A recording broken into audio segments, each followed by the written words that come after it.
16. Eldress Anna.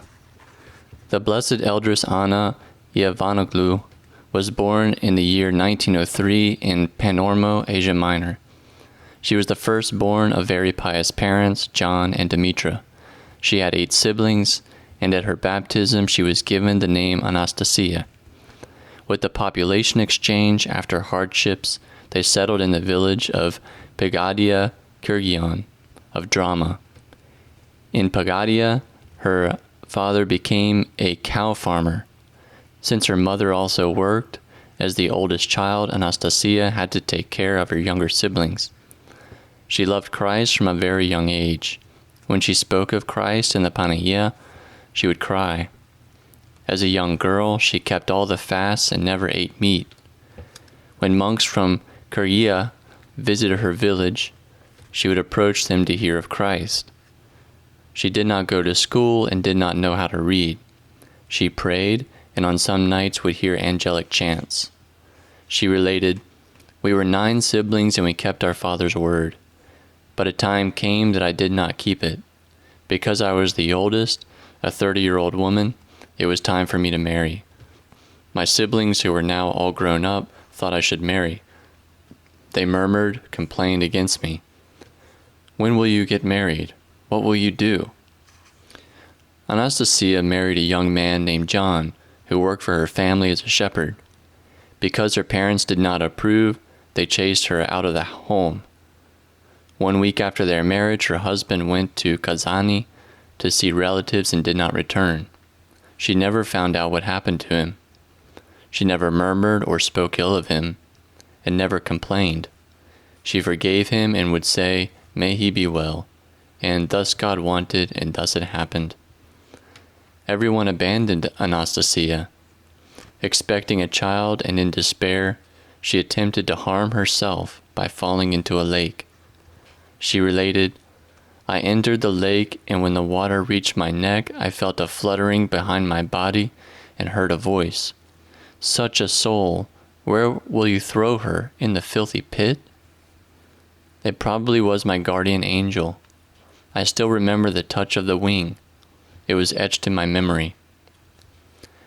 Afterward, Anastasia took refuge in the home of her Aunt Sophia, who cared for her and helped her give birth to her child. The two raised the child together.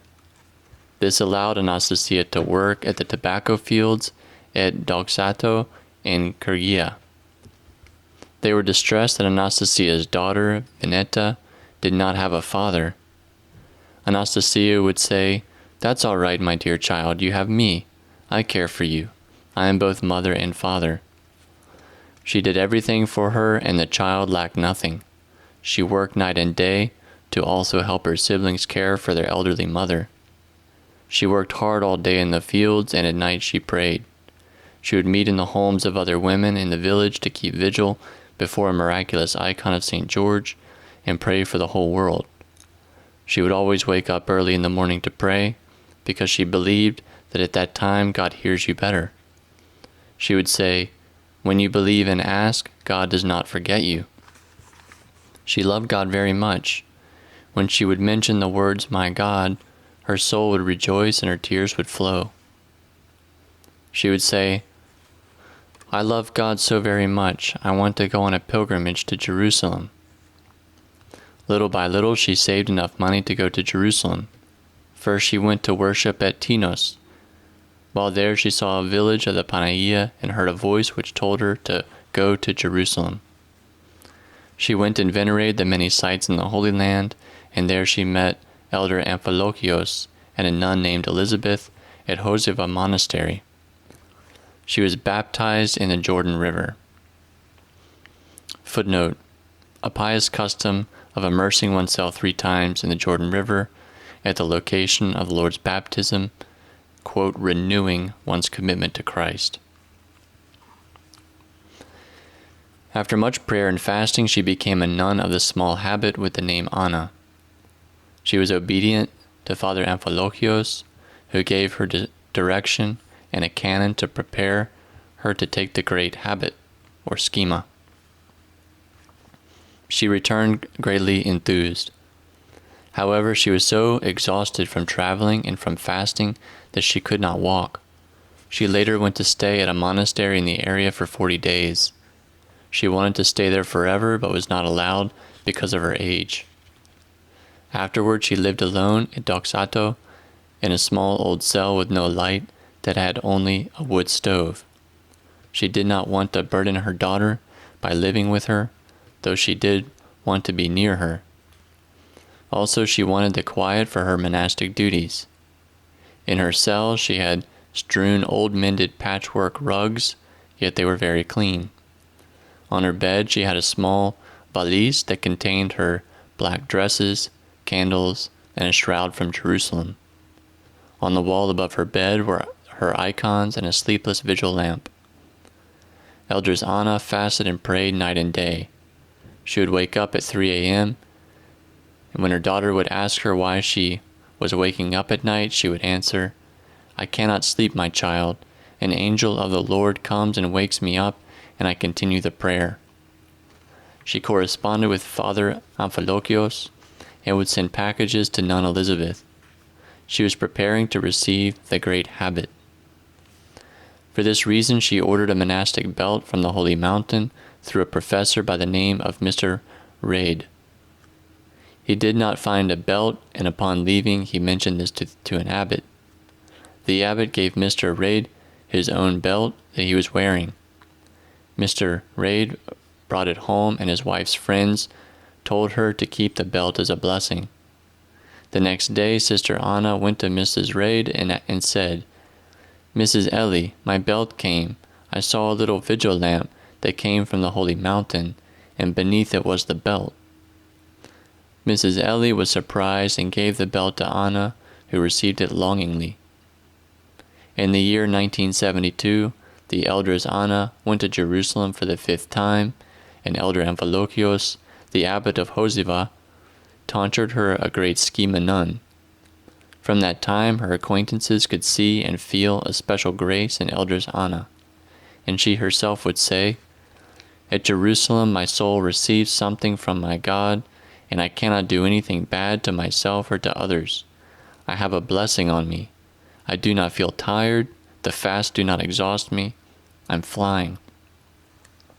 Her cassock gave off a fragrant aroma. Whoever visited her felt joy and grace being near her. She treated her visitors to coffee and a little egg while she answered their questions, imparted grace, and shared her experiences. Her deep blue eyes shone and radiated kindness. She sensed the icons in her cell, and at night she would come out to the street and sense the people who were going to the tobacco fields. She sensed all of Doxato and prayed for everyone. Eldress Anna worked as a home aide for Mrs. Radi Tambulidou, who related, "When she came to my home, she would sense the whole house while saying prayers.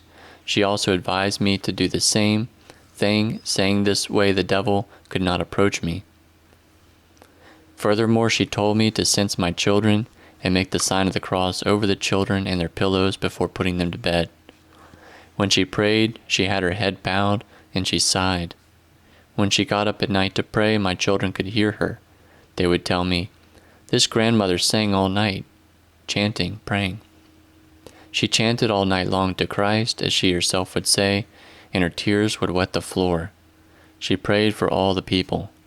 She advised, 'Pray at dawn outside the house with hands lifted up to heaven. Then God hears you.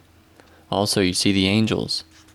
When you ask something, first ask Christ, and then the saints, whichever ones you remember, not just one of them. The saints will take these requests to the Panagia, and the Panagia gives them to Christ.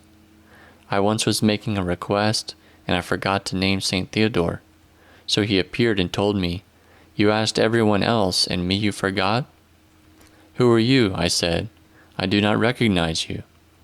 'I am St. Theodore,' he replied. From that time on, I remembered to include him in my requests.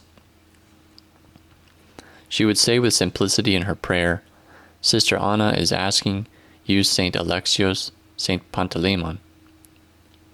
She would commemorate the many saints whom she held in reverence and whose icons she had in her cell. Her communication with the saints was natural.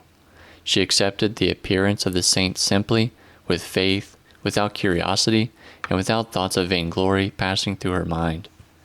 Whenever her daughter visited her cell, the eldress would not allow her to sit with her back toward the east, because she could see a saint standing there. She considered this irreverent. The eldress advised her daughter to pray always before beginning her work in order to succeed. In difficulties, she would tell her daughter, "Do not worry. I will pray, and when the time comes, it will happen. If God does not want it, it will not happen. He knows. How do I know why it does not happen?" One year on the Sunday of Orthodoxy, the eldress was holding an icon in the litany, and she could see the actual saint depicted on the icon preceding the procession. Eldress Anna had such simplicity that a proud thought never entered her mind, because she considered everything as the natural thing to happen. With her blessed simplicity, piety, purity, and honorable struggle, saints appeared to her many times. She saw the prophet Elias and kissed his hand. She saw the precious Forerunner and observed the mark of the beheading from the sword on his neck. The two Saint Theodores she often saw passing at night with their horses and uniforms through Doxato. There is a chapel to them there, and they protect the village. She also saw Saint Basil during the Divine Liturgy. She also asked to meet the Holy Spirit, and she related, "I was wondering, I just could not understand the Holy Spirit. I wanted to know everything holy." So she prayed and saw the Holy Spirit in the form of a dove. Once the eldress was taken or grabbed up into paradise, as she herself related. "The grace took me. We were going on the road. It was a good road. She was passing through the fields that had thorns. Then we opened a door and entered a garden. After taking a few steps, I saw things that looked good to eat. I saw the mulberries. They were luscious. Can I reach a mulberry? No, they're not yours," he told me. "The time will come for them to be yours." We turned back. We were not proceeding any more inside paradise. She related, "Another time I did a kindness that I do not remember, but I remember it lifted me up, little by little, into heaven. I ascended and saw people walking like ants. I was all alone there. I thought and thought, how can I get down from here? I could see the birds flying below. Then a strong wind came and we arrived back down on the ground. But I said, where am I now? Where could I be? Then I realized that I was standing on the ground. I could tell I was in the world I knew, not that other world. I even remember the birds that were beneath me. Once she heard a voice that said, your virtue abounded, and simultaneously she felt a gift of grace. The blessed and very simple Eldress Anna was a living virtue, but she did not even know what virtue meant. So she asked someone, I had a neighbor woman at Curia called Virtue, Areti, who had died. How did she remember me now after all these years and come to me in my sleep? Eldress Anna would say that when she communed, she felt our Lord inside her for 1 week, and she felt her members become members of Christ. Afterward, when she would go to her daughter's home and have coffee, she would first drink a little water for the Divine Communion to go down. Then she would wash off the cup of coffee and throw the water into a potted plant. She gave honor and great attention to Holy Communion. She would go to church at 6 a.m. before the priest. She would say, will Christ get there before us and we show up afterward? She could see Christ in the person of every priest. She used to go to a distant countryside chapel to worship and pray. She would start out on foot, but usually someone came by who would take her by car. She worked to provide for her means, to educate her daughter, and to care for her mother. She received the OGA retirement check of 15,000 drachmas and would say, I am a queen. If they gave her money, she gave it away to the church, and the food she gave to the poor. Eldress Anna also visited the monastery of the Ascension at Sipsa. The sisters there loved her and rejoiced to offer her hospitality. The current abbess, Porphyria, remembers and notes about Eldress Anna. On the feast of St. Charalambos in 1992, after a vigil, our abbess, Ekelina, sent 3 sisters to Doxato to visit Eldress Anna to give her wood and some other blessings. It was a scene from the ancient Hierontikon. Footnote, the Hierontikon are stories and sayings of holy elders from the past which are highly profitable for those striving to live an ascetic life. The house was very old, abandoned, and impoverished. Eldress Anna, bent over, weak, with blue little eyes that shone from the light of Christ, told us many things. For you, who as young girls left your homes to live in a monastery in the mountains, who gave your lives, who are children of God and have the Holy Spirit hidden within you, later on, with years, God will reveal His secrets. This was the thought that concerned me greatly during that time. Will my monastic life ever bear fruit? She would say with fearful simplicity. I now see these things since I am so great in age. She was completely fragrant. She did the cross one by one over us, while saying a torrent of blessings for whatever each one of us needed. She said she saw a vision with 3 girls. One was called water, one was called fire, and the other was called honor. Honor, she said, if you lose it, you do not find it again. Fire, you find it, the water also. At a certain moment, when we were alone, she suddenly told us, I went through a lot, but I kept everything inside me, and it was kneaded into me, and became one with me and the Holy Spirit. In other words, should we not speak, Eldress? Well, you are still little nuns, young. It's all right to speak a bit, but always say the good and nothing crooked. When we had some great difficulty, Eldress Anna would suddenly appear at our monastery unannounced, bent over, calm, with her blue little eyes full of love. She supported the sisters, acted with vast respect to our abbess, would stay for 2 or 3 days and then leave. At night the sisters from the adjoining cells could hear her get up and pray with glorification, thanksgiving, and tears, full of divine eros. They would enter her cell, and she would not even sense their presence. She would tell us not to wipe the tears of prayer with handkerchiefs, but with the tassel of the prayer robe, because these tears are sacred.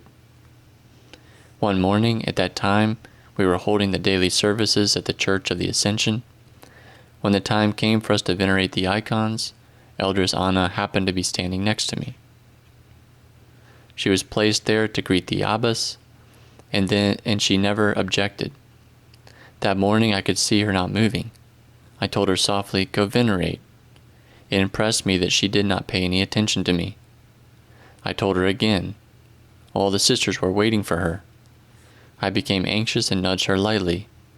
I was also ashamed, since I was the last cassock wearer in order and respected her greatly. Like a statue, the elders did not move. The sisters went in their turn and greeted. The first hour finished. We received a blessing and left. After the morning meal, Eldress Anna asked to speak with our abbess.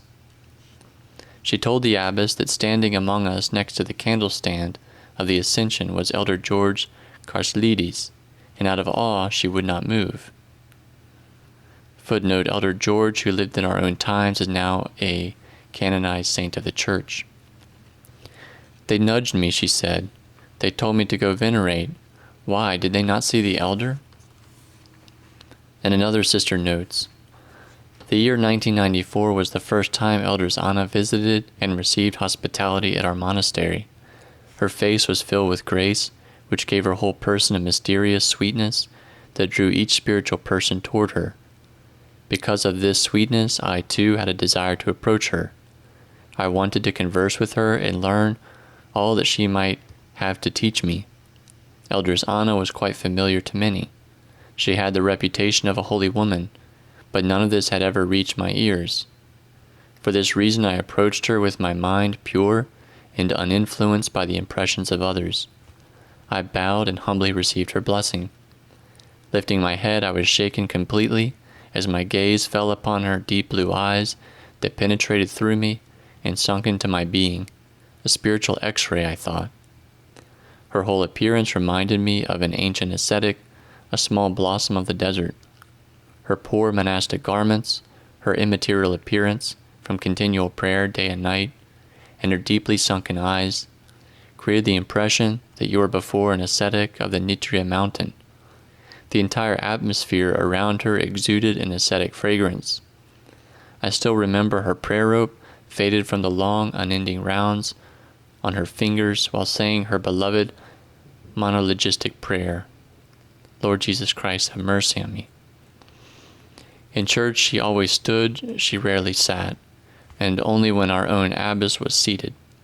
When the service took place in the small chapel of Elder George Chalcidice, the Ascension, we would sometimes see her suddenly jump up if she were sitting. If she was standing, she would remain thunderstruck and look persistently toward one direction. Then turning toward us with a surprised look, she would ask, "Why, did you not see the elder? He was with us a long time and was looking at you." The eyes of her soul had such purity that they could see heavenly visitors. She, however, did not realize this was so extraordinary due to her great simplicity. While at our monastery, Eldress Anna stayed next to the elder's chapel. Many times in the morning, she would tell us with wonder, My, what vigil was this you had last night? Why, what chants were these?" And again, to our own objections that we did not have a vigil that night, she was unable to realize that the chanting she heard was not human chanting. A lady who knew the elders related to us a similar event. Next to Eldress Anna's house, there was an OTE phone company building. Every night she could hear chanting from the building. The building may have sat on the ground of an ancient church or monastery. "Why, what good lads are these?" she would narrate to the lady. "All day long they work, and every night they keep a vigil. Bravo to them. May God bless them." At night the building was literally sunk in silence for all of the other neighbors. Eldress Anna prayed ceaselessly. Every time I went to her cell, no matter what time of morning or night, I would find her praying, either sitting or standing, with her prayer rope and her eyes always full of tears. I found her this way one day when I went to give her the noontime meal. She stood up, embraced me, kissed me, and blessed me affectionately. I asked her, "Eldress, what can I do when evil thoughts bother me?" "Do the prayer rope. Later on they will leave. Later, however."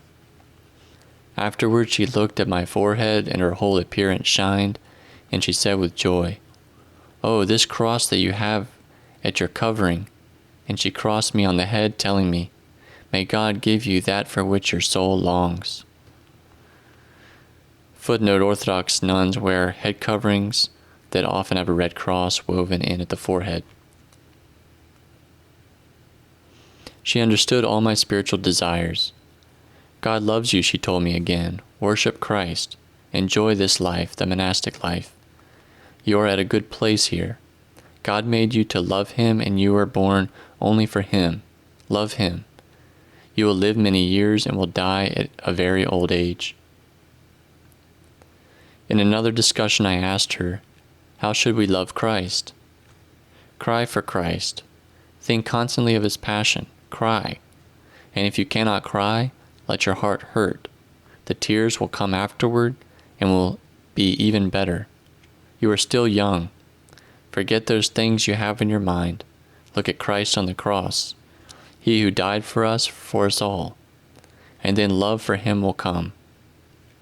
She related to me that when she was in Jerusalem, she saw a vision of the Panagia searching for her son, whom they had imprisoned, asking the soldiers in her pain and agony, and no one answering her. All this she related to me while still sobbing. At that moment she was probably still seeing the same sight. I was so drawn to her at that moment that I did not want to leave her. Another time I told her, "Eldress, I hurt when I think of Christ." And she answered me, "This will save you." I asked her how I could become pure, and she answered, "This will come after years." When I told her that I have evil thoughts, she said, "Bring Christ always before you and have him in your heart. Ask him not to lose these things you have, and everything evil will leave. Shout to the Holy Trinity.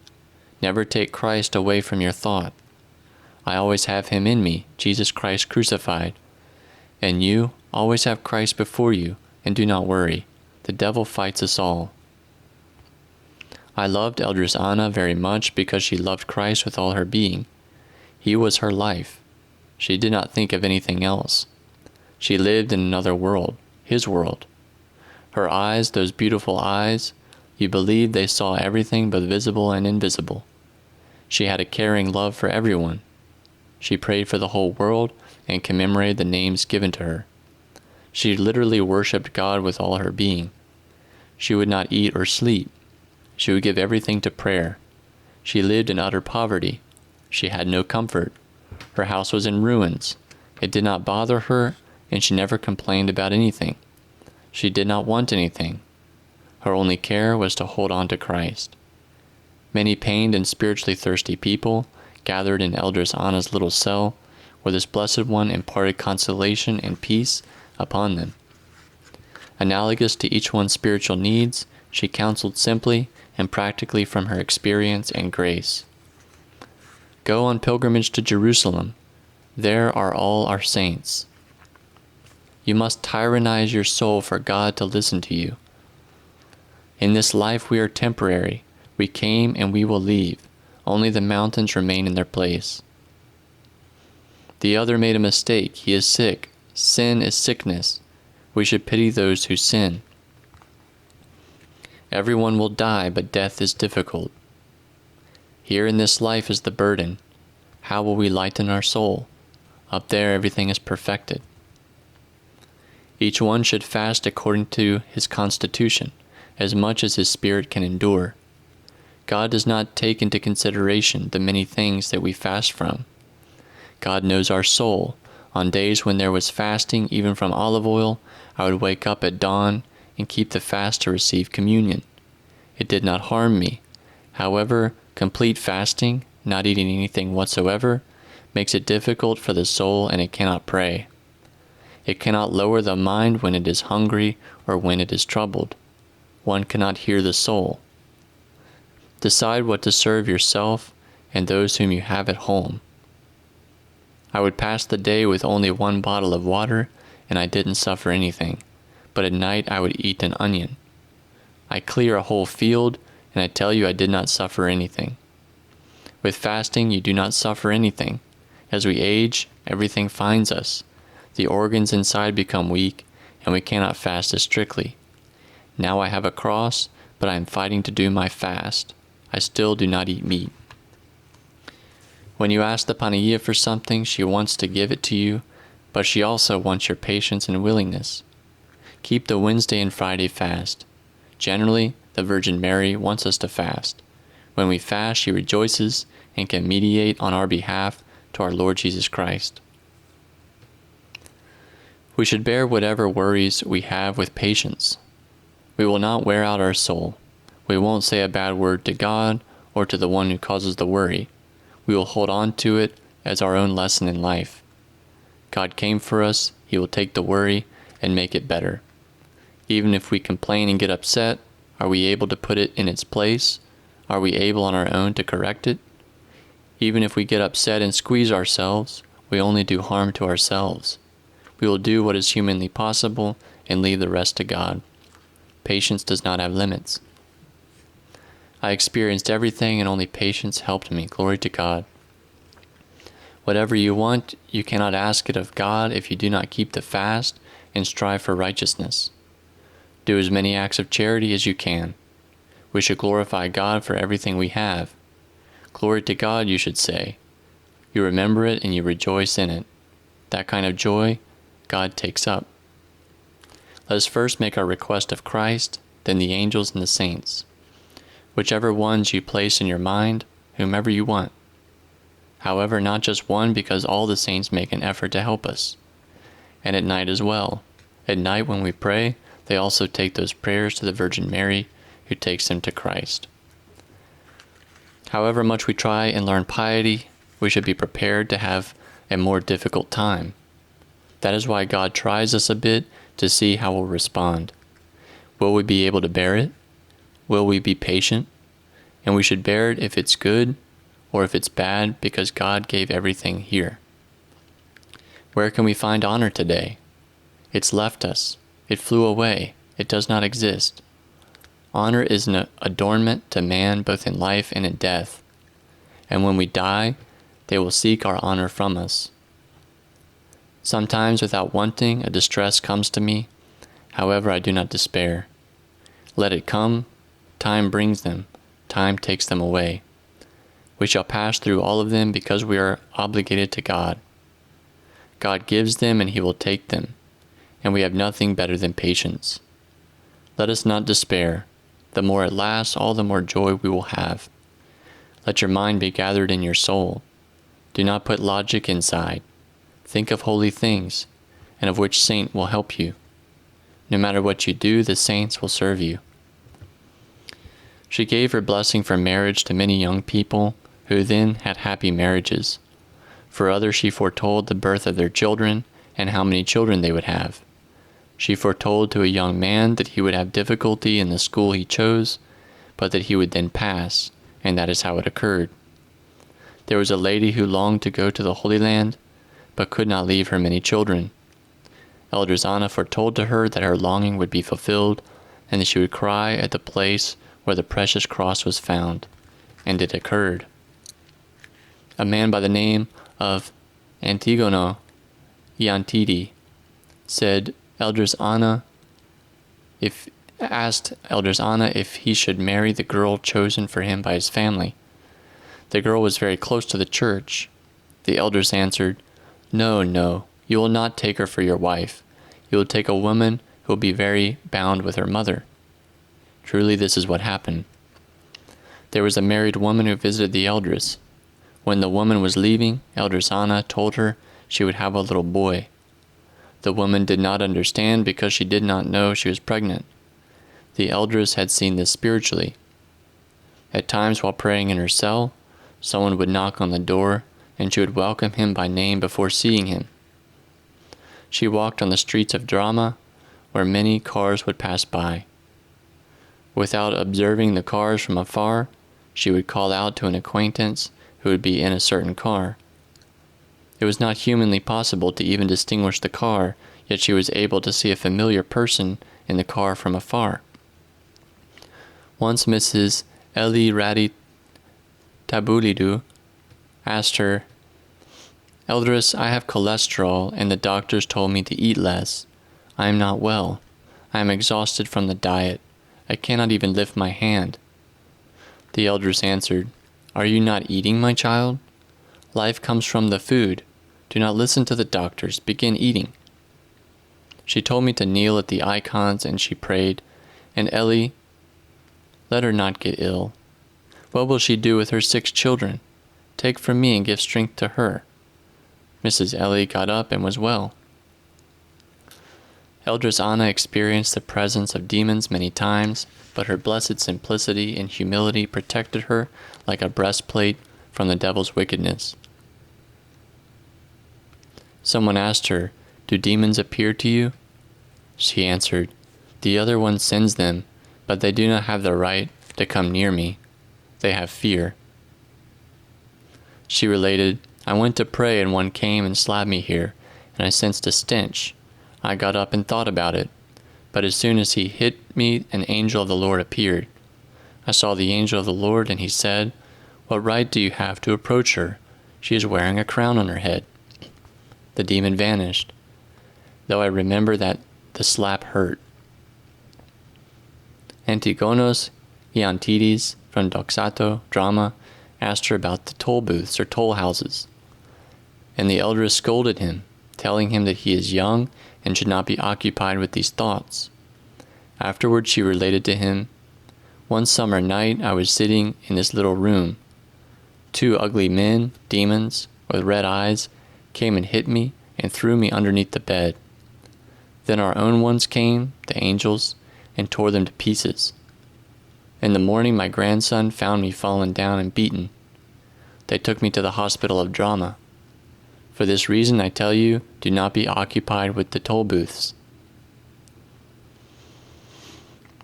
Footnote, her point being, we need not worry about the demons if we have the angels as faithful Christians to protect us. A certain woman who met the Eldress witnessed, when I met Eldress Anna, she was more than 90 years old. I felt her not as an elderly woman, but like an incredibly joyous little child. When she was light and innocent. You would think time had not touched her. She had the most beautiful and sweetest face I had ever seen in my life. I am comforted and feel consolation even now when I merely think of the sweetness and the grace of Eldress Anna's face. She reposed in the year 1998 at the age of 95 years old. As she gave up her soul, she called upon all the saints she was familiar with, especially Saint Alexios, for whom she had a distinct closeness and reverence. May Eldress Anna's memory be eternal. May we have her blessing. Amen. 17. Father Eustatios Paprisu. He came from Agrinio. He was born in the village Scutera, Agrinion, Triconidos, in 1910, where his father was parish priest. His parents, the priests Chris Paprisu and Theophany, were very faithful and pious. They lived the Orthodox tradition of our church with precision. The Lord called his parents to him when Eustatios was very young. His mother left him when he was 5 years old, and his father when he was 14. Young Eustatios was completely orphaned. Despite this loss, the deep faith, reverence, and love for the church implanted within him by his parents kept him faithful and clean within the church. Not only was he not swayed by the world, but he also cultivated and increased his longing to serve the church as a priest. It greatly helped his progress in God that his genealogical tree had pious and noteworthy priests who helped cultivate his priestly calling, and through their close proximity, his spiritual life. Nicholas, his father's brother, was a priest at Great Cora, and his mother's brother, Archimandrite Apostolos Favutis, the familiar Papapostolis, was the clergyman who with his sacrifice and self-offering saved Agrinio. Eustatios knew iconography and calligraphy. He was self-taught. With this skill he provided for himself before becoming a priest. His very beautiful icons still exist and adorn churches in that area. With the Lord's blessing, he made a family. He married the pious Theodosia, and they had 6 children. 2 reposed in infancy. They brought up their children in the training and counsel of the Lord, resulting in all 3 sons becoming theologians. Furthermore, 2 became clergymen. Their daughter is a soul dedicated to God. Eustatios had great love to the point of self-sacrifice for his children. However, he was strict and unyielding when they were unruly and disobedient. In 1937, Eustatios was ordained a priest by the Metropolitan of Aetolia and Acarnania Harotheos.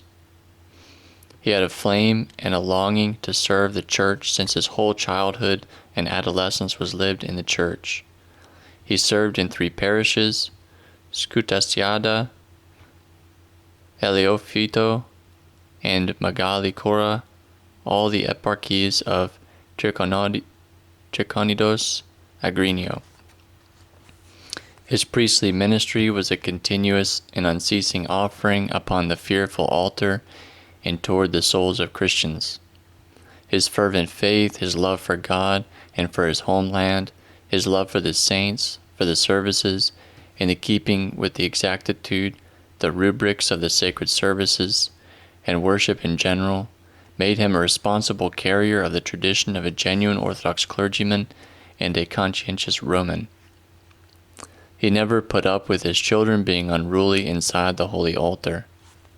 He never yielded to putting a television in his home, but would frequently say, "A priest and television cannot be reconciled." He would liturgize even on the so-called small feasts, and did not allow anything to be omitted from the order of the rubric during the services. He did his services daily, even unto the last days of his life in his room. The Lord granted him a wonderful voice, which he used to chant day and night, glorifying God. He saw many miracles in his priestly ministry. Repeatedly, Eustatios himself was saved from the rebels and the Germans, who more than 6 times dragged him to the execution squad.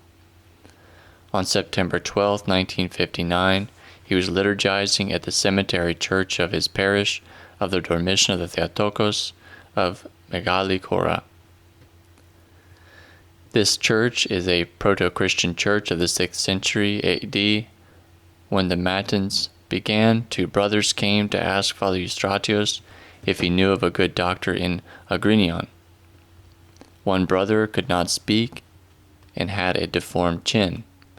Father Eustatios told them, "Sit here, our Virgin Mary is the best doctor."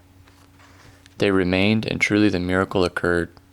When the words, "Every day I shall bless you," of the doxology was being chanted, John Nikos, the sick fellow, shouted loudly, "My Virgin Mary." He ran to the miraculous icon of our Virgin Mary and became completely well. In the summer of 1960, Mrs. P. and her husband visited Father Eustatios and mentioned to him their pain because they did not have children. Father Eustatios told them, "Do not fear, confess sincerely and fast. We will perform the divine liturgy if you can receive communion, and the Lord will do his miracle." So they did, and the miracle occurred. In 40 days the woman was pregnant. In the spring of 1961, there was dreadful drought. The irrigating works of Akilu had not occurred. The tobacco, the main occupation of the people, was in danger because of the dryness. The inhabitants of the parish were upset. Father Eustatios called the Christians and said, "Let us fast, confess, and we will take the icon of our Virgin Mary in procession. God will give us rain." On May 29, 1961, the litany occurred. When the litany began, there was not even a little cloud in the sky and no sign of rain. However, when they returned to the church, the rain flooded the village. Truly, this was a gift of God and a miracle. On September 7, 1963, after the Divine Liturgy, Spiridon T. came and mentioned to Father Eustatios that many grubs had destroyed his 3-leaf clovers and his economy. Father Eustatios went with him to the field and performed a holy water service. The surrounding neighbors made fun of Spiros for this. Soon after the holy water service took place and the priest left, the owner of the field became joyous, confessing that all the grubs fell in the ditch with the water. The water became green. Once he performed unction in his home in Megali Kora. Suddenly the couple A.L. came with their little child in their arms. "Father, make the sign of the cross over the child. He is very sick. Do the cross over him, and we will take him immediately to the doctor at Agrinion." Father Eustatios crossed over the child with the holy unction and told them, "Go to your home, the child will become well." Thus it also happened. Many would come with an impure spirit or under the influence of the devil.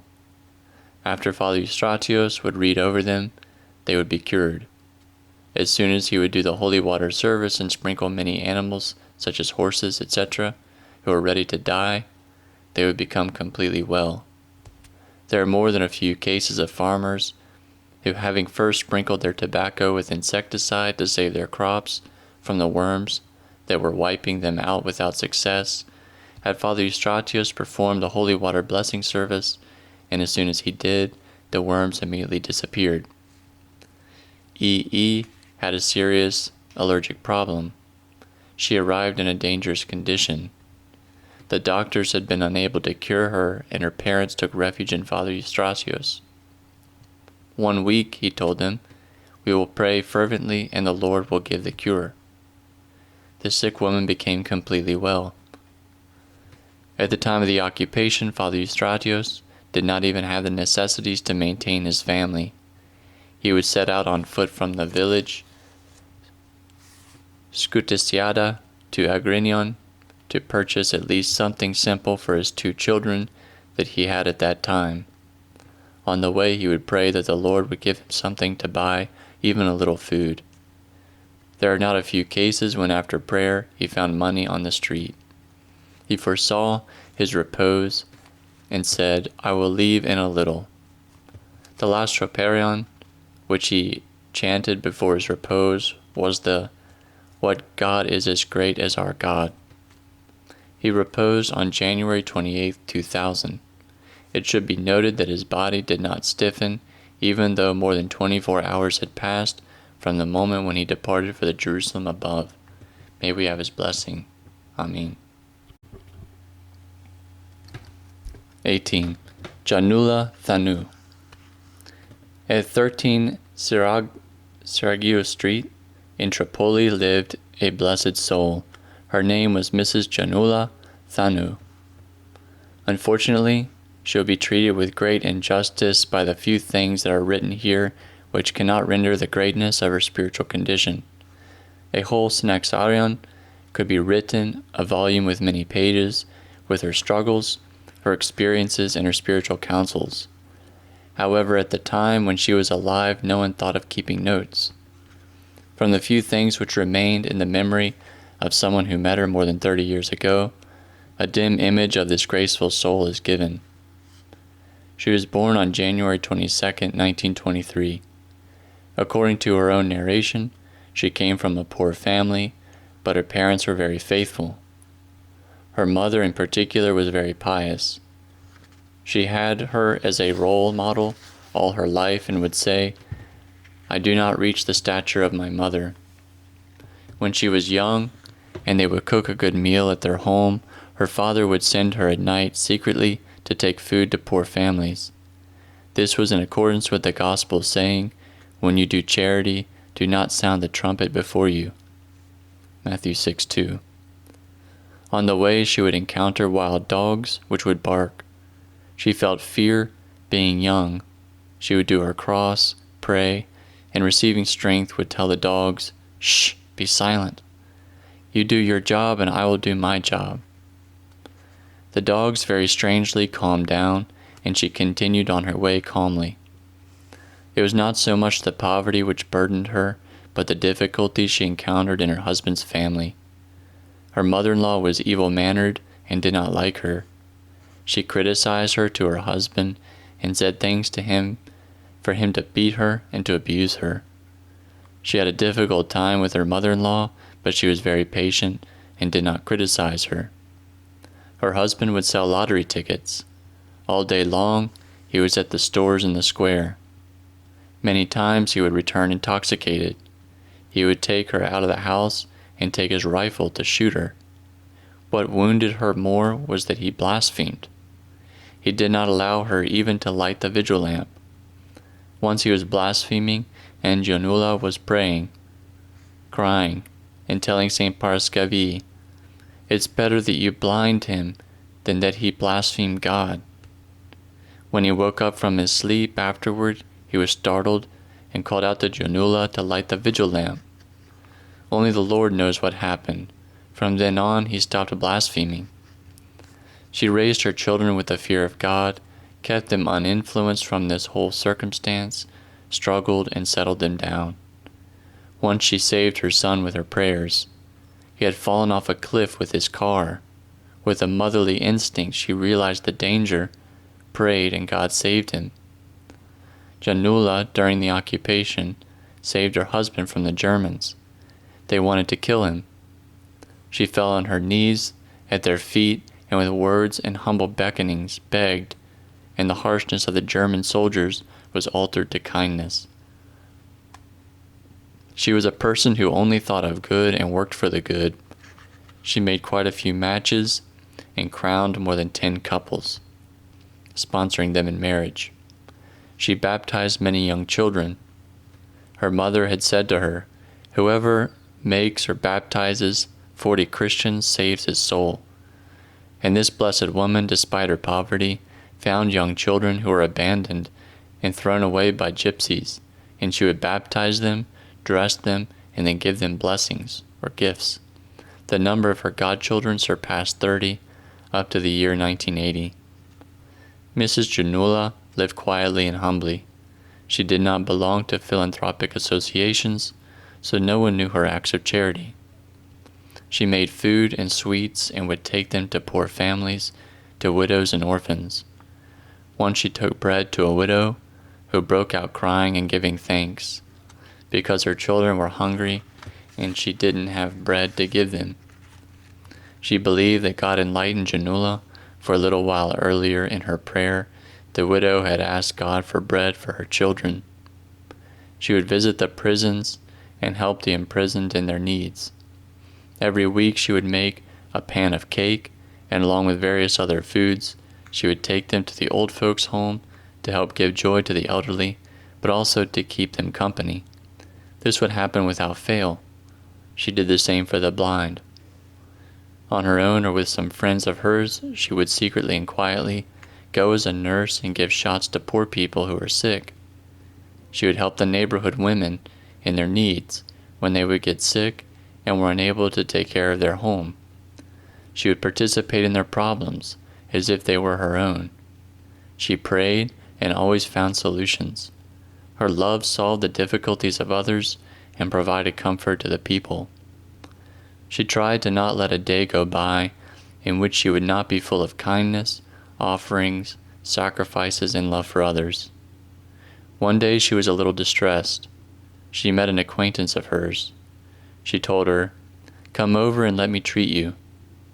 "No one came to my home today. I didn't do anything." She comforted her husband and her son, while all the while her love poured out and embraced the poor, the sick, those in misfortune. She not only cared for her family, but for all those who were in need. This blessed soul loved the church very much. Church was her life. On a daily basis she would go to churches to pray and to draw strength from the grace of the Virgin Mary and the saints. Her son Constantine's sickness actually made her stronger, and with prayer she would find consolation. Every day she would read the supplication service to the Virgin Mary. At church, she would confess and commune frequently. Her piety is also revealed from the following. She had made copies of keys from all the countryside chapels of Tripoli. Almost every day, she would take her little bottle with oil in the one hand, and in the other the prayer rope, and light the vigil lamps on her own in the wilderness, where she would pray for a long time. Once in a countryside chapel, she opened her heart and poured forth her petition before the Lord, reciting her afflictions and the hardships of people. Her prayer was extended until night came. Then she saw St. George, who furthermore accompanied her in the wilderness. She had many such appearances of saints in her life, but who had the forethought then to jot them down? These remain unknown, along with her personal struggles and the many miracles of God's providence in her difficulties. Characteristic of her piety and her love for the propriety of the houses of God is the following. Once the church of St. Constantine at Monsagra was celebrating its patronal feast. Mrs. Janula saw that the saint's icon was not decorated. She went with a friend of hers from house to house, gathering flowers, and made a wreath for the icon. When she returned to her home, however, her husband, enraged, had locked her outside. She didn't fall apart. She prayed and tearfully took a ladder, ascended through the window, and went to sleep. It was her joy to help churches and monasteries out of her deprivation. She made the fresco of St. Arsenius the Cappadocian at the church of Prophet Elias in Tripoli, and the icon of the archangels at the Chapel of the Resurrection, located at the Air Force Army camp, along with frescoes of Prophet Elias and St. Anastasia, the healer of potions. She helped the church very much by offering money and personal work. She held fund drives for the erection of the Church of St. Raphael. It was then a small chapel, and now it has become a working parish, which frequently celebrates the Divine Liturgy. She would sew coverings for holy altar tables and stoles for the priests, and send them to churches. She would send food, money, but also the names of people who were in need of commemoration to the monasteries. Her good and careful way of life, her faith, love, piety, and prayer made her full of grace. Her face shone with grace and brightness. She completely radiated divine grace, however, in her great humility, she covered and hid her virtues. The Christians of Tripoli knew her, and with respect spoke about Mrs. Janula. Presbytera Antigone Demetriou Kakavouli would say, "We have Mrs. Janula." In other words, we have her as a model of a perfect Christian. She had spiritual relations with priests and nuns, mainly the sisters of the sacred monastery of Upper Kripas. In the year 1993, she was made worthy to go on pilgrimage to the Holy Lands. She had desired it all her life and had decided on it after a vivid dream/invitation. She wrote in a letter of hers, "This year I went to Jerusalem with a group from Athens. It was a great gift. Glory to thee, O God.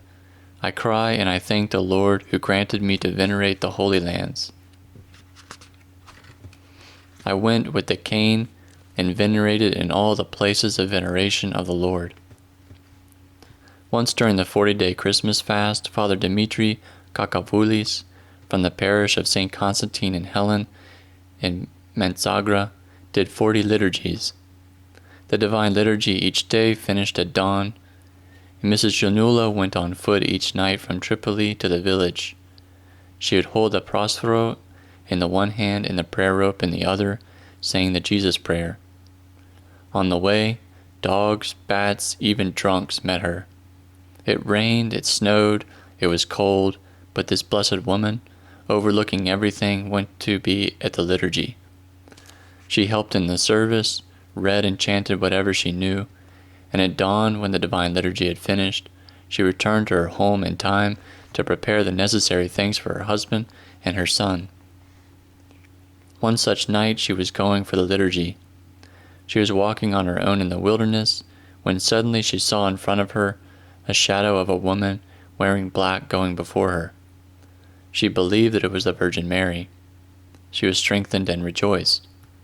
She said many prayers for those who had need.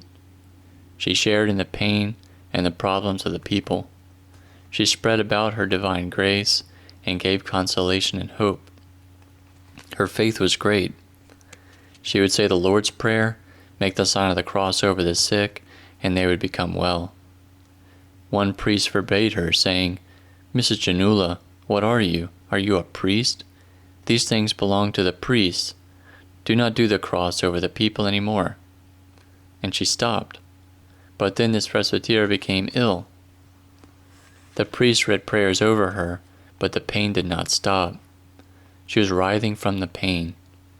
Mrs. Janula, seeing her in this condition, spontaneously did the cross over her, prayed from her heart, and the priest's wife immediately became well. Then the priest told her, "Mrs. Janula, you are higher than me. Do the cross over whoever you want."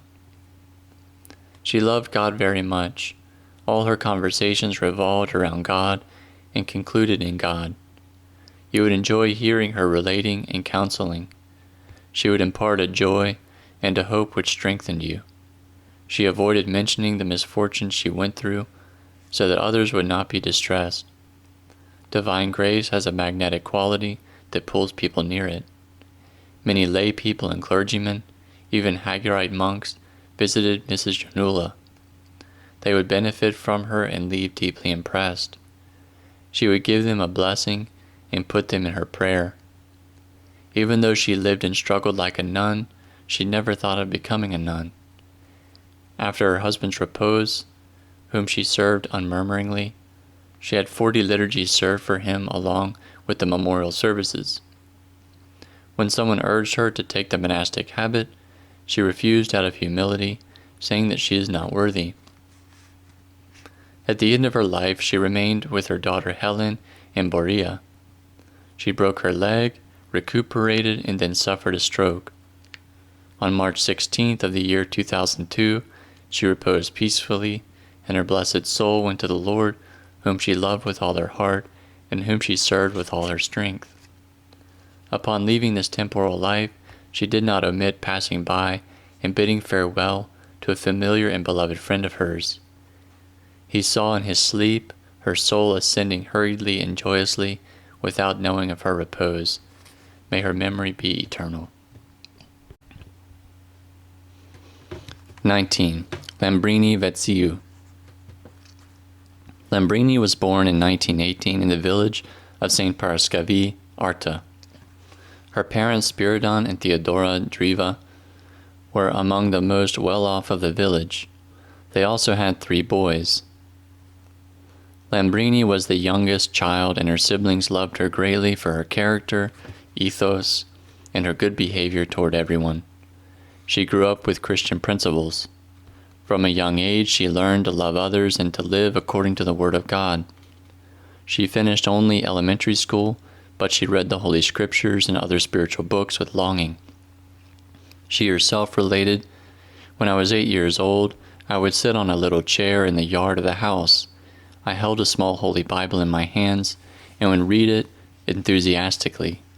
I read the passage, 'Everyone who leaves homes or brothers or sisters or fathers or mothers or wives or children or fields for my name's sake shall receive 100-fold and shall inherit eternal life.'" Matthew 19:29. This is how the Lord entered my heart. I loved him so much.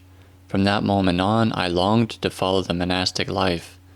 I thought, I do not want anything, not fields nor estates. I will become a nun. When someone dressed with priestly vestments suddenly appeared before me.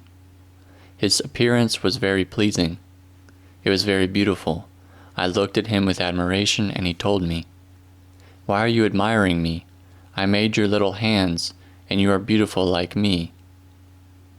My mother gave birth to me, and she is in the kitchen. Shall I call her?" "No, I want you." Then he took hold of my hair and said, "These hairs, who made them?" "Since you made me, you must have made them also." "Yes," he told me. "Now what will you do? What life will you follow?" This holy book lit in me the longing for my great God. I want to enjoy him, he working for me and me for him. "You will become great, my child, and you will work for me." "Well, who are you?" "I am the one whom you have said," he told me, "since this is what you want, on Wednesday and Fridays you will only eat bread and garlic. You are a good child. However, I have other good children too. I will come one day to gather all these good children." Then he vanished. After this, she began to ascetically struggle more by fasting, praying, and preparing to dedicate herself to God. Her spiritual father was Father Metamorphosis, the elder of the sacred monastery of Rovalista, Arta. She herself related, "From a young age I wanted to become a nun. When I became 18 years old, I went to the monastery and told the elder that I wanted to become a nun. He told me, 'Come, my dear child.' The next day my parents, enraged and shouting, came to take me home. When the abbot saw their rage, he told me that I should return when I was a little older. They took me home, and in a few days the matchmaking began. I was against it and found excuses. Then they asked me what I wanted, and I told them, 'I'll pray all night, and I will do whatever God tells me.' I prayed with these words, 'My God, one thing I ask you, give me permission to take the heavenly bridegroom that the good souls take. Let me not be married to an earthly man.' I heard a voice, 'We have you in mind. The time will come when you will be ours. However, you must marry there to be strengthened, to put bits on the mouth, the feet, the hands, the flesh. On the flesh, you are sending me to marriage? I am sending you, and the flesh is blessed. You will have trials. I continued praying for the best to become a nun. However, he told me, the best thing for you is to get married, to be tried, to be roasted. If you go to the monastery, you will not be tortured so much. In the monastery, you will do whatever the others do, whether they are eating or whether they are praying. In the world, however, you will encounter wickedness and malice. We are finished now. Receive strength and illumination, and work as much as you can. I worked all my life. I struggled. My in-laws did not want me. They would chase me away. They would curse me with improper words. All that the voice, the spirit, told me I would find, I did. Thus at the age of 20 she was given in marriage to Aristide Vetsu from Colomodia, Arta. They had 2 children, Spiro and Stathula. Her life was not at all easy in her husband's family. There were 13 people living together in the same house, each with his own peculiarities and his own way of thinking. In particular, her father-in-law treated her in an ugly manner. With scorn and harshness he would wound her with his words. However, with patience, Lambrini managed to overcome everything. In his curses she would tell him, "Tell me whatever you want, I am dumb." Her husband was also difficult. Once when she was attending a vigil at St. Fanurios, in the neighboring village of Glicorizo, she heard a voice tell her, "At this moment your house is burning." When the vigil ended, she returned on foot with the other women. She saw her books on fire, having been thrown out of the house. She saw her husband, in a frenzied state, shouting at her to leave the house. Lambrini answered, "I'm not leaving. You are my husband. This is my house. Kill me. Do with me whatever you want. I'm not leaving." That night he locked her out of the house. She bore this calmly and would say, "The tempter is putting him up to this. He will get over it. He is good, but at the cafe such and such lit him up, and he did whatever he did. His anger will pass." Despite so many difficulties in working at toilsome farm jobs, she prayed and thanked God every second of the day. She took her spiritual books with her to read and pray in the field where she worked. In the course of her lifetime, she wore out 4 great horologion books from so much use. Her books were her inheritance, as she would say, and she received much strength from studying them. After she and her husband had the 2 children, they lived together as brother and sister.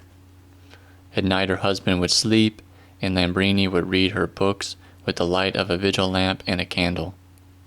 Throughout her life, she only ate once a day and only dry foods, usually just bread and olives. Dry foods are vegetables, fruits, nuts, and grains eaten in their natural state without any preparation. In the 3-day fast, she would not eat or drink anything.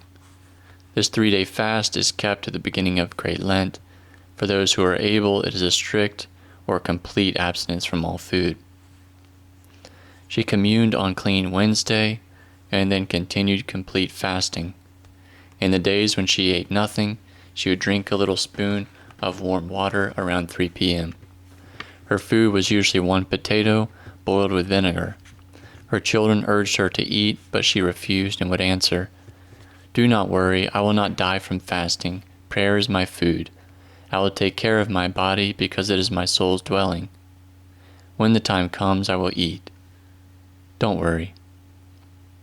In the morning, her daughter would make her a coffee. In the afternoon, when she would go to get the cup, it was untouched. On Pascha, when everyone would sit down to eat all together, Lambrini would speak of God. After pressure from her family, she would eat a spoon of yogurt or 1 forkful of salad. She would say, "Today is the great feast. Today Christ is resurrected. If a dead child of mine came, would I be eating? I would be decorating my house to receive him."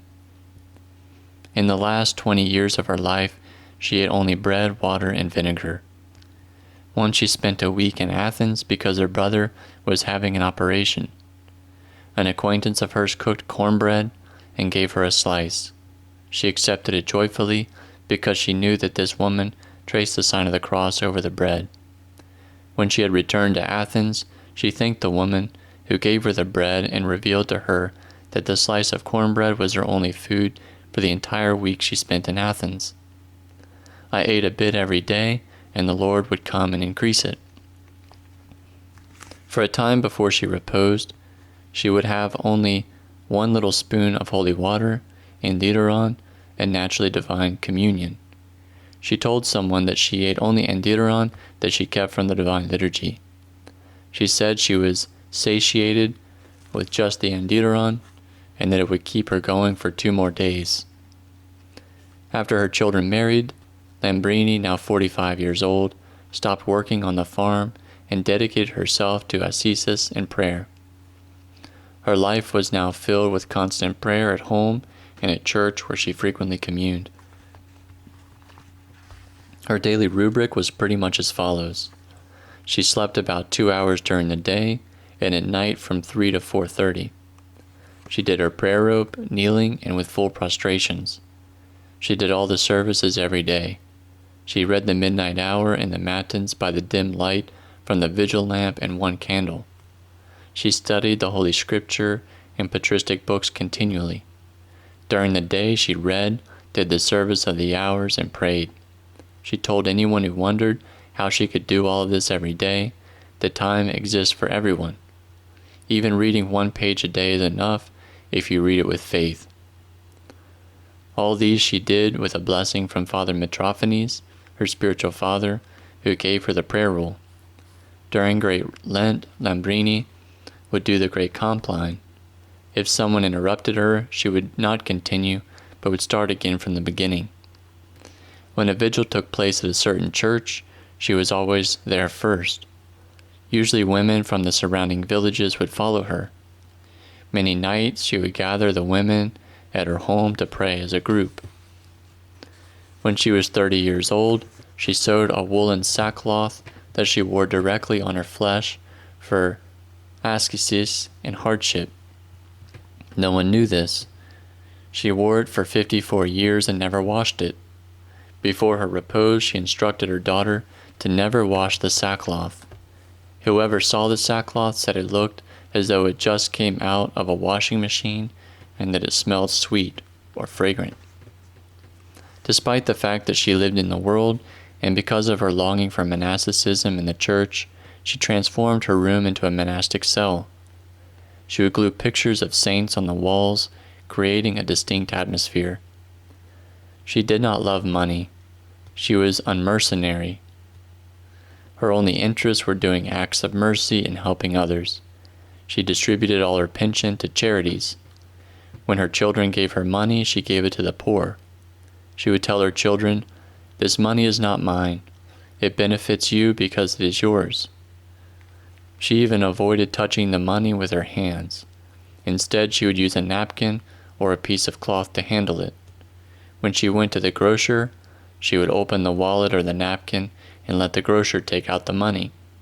She would secretly leave her home at night so no one would see her, and leave whatever she had on the doorstep of the poor. She gave an order to the baker to supply a poor family with bread without anyone knowing of it. She told this to her daughter before her repose, and left her an inheritance to continue the charity. Lambrini advised, "It is a great blessing for the person who gives alms. When you give alms, don't give those things that are old and ready to be thrown away. Give the best you have to the stranger and the poor. Parents should not be distressed that they do not have an inheritance to leave their children. Instead, they should strive for their advancement in God, and God will take care of the rest." She would visit the sick without fear of catching anything. Many times, the sick person who was ready to die would commune first. She would commune immediately following the sick person without fear of catching anything. She did not fear death. On the contrary, she thought this would bring her closer to God. Once she went to venerate Saint Spiridon in Kerkyra with a little child whom she had baptized. She made the trip without any money. However, with God's help, they went and returned without anyone asking her for money for the bus or the boat.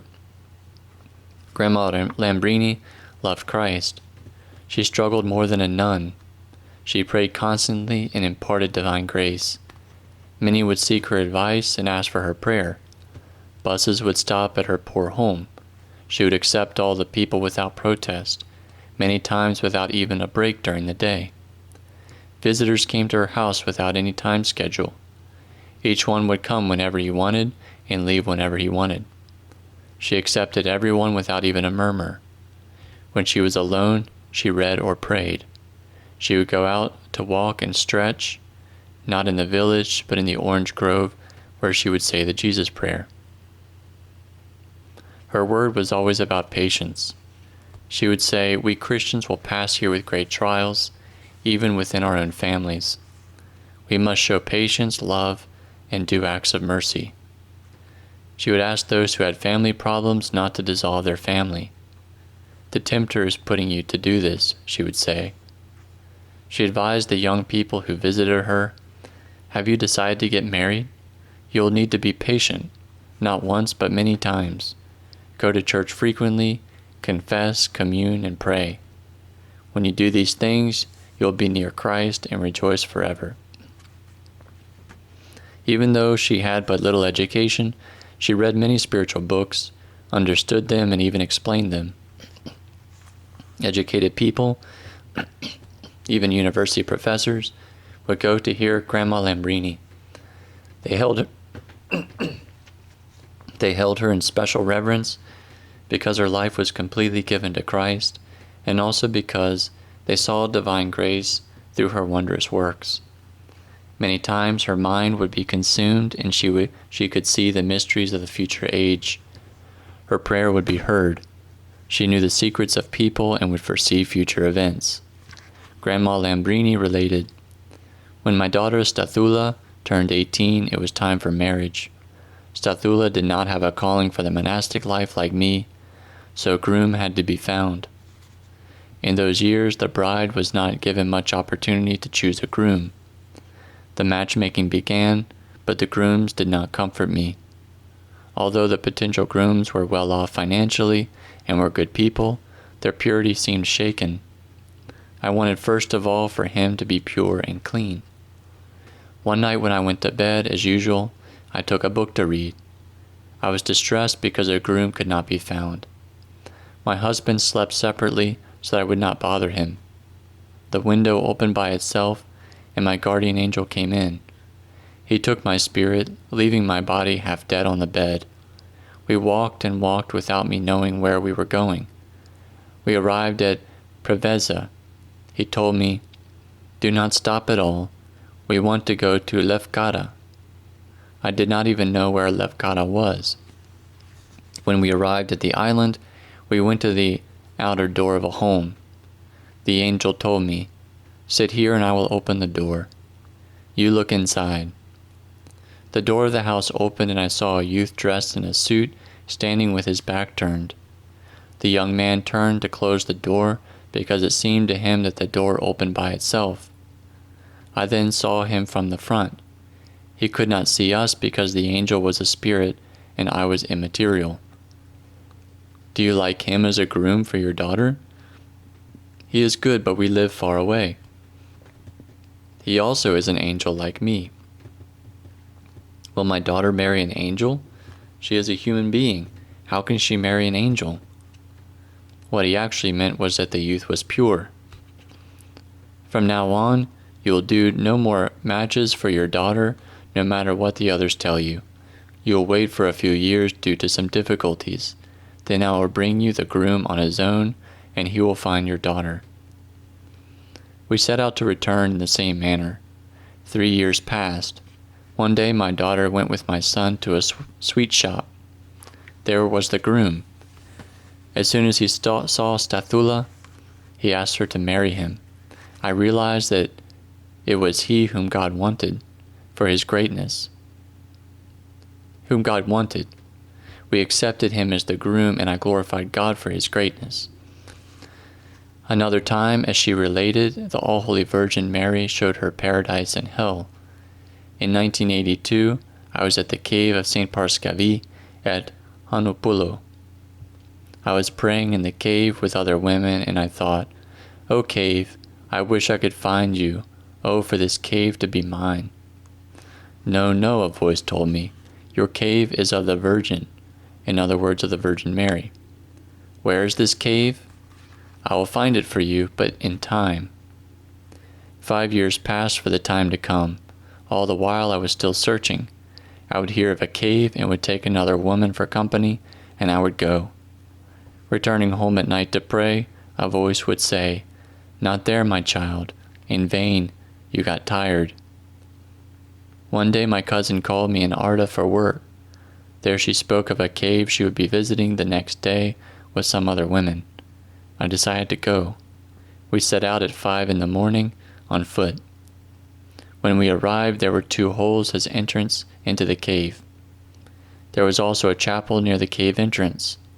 I took lanterns and candles along with me. I wondered, is this the cave? And I heard a voice, "I am in here. Hold a lantern to enter into the cave." To escape from the women, I said I was tired and wanted to sit and rest. As soon as they entered the chapel, I lit the lantern and entered the cave. The cave was large. Inside I saw the All-Holy Virgin Mary clearly. I bowed and venerated her. Then I forgot everything. I wanted to stay there forever. I continually venerated the All-Holy Virgin Mary, and she told me, "It is enough. You will see many things in here. You will see the other world. These things that you will see, confess them to others who also love these things. If you see indifference, do not say anything. And to the women outside, you will show indifference when you leave the cave. If they ask, you will say you are praying in the cave. Now go outside right away, because they will be looking for you. Then find a way to avoid them, and enter the cave again for us to continue. I'll prepare them inwardly to accept whatever you tell them." I came out and calmed them down, because they were searching for me and shouting. My face was altered from the meeting with the All-Holy Virgin Mary. They realized it and were asking me, "Why are you thus? What happened to you?" I made an excuse that I got scared in the darkness of the cave and became pale. I told them I was going to enter the cave again to pray, and they accepted that. I lit the lantern and entered it again. The All-Holy Virgin Mary was waiting for me. She told me, "Do not fear now. The women will be waiting for you, and as soon as they see you, they will say, 'Glory to thee, O God.'" Then the All-Holy Virgin Mary took me to a large field as big as Arda. I reached 2 streets and asked which one I should select. "Whichever you want," the All-Holy Virgin Mary said. I took the one road. As I proceeded, I could see parties, marriages, couples in love, children, and I said, "What beautiful people are here." "Oh," the All-Holy Virgin Mary said, "this is how people party in the world of the wicked one below." When I heard this, I did not want to continue, but the All-Holy Virgin Mary said, "We will proceed, and do not fear." Thus I took courage and proceeded. We encountered a fiery river where waves were breaking on 3 of my own people, and they were shouting. The All-Holy Virgin Mary told me, "Do not worry. This is what they labored for on earth. This is what they are reaping. Did they listen to you when you spoke? I do them a good favor every year of taking them out of there from resurrection until Pentecost." Further beyond, I saw a river of boiling tar, and there were those who had repose going in and coming out. However, their clothes were clean. They were not getting dirty even though they were rolling in the tar. But what did it matter? They were being burned by the tar. They could not endure the burning. Then I ended up by a large barrel. There was a soul inside who was being tortured and shouting my name. He was trying to come out and asked me to wet my little finger so that his mouth could be wet a bit. I recognized him from his voice and asked, "Why are you inside? Did you work these things in life?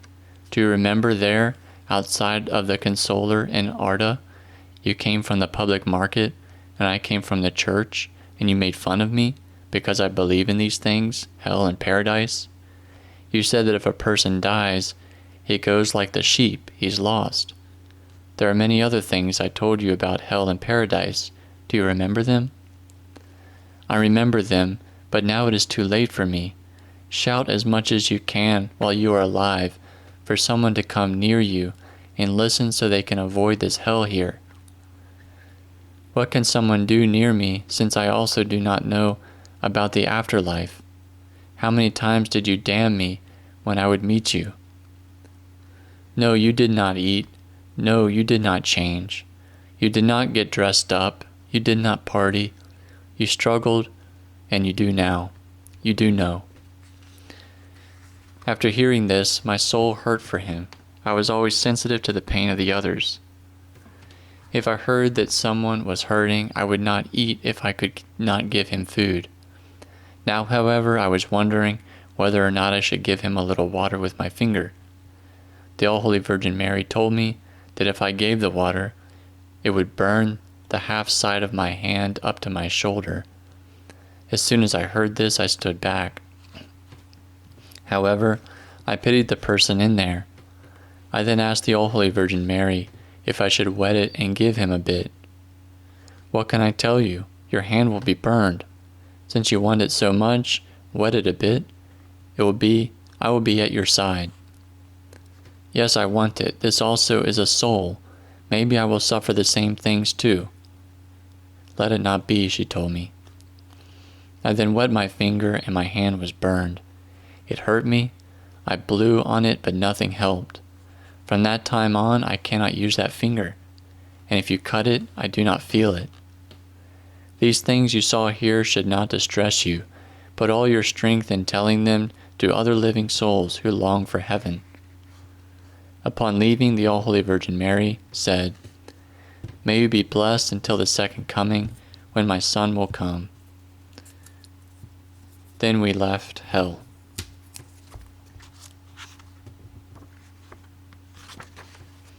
From there we went to the good world. It was a place where you rejoiced to be found there. I recognized many of them. I met many couples who lived with love for each other. She wanted to show many others also, but I told her, not youth, because I get upset when they die young. The All-Holy Virgin Mary told me, not young people, elderly people, because good people die elderly. The others we take young, so that they can escape from the sins in which they would have fallen. We met an elderly couple. The All-Holy Virgin Mary told me, now their son is also coming. He is en route. He had just died and his soul was ascending. Then the elderly man got up and prayed to the crucified one, who was enthroned a little further over, and said, My God, I thank you for taking my son at a mature age and bringing him here. The elderly woman thanked him also. Amen, was heard from the cross. The elderly couple sat down again on their golden armchairs. They were all golden. On a small table in front of them, each was eating from a plate.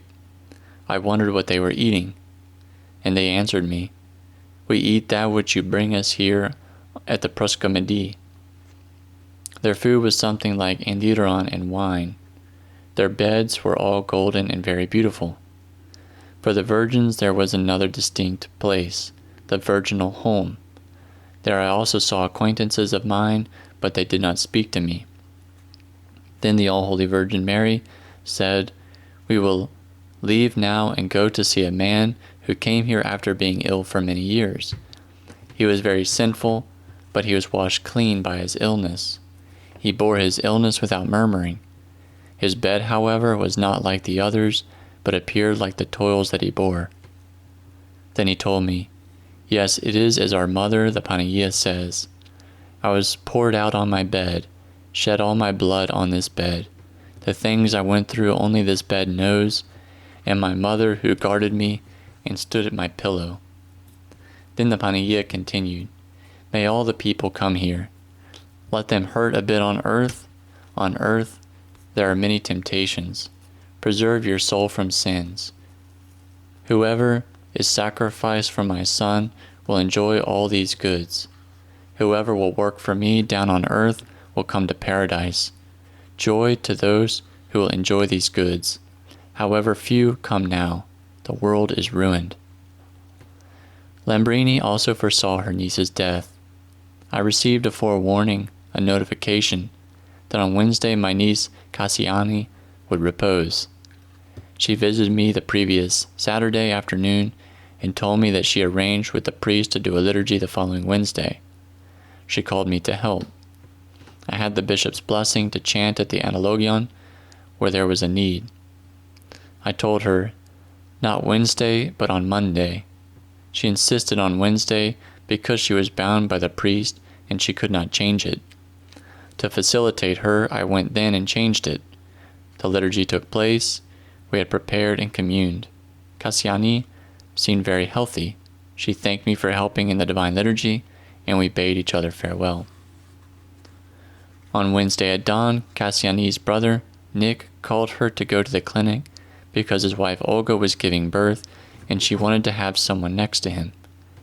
Cassiani went, but immediately after the birth she suffered a lung inflammation and reposed after a bit. For this reason I tell you, we do not know when we will die. She related the following story to me.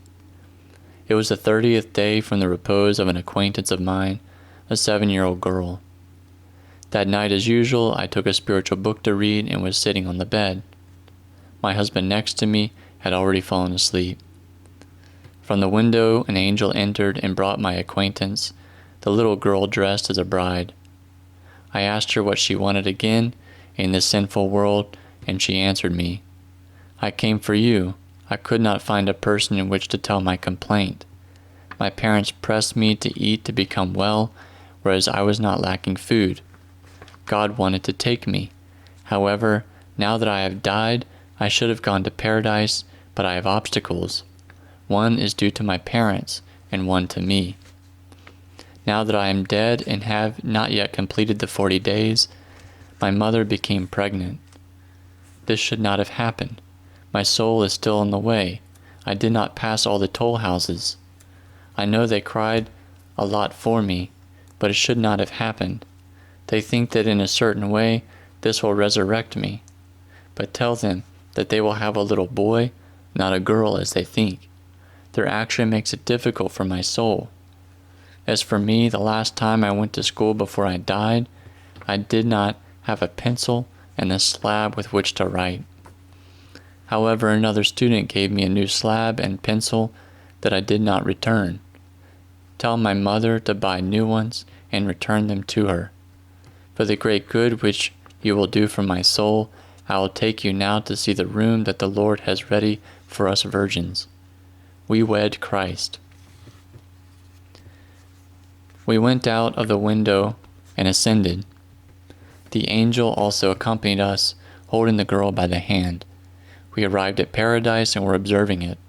There are many houses, all very beautiful. We reached the virginal home, but she did not allow me to enter.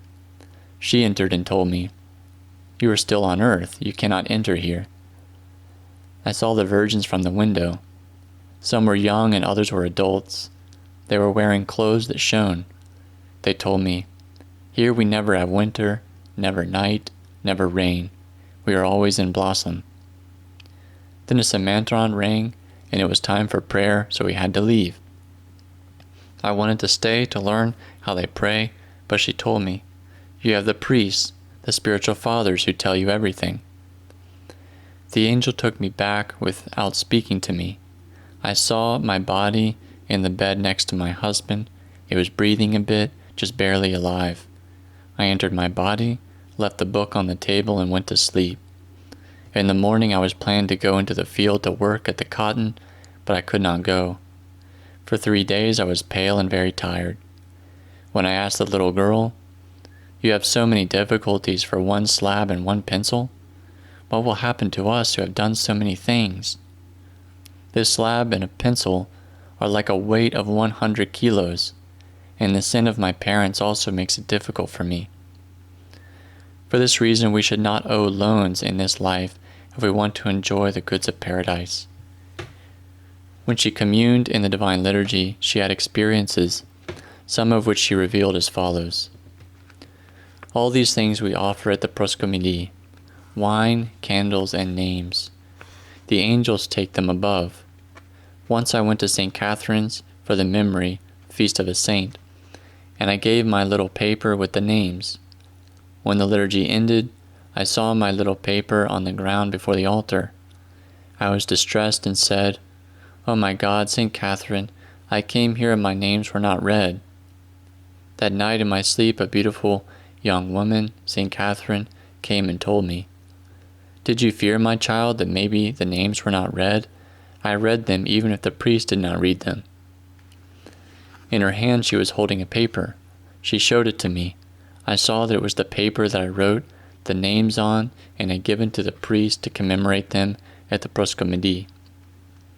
When our liturgy begins in the morning, everything is very beautiful. However, when it is time for communion, the church is filled with the angelic spirits. Now I see them like a flash. Angels pass with their wings, their faces beautiful, as we people are. They are tall and we are short. The priest shouts from here, the chanter from there. They all come out and encircle the priest. When the communion comes out, you see Christ, whole at the royal gate. You see the priest saying with fear, he says, "Here I am," and he points to the holy chalice. In other words, he is inside. Then we really take meat from the Lord's body. He truly is in the holy chalice. He becomes like a little child with a little head, little hands, and little feet. Christ, whole as a human, is given to me and given to you and to the others with a little spoon. The little spoon holds inside a little human. How can you take this thing? And we, some sinners, take it, badly defiled, very wicked, evil people, martyrs, and they kill the other and bury him. When you commune, you will go with head bowed and will think of who you will find before you. Who will you now see? Do not look at others to see what they are doing. You will pay attention only to the holy chalice. He who is in the holy chalice. There is Christ himself who shows it to you. It is not the priest that gives, but Christ himself. He observes who is worthy of taking it. He does not give it to the unworthy. Do you think that everyone takes communion at that time? They do not take. Only those who are prepared take.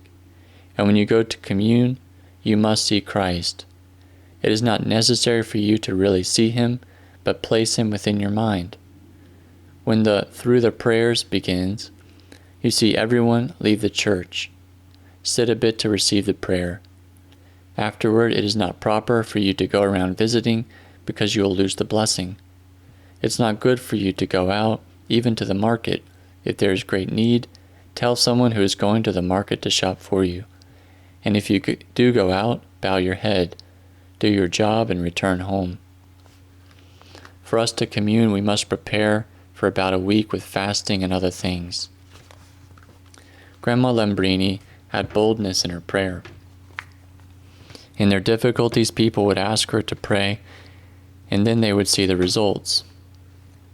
One of her cousins was ready to die and could not easily give up his dying soul. He was being tortured. When it seemed that he was dying, he would again recover. His wife asked Grandma to go to the patient and pray. She hesitated because she considered that she would kill him. Finally, she did go to him and they talked. He was a good man, but he drank. She told him to confess, and while Grandma was praying, he calmly handed over his soul. Her 5-year-old grandson was sick.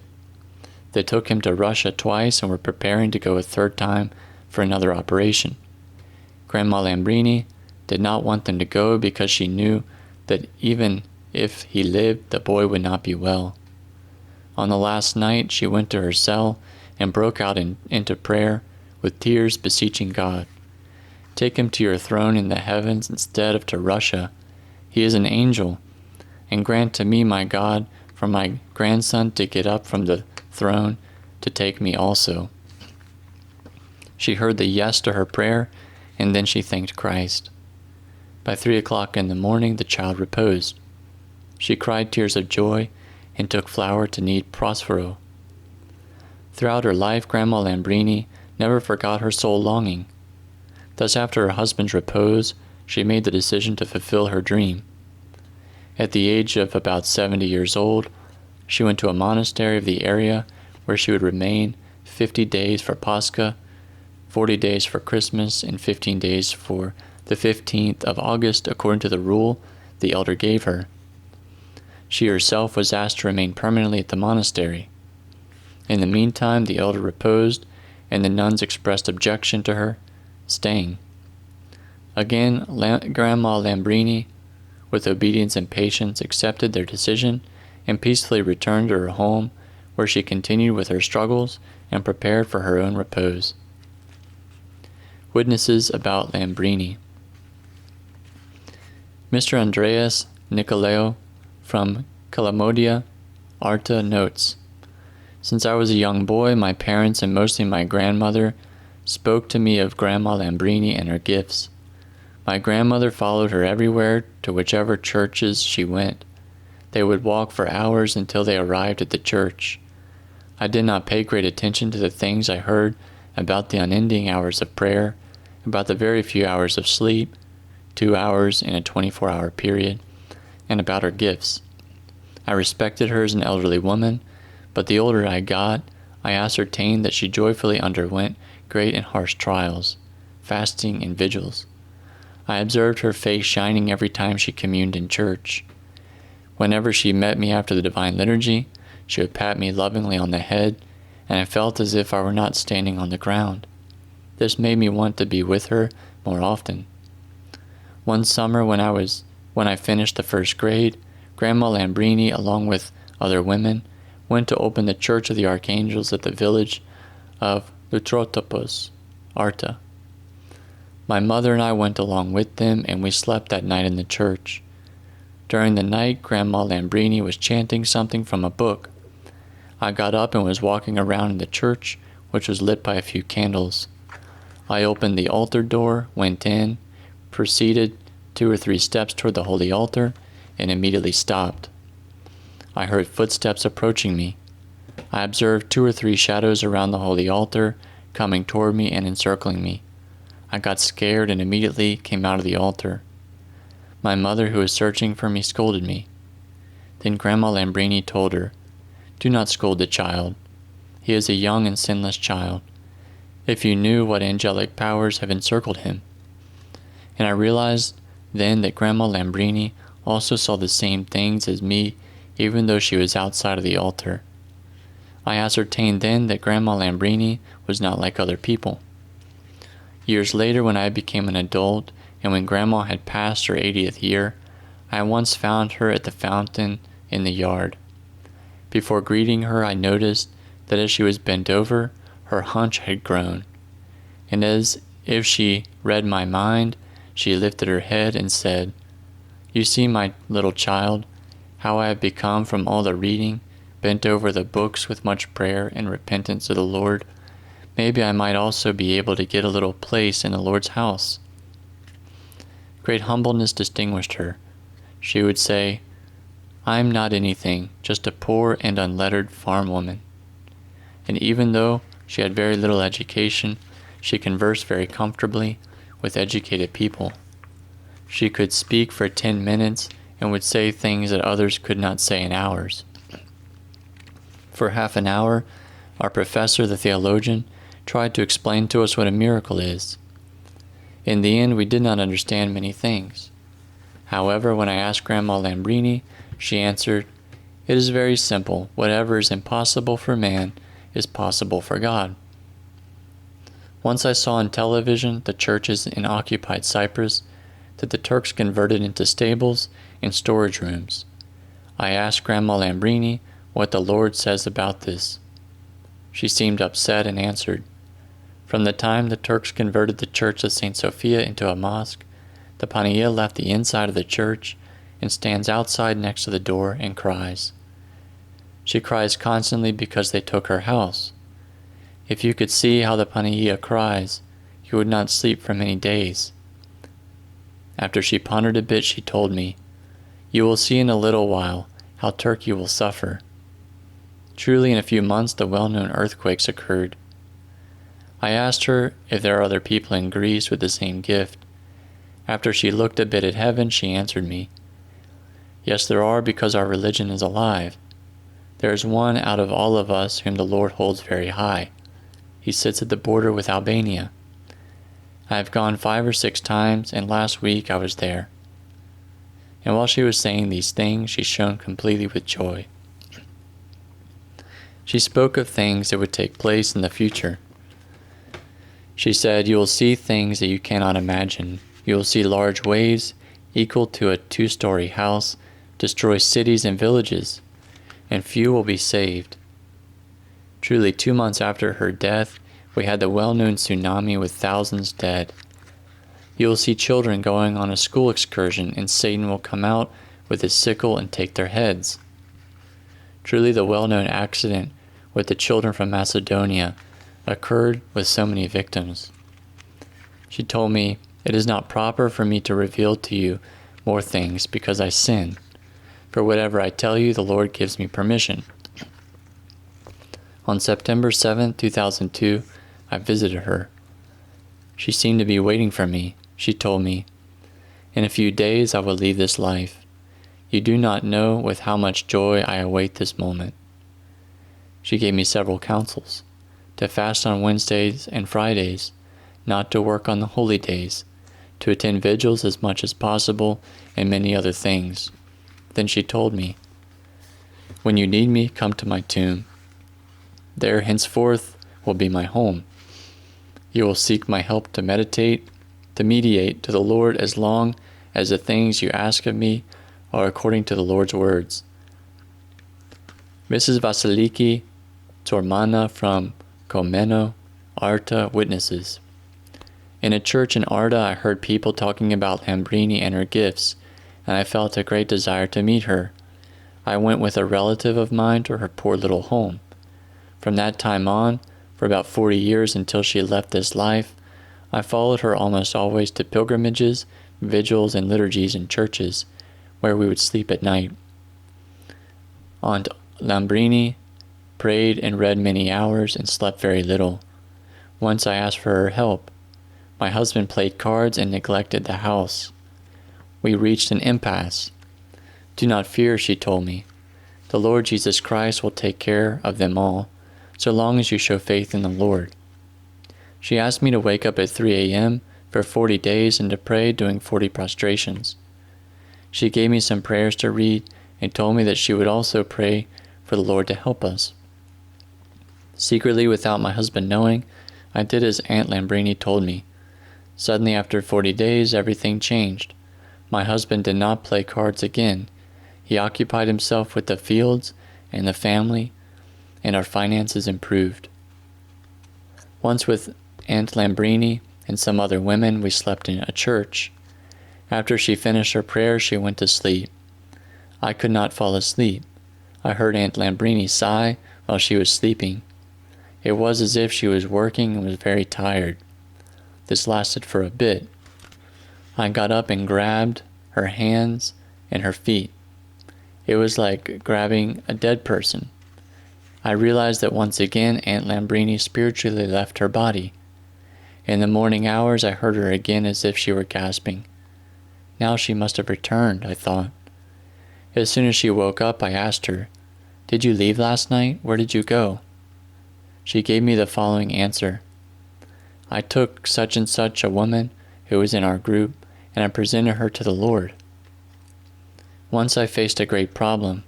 I was bedridden for 6 months with strong pains in my waist. I could not move and went from doctor to doctor, but my condition worsened. One day Aunt Lambrini visited me. "Do not worry," she told me. "In a bit you will be completely well."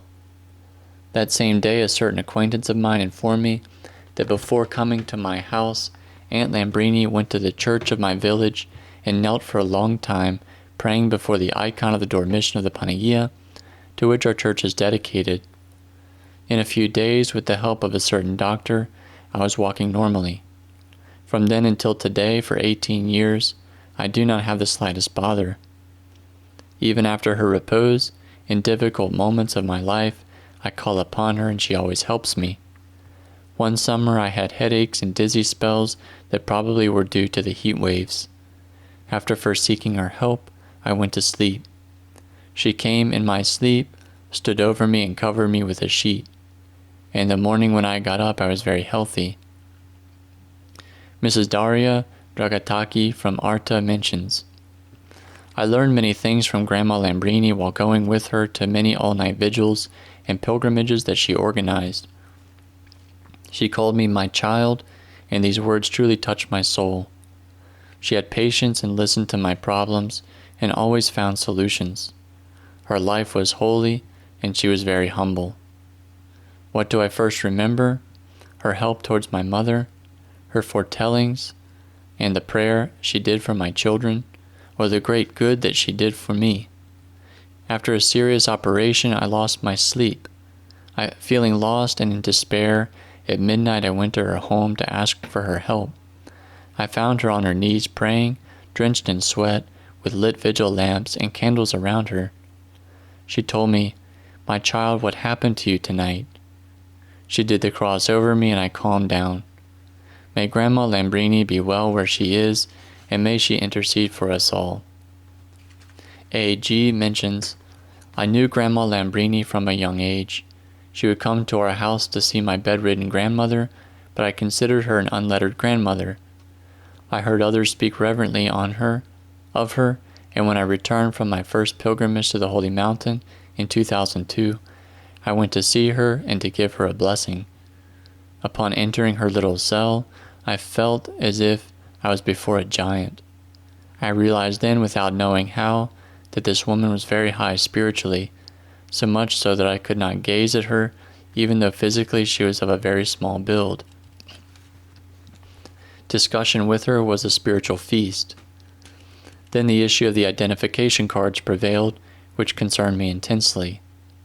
The first thing she told me, without me mentioning anything related, was, we should not take the identification cards with the mark.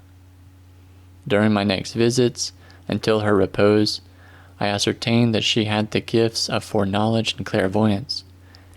She mentioned to me events unknown according to human logic. At other times she mentioned events concerning my future that did occur, and others about more general topics. Sometimes if I had a question in my mind, or a quandary would arise in a discussion with other people present, she would stop the discussion to answer the question I was thinking about, and then continue the discussion. In May of 2002, when I saw her, she told me that in a few months she would leave. But when she saw that, I got very upset. She said, well, I'm just saying it could be months or years. But she truly reposed in a few months, in October of 2002, in her soul journey to the Lord whom she longed for so much since she was very young.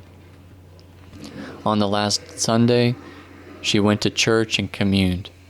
She read the Thanksgiving prayers at her home.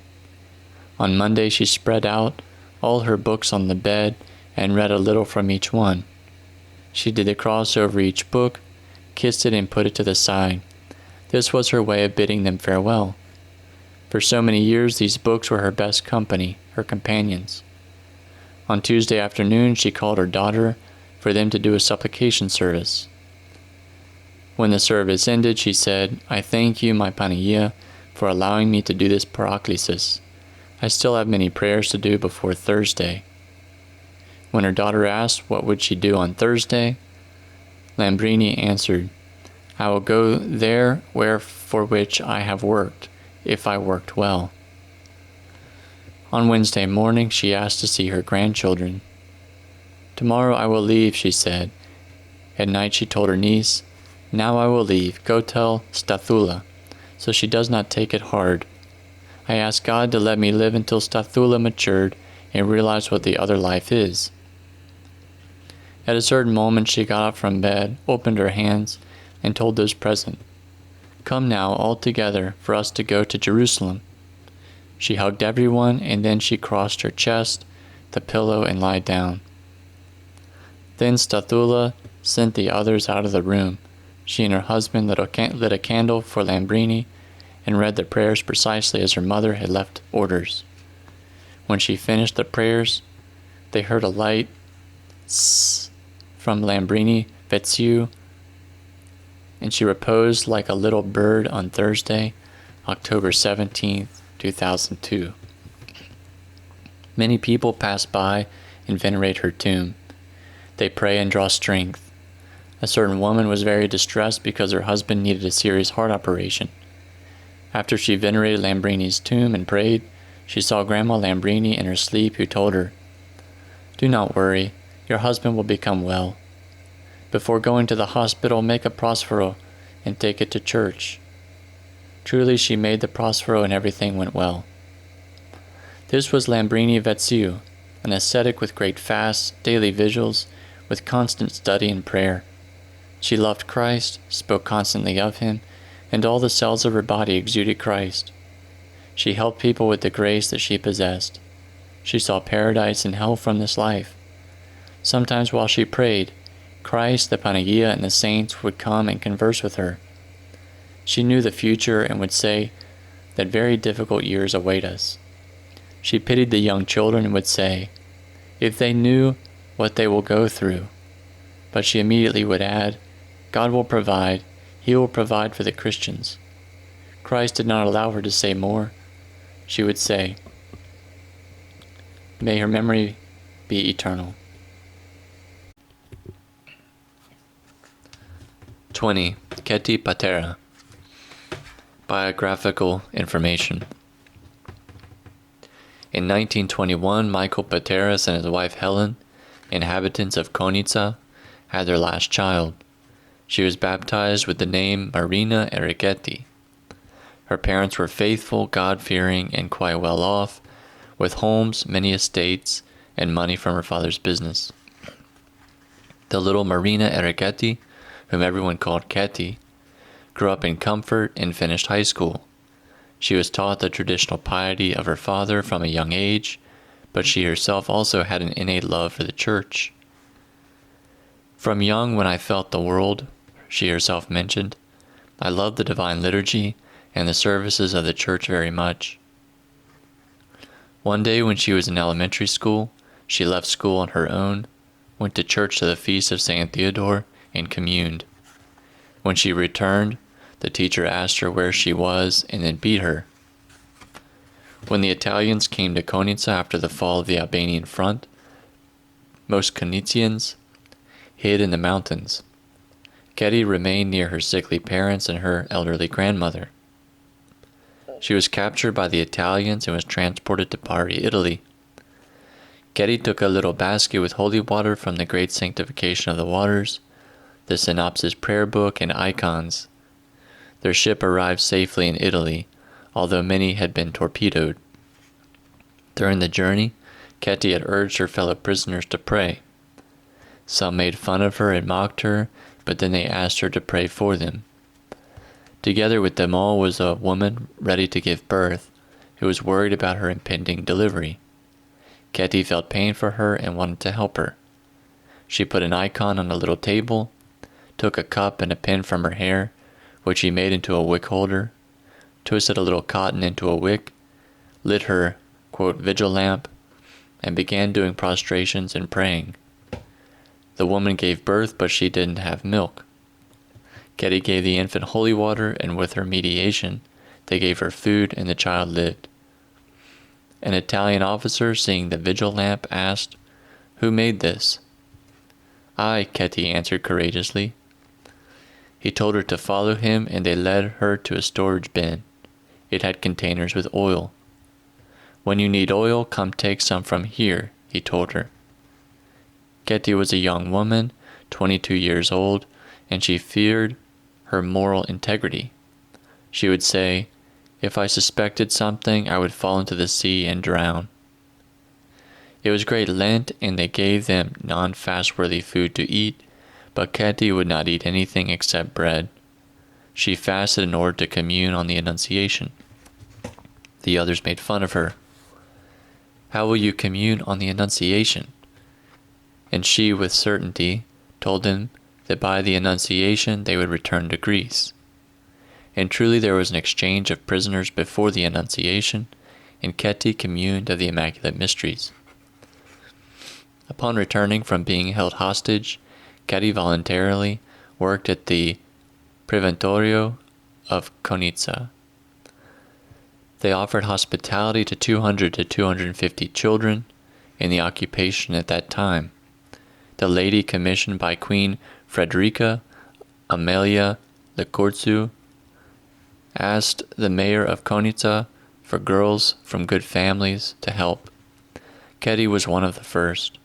She told the woman responsible that she was willing to do any type of work whatsoever, as long as she was free on Sunday to go to church.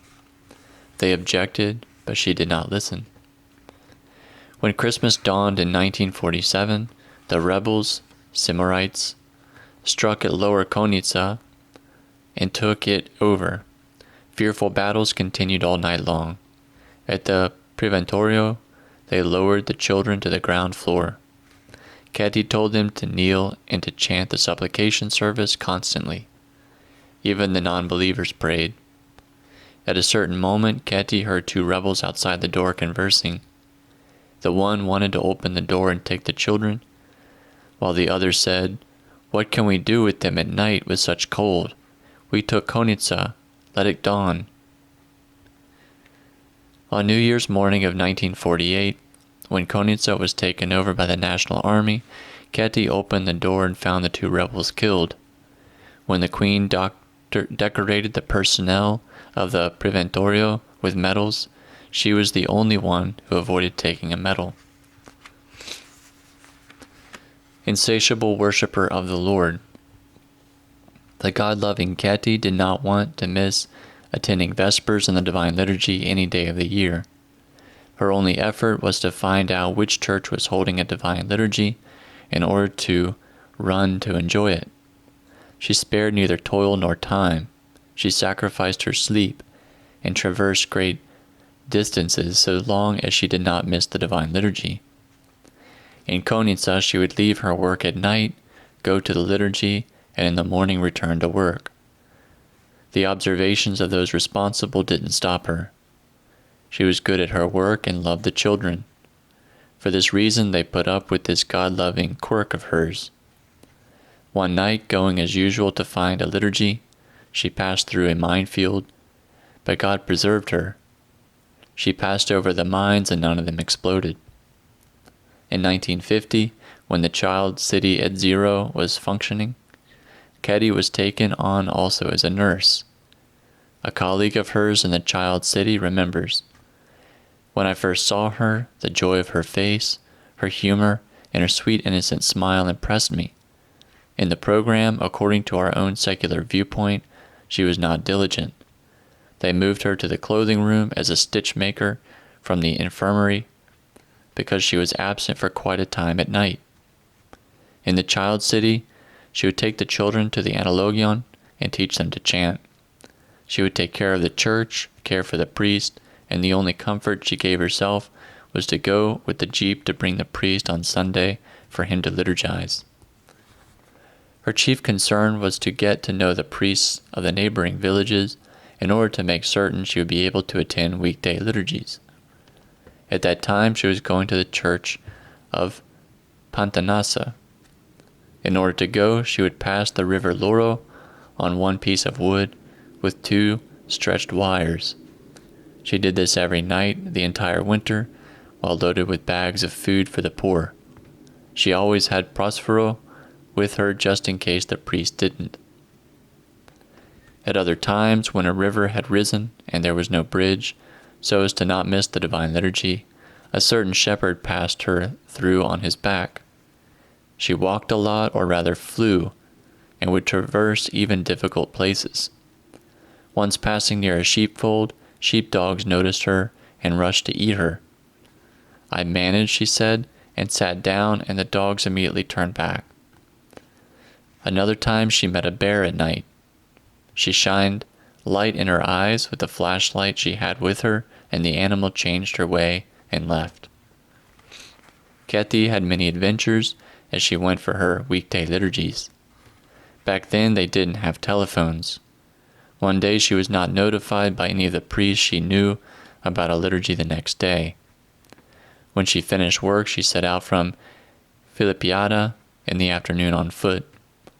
She first asked the priest there, then she went to the village Cambi, then to Pantanassa, subsequently to St. George, but no one was having a liturgy, and it was becoming evening. She left for Karasovo, as always on foot. There she found out the priest would be celebrating the liturgy the next day, but she did not stay because the priest's tooth was hurting. Keti feared maybe he might not hold liturgy because of the toothache, and she left for the church of the Panagia in Vulitsa. While going to Upper Vulitsa with the priest's sister, she fell in a pit of asbestos up to the knees. She washed herself and went to the liturgy. From the afternoon when she set out until the time she reached the church where she finally attended the Divine Liturgy, she traversed a distance of 30 kilometers. In Konica, she would often go to see her elderly mother, who lived alone. One day in church, while going up a chair to light the vigil lamps, she fell and broke her leg above the knee. She went to the hospital and they took care of it. They told her she needed to remain lying there until she was healed. But if she remained in the hospital, where would she find a divine liturgy? So she left limping, found a car, and went to St. George of Philippiada to her acquaintance Father Basil Zalacosta, where she asked that they lay her in the women's balcony of the church. There she slept for 20 days and nights, and every day the priest would go and celebrate the liturgy. Once the jeep of the child city was going to Konica and would be leaving very early. Keti wanted to go to see her mother. How, though, could she leave without attending liturgy? She set out at midnight on foot. She went and woke up the priest. He protested because his clock showed a few hours after midnight. The divine liturgy took place while it was still deep in the night. To the priest who protested, Keti answered, "What did it matter? I went to leave early in the morning for Konica." One winter night, there was such a storm that trees were uprooted. Not even was this an obstacle. She went without hesitation to the liturgy, but she was delayed in returning for quite a while. All the personnel waited and worried, fearing that perhaps some tree fell on her. She appeared with bloodied feet, as much as they could show beneath her long dress, but full of joy. She explained that her delay was due to the fact that she was passing over the fallen trees she encountered. I wonder what Keti felt during the Divine Liturgy. It must have been something very strong for her to endure all the toils and the sacrifices she did to attend liturgy. She by herself was the chanter, she would pay the priests, and she would also carry the liturgical books with her when necessary. Sometimes Keti would go to a vigil, and in the morning she would again go to another liturgy. Afterward, when visiting a familiar household, she even wanted to hear a third divine liturgy. She would kneel next to the radio and do prostrations when it was the memory of some great saint. Then no noise would bother her, she didn't hear anything else, she didn't see anything. So great was her love for the worship of God. In her cell or at the homes in which she would be staying, she prayed and studied. Many nights when she stayed at our house, an acquaintance of hers relates, she would insist on staying in the kitchen and sleeping on a narrow couch of 40 centimeters. How much she would lie down no one learned. The light all night long was lit. She would read the canon of the saint and the psalter. After every divine liturgy, she would read the Theotokarion and tell me, "You don't read the Theotokarion? Then what do you do?" The Theotokarion is a collection of hymns written to the Virgin Mary, the Theotokos.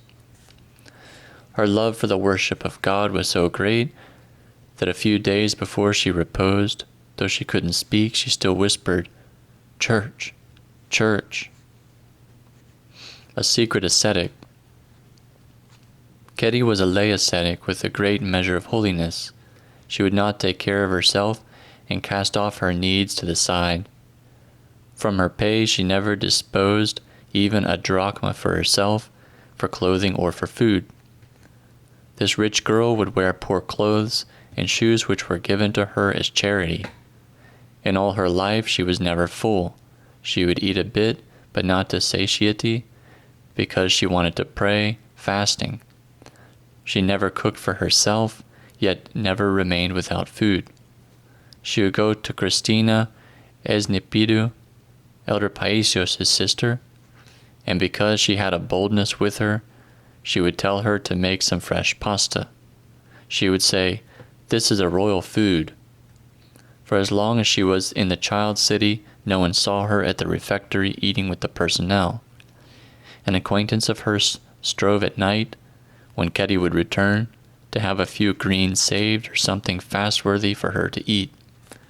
She did not eat meat, and after her mother's repose, she also abstained from dairy and eggs. In fasting she was unsurpassable. She had great endurance. She spent many days only with andiro, which she had in her purse. Usually she ate greens, olives, fresh pasta, a little rice, and on feasts a little fish. She would drink her coffee bitter for Ascetics.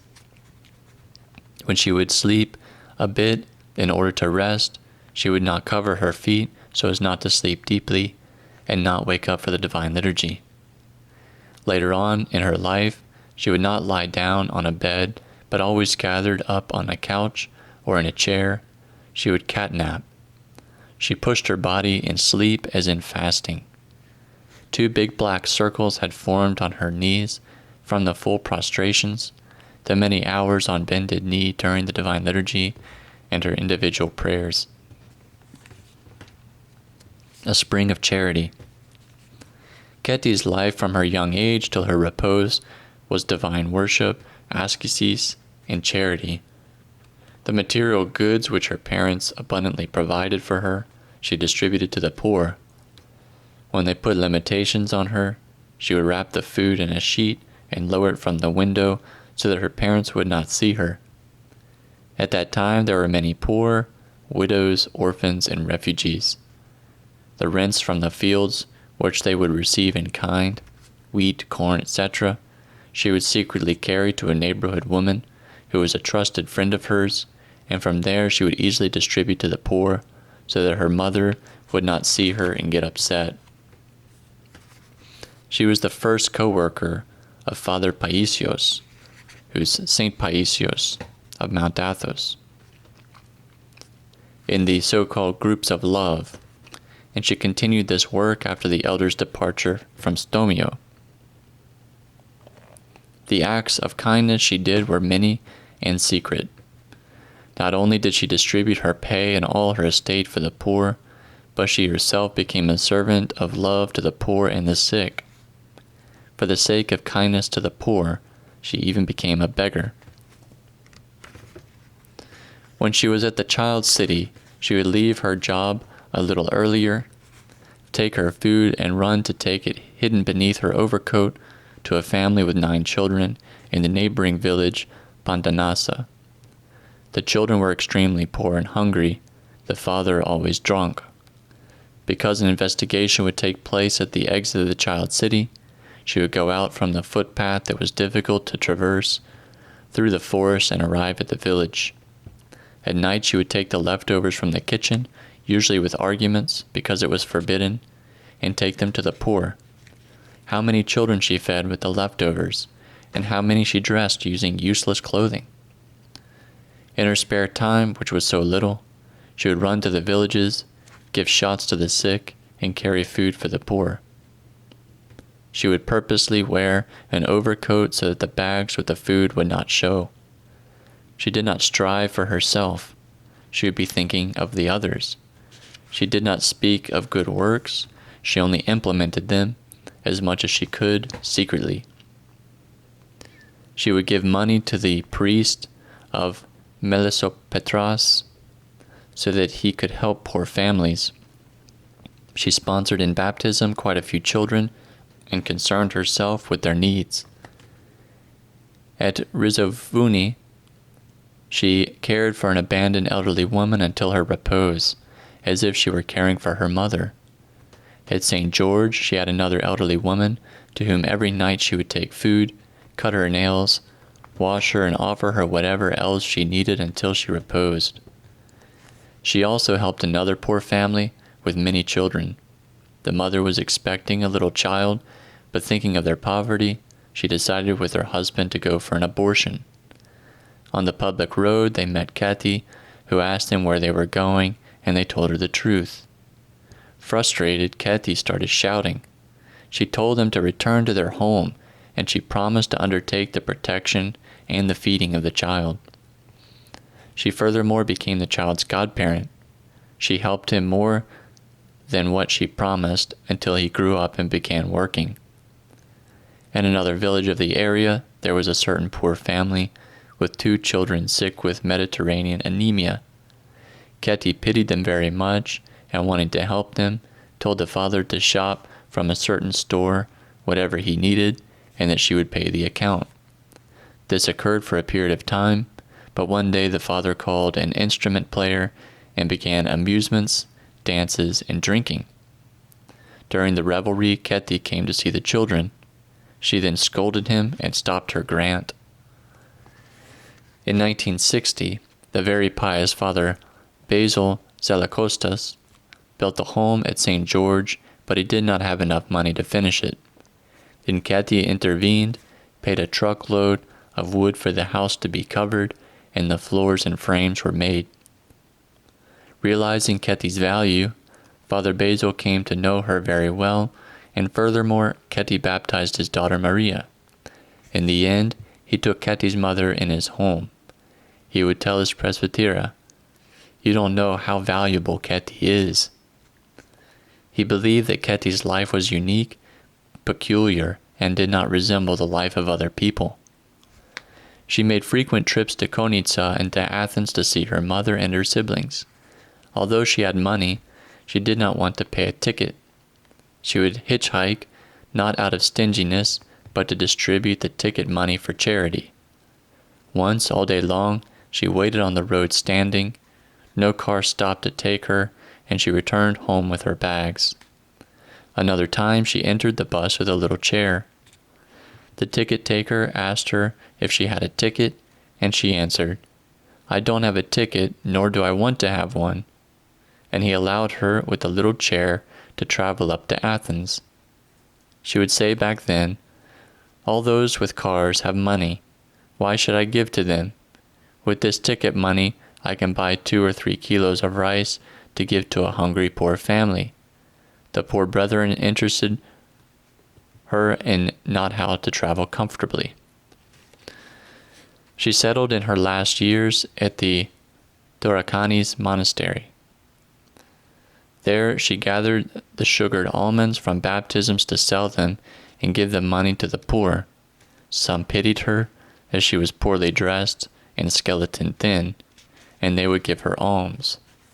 She would joyfully accept them in order to give them in turn to others. She rejoiced to be considered a poor beggar. However, she kept the very few clothes she had extremely clean. She asked for clothes and mainly shoes, supposedly for herself, and she would give them to others who had need.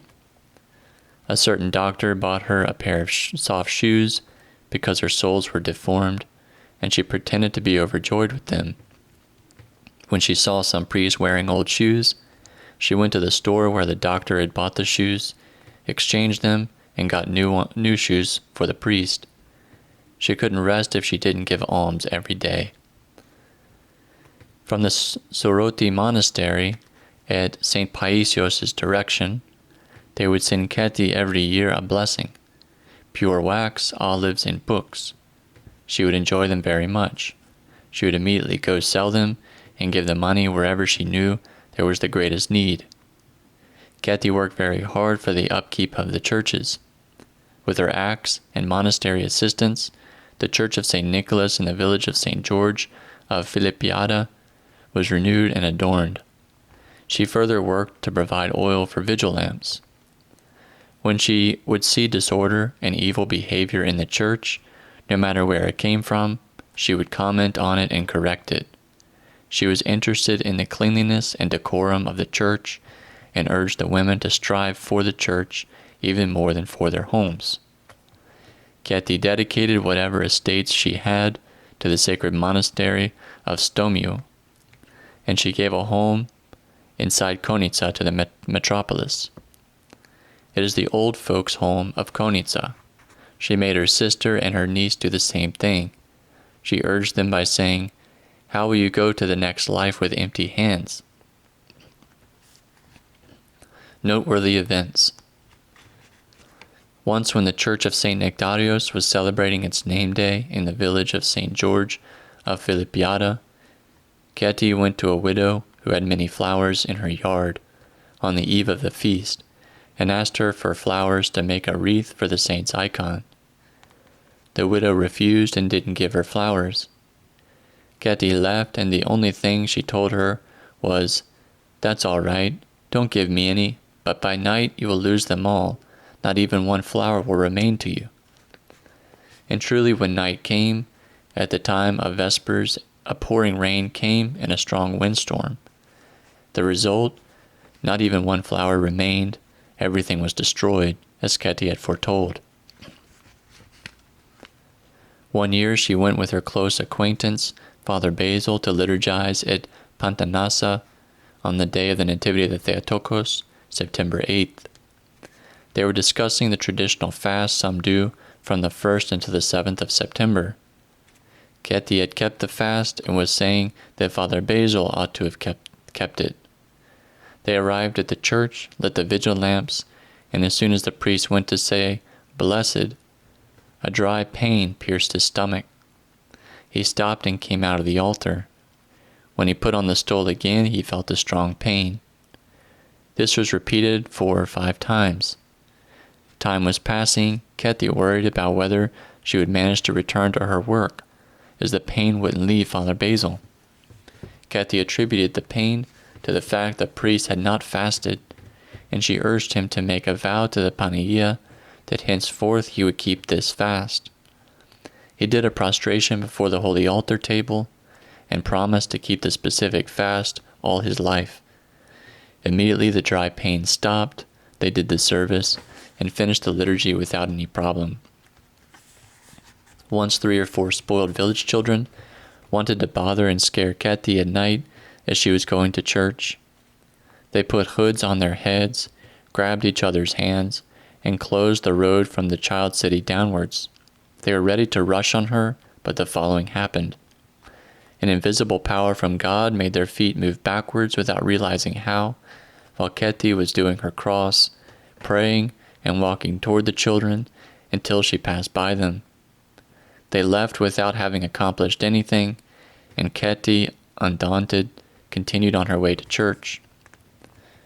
Once as she was going by foot from the child city to Konitsa, a truck driver who had his wife with him gave her a ride. They were going up to Kaneta. The road was narrow, ascending, and dangerous. On the one side were rocks, and on the other an abrupt slope. Suddenly the brakes went. The driver opened the door, jumped out, and shouted at them to also jump. His wife jumped out, but Keti did not move. She only bowed, gathered her things, and gathered herself in the recess of the car underneath the window. The car struck a rock and began rolling down the slope. The driver froze from his fear. When they saw Keti come out fine and unharmed, they lost it. An acquaintance of hers asked her what she was thinking during this, and with sense of humor she answered, "I was wearing a new jacket and was pitying that it would be ruined." She saw all people as good and entered without discretion into any car. One night, she set out for Volista Panagia. A car which was passing by stopped next to her and she entered. On the way, the driver bothered her with improper words, and while the car was moving, she opened the door to jump out. The driver managed to stop. She got off and continued her journey in the night. When Keti's 90-year-old mother could no longer serve herself, Keti brought her to Father Basil's house at St. George in the year 1969 in order to have her nearby. During the day, the presbytera took care of her, and at night, Keti would sit by her. Together with her mother, Keti also brought an icon of the Panagia holding the infant with a dimension of 50 by 40 centimeters, and she said it was very miraculous. It was a family heirloom, and when someone of the house was about to die, the icon would always fall from the iconostasis onto the floor. Keti said with certainty to Father Basil, "When my mother will die, the icon will notify us with the noise of its falling." They placed it at the iconostasis, among other icons, so that they would restrain it, with the incline towards the wall to support it, and they placed in front a little board 5 centimeters high. The icon was well secured, and it was impossible for it to fall, yet Keti insisted that before her mother dies, the icon would certainly fall. Keti would go to the Chalcidice, and at night when she would return, she would ask if the icon was in its place. This continued for a long time, and Keti would say that the time had not yet come. On July 8, 1971, Father Basil and Keti were sitting on the ground floor, and suddenly they heard what sounded like the shot of a rifle from the room where the icon was. Keti jumped up and shouted, "The icon fell." They went up and saw the icon fallen on the floor. With piety and fear they kissed it and placed it in its place. It's worthy of wonder how the other icons didn't also fall, which are on the same iconostasis. Keti's mother had lost her senses. She didn't understand anything. On Saturday, July 10th, in the year 1971, 2 days after the falling of the icon, Mrs. Helen Patera, Keti's mother, reposed and was buried in Konitsa. Afterwards, Keti said that henceforth the icon should not remain with the family, it should go to a monastery, and they sent it to the sacred monastery of Panagia Ruvalista in Arta, where it is kept to this day. Every Friday, there was a vigil at the Durakani monastery. After attending it, Keti would go to Yanene and wait hours outside of the church for the divine liturgy. In those last years, there came a winter night when the thermometer showed quite a few degrees below zero and a frozen northern wind was blowing. After the vigil, Keti came to Yanena and crouched into a certain ruins in the courtyard of St. Catherine. She spread down the footcloth, wrapped herself with her light coat, and felt a warmth like that of a wood stove. Thus she slept very nicely. Keti had the habit of going to the house of a certain woman friend of hers at unsuitable hours. One day at 3:30 p.m., while the family was resting, Keti knocked on the door. The lady became indignant. Upon opening the door, almost angry, she saw Keti's face shining brilliantly, and she was startled and said nothing. GZ related, "I met Keti during the summer of 1995. I had separated from my wife and was visiting Dorakani to pray and to be consoled. One day she told me, 'Do you want me to call Father Athanasios to help you?' I said no.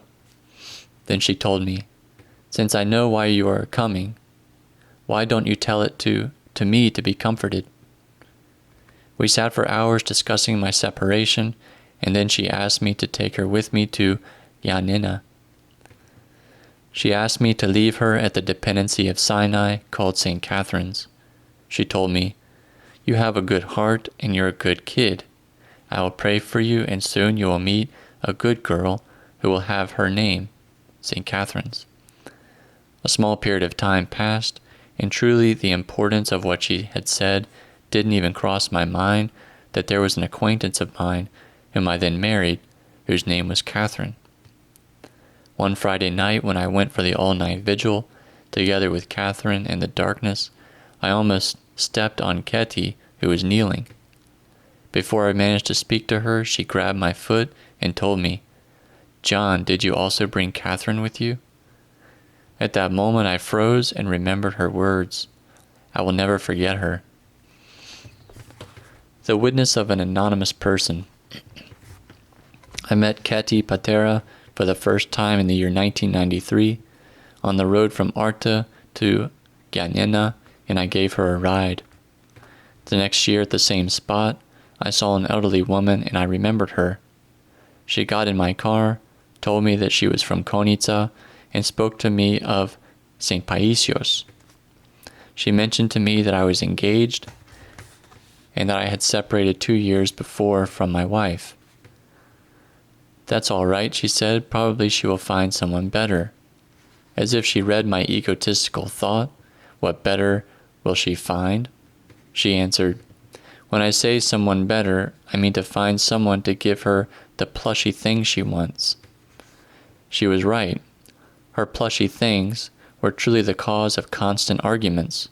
She told me that this girl, whom I now knew was named Sophia, and she mentioned to me various aspects of her character.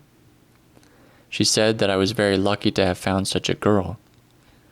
Then she scolded me because I acted poorly toward her sometimes and upset her. She told me to give her greetings from grandmother, whom she has not yet met, but who knows her very well. And in the end she added commandingly, "Marry this girl." After all that Keti told me, something changed inside of me, and I saw Sophia differently. I married her, we had 2 children, and we were living very happily. She also told me, "Why are you speeding so much?" I looked at the odometer and said, "I'm only going 60 kilometers. She told me sternly, "I don't mean now, but other times. Do you know how many times God preserved you so you wouldn't get killed?" Truly, not only was I speeding a lot, but many times I was searching to find someone to race against through the turns of Katara, Metsovos, surpassing the limitations of the car. All these things I heard surprised me. I asked Keti about a certain child acquaintance of mine who had been born sick, and the doctors couldn't say with precision the cause of his illness. She told me precisely where his problem was, and this was ascertained by special tests which they gave him abroad. When we arrived at Janula, she opened her bag and gave me a paper to read. It spoke about my biggest fault and the way I could correct it. I dare to say that after meeting Keti Patera, my life changed. I began seeing things differently, my interests changed, I went to the Holy Mountain to worship and to confess, and I continue going every year. I greatly thank her, I think of her, and she has a distinct place in my heart.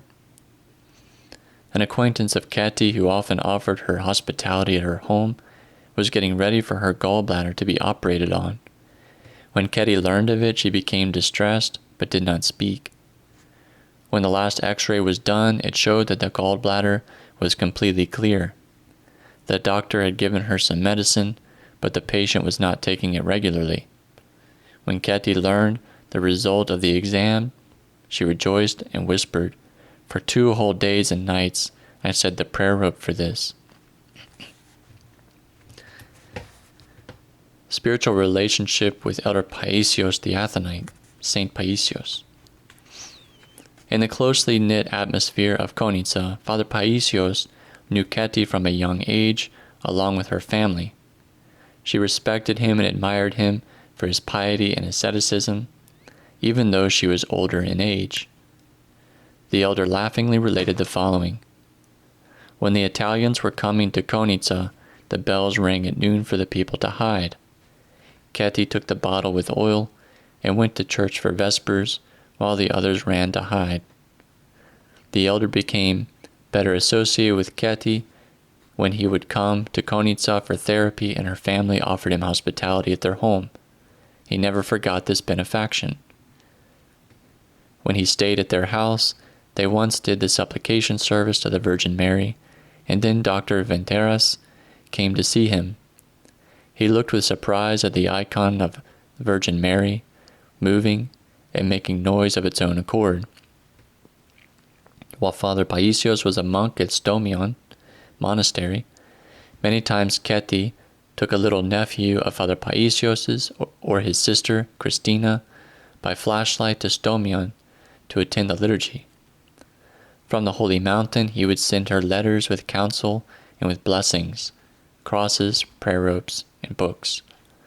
He himself would ask her for empty notebooks, and he would copy passages from the Holy Scripture and the Holy Fathers and would send them to her.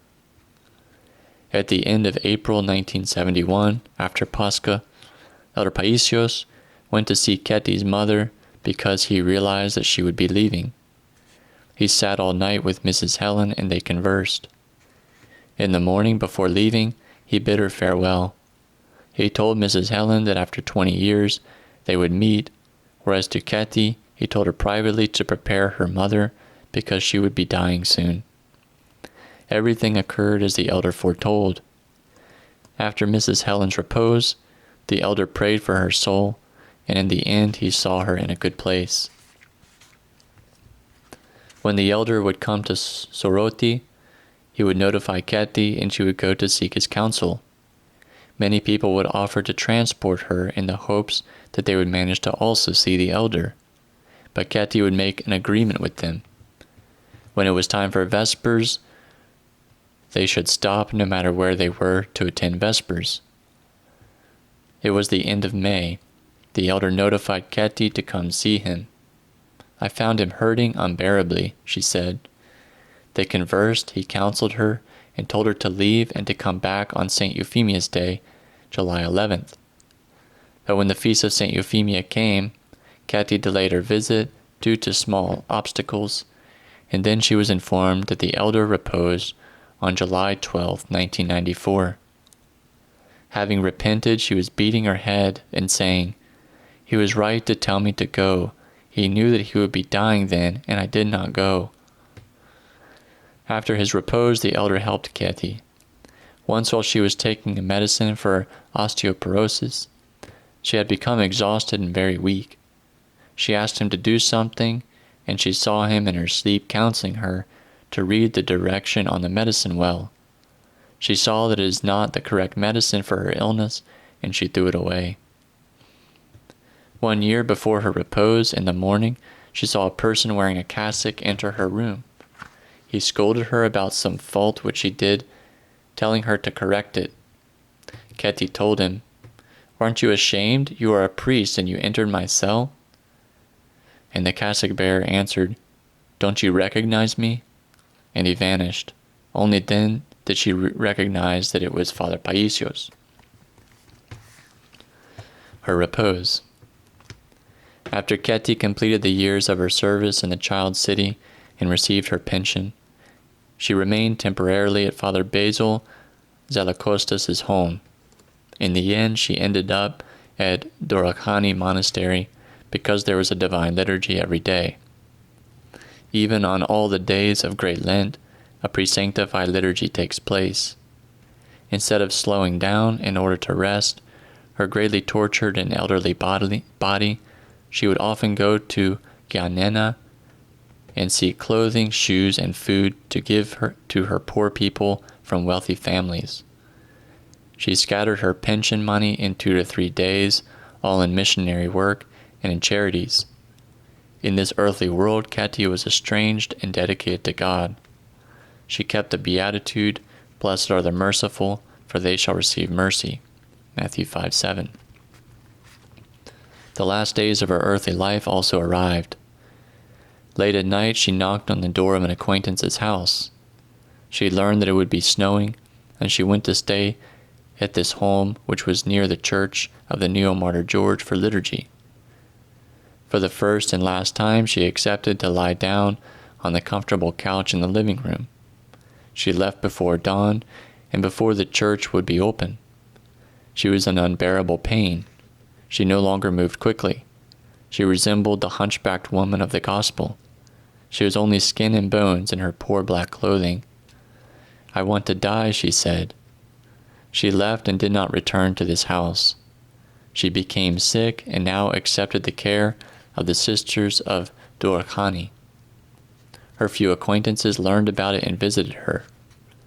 Due to weakness, she did not speak. Her face and her eyes had the appearance of another world. It seemed as if she would be leaving. Then Father Athanasios Sousopoulos also came and read the prayer of forgiveness over her. When she worsened, they transported her to the Hatzikosta hospital of Giannina, and there, with 2 deep breaths, she gave up her purified soul into the hands of God, whom she worshipped and served all her life, on Wednesday, May 7, 2003. They placed her body in the freezer, and the next day her funeral took place at St. Nicholas of Konitsa. At that time, they observed the following unusual phenomenon. Even though it had come out of the freezer, her lifeless body had an elasticity. It did not have the stiffness of a corpse. They would grab her hand and lift it high up. Her members were soft and elastic, and the temperature of her body was that of a living person. Father Cosmas, abbot of Stomion, said 2 words which summarize her entire life. We should imitate her life, voluntarily deprived but dedicated to God and man. Viewpoints about Keti. Many who met Keti had a negative opinion of her.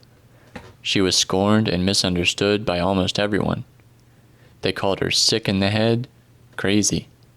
Someone who met her often on the public road of Giannina Arta believed that she was crazy to be lighting the vigil lamps. Keti would light the vigil lamps at the iconostasis on the street, for God to protect those who were traveling, especially at night. Others considered her virtuous and sought her prayer. What was Keti in the end? Man is a mystery, and God, who examines hearts and reigns, knows what Keti is.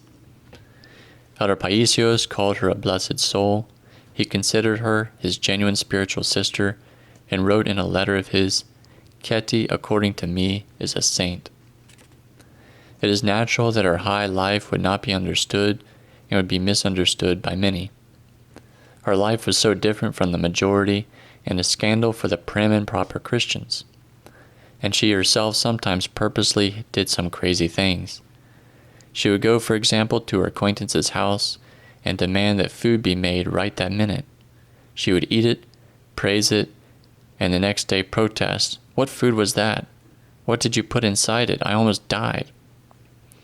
Her oddities, natural or pretended, probably were left over from when she was a hostage, where she did it purposely, yet they have their charm and show her humility. She was not trying to appear to people as a noble and spiritual person. She was not interested in the world's opinion of her, but that she do nothing that God would not like. A priest monk who met her and confessed her said, "I have never heard such a confession with such humility before." May the good God rest her soul in his kingdom and grant her 100-fold of all that she offered while she was living, and eternal life. Amen. Part 2. Wondrous and Instructive Events. 1. The Preservation of the Gospel. In the olden days, in the village of Upper Parathea, Kerkyra, there lived a pious mother. This blessed soul knew how to read and loved reading the Gospel. When she could take a little time away from her work, she studied the Holy Scriptures. One day she took her beloved Gospel, went out a bit from the village, and there in the silence studied without a care. Suddenly pirates appeared before her, and she was not able to hide or escape from them. She barely managed to hide the Gospel in the root of a bush, so that the infidels wouldn't defile it. They captured her and took her, and everything else they had stolen from the village away with them. She was in slavery for many years. By the time she managed to escape and return to the village, she had grown old. No one recognized her.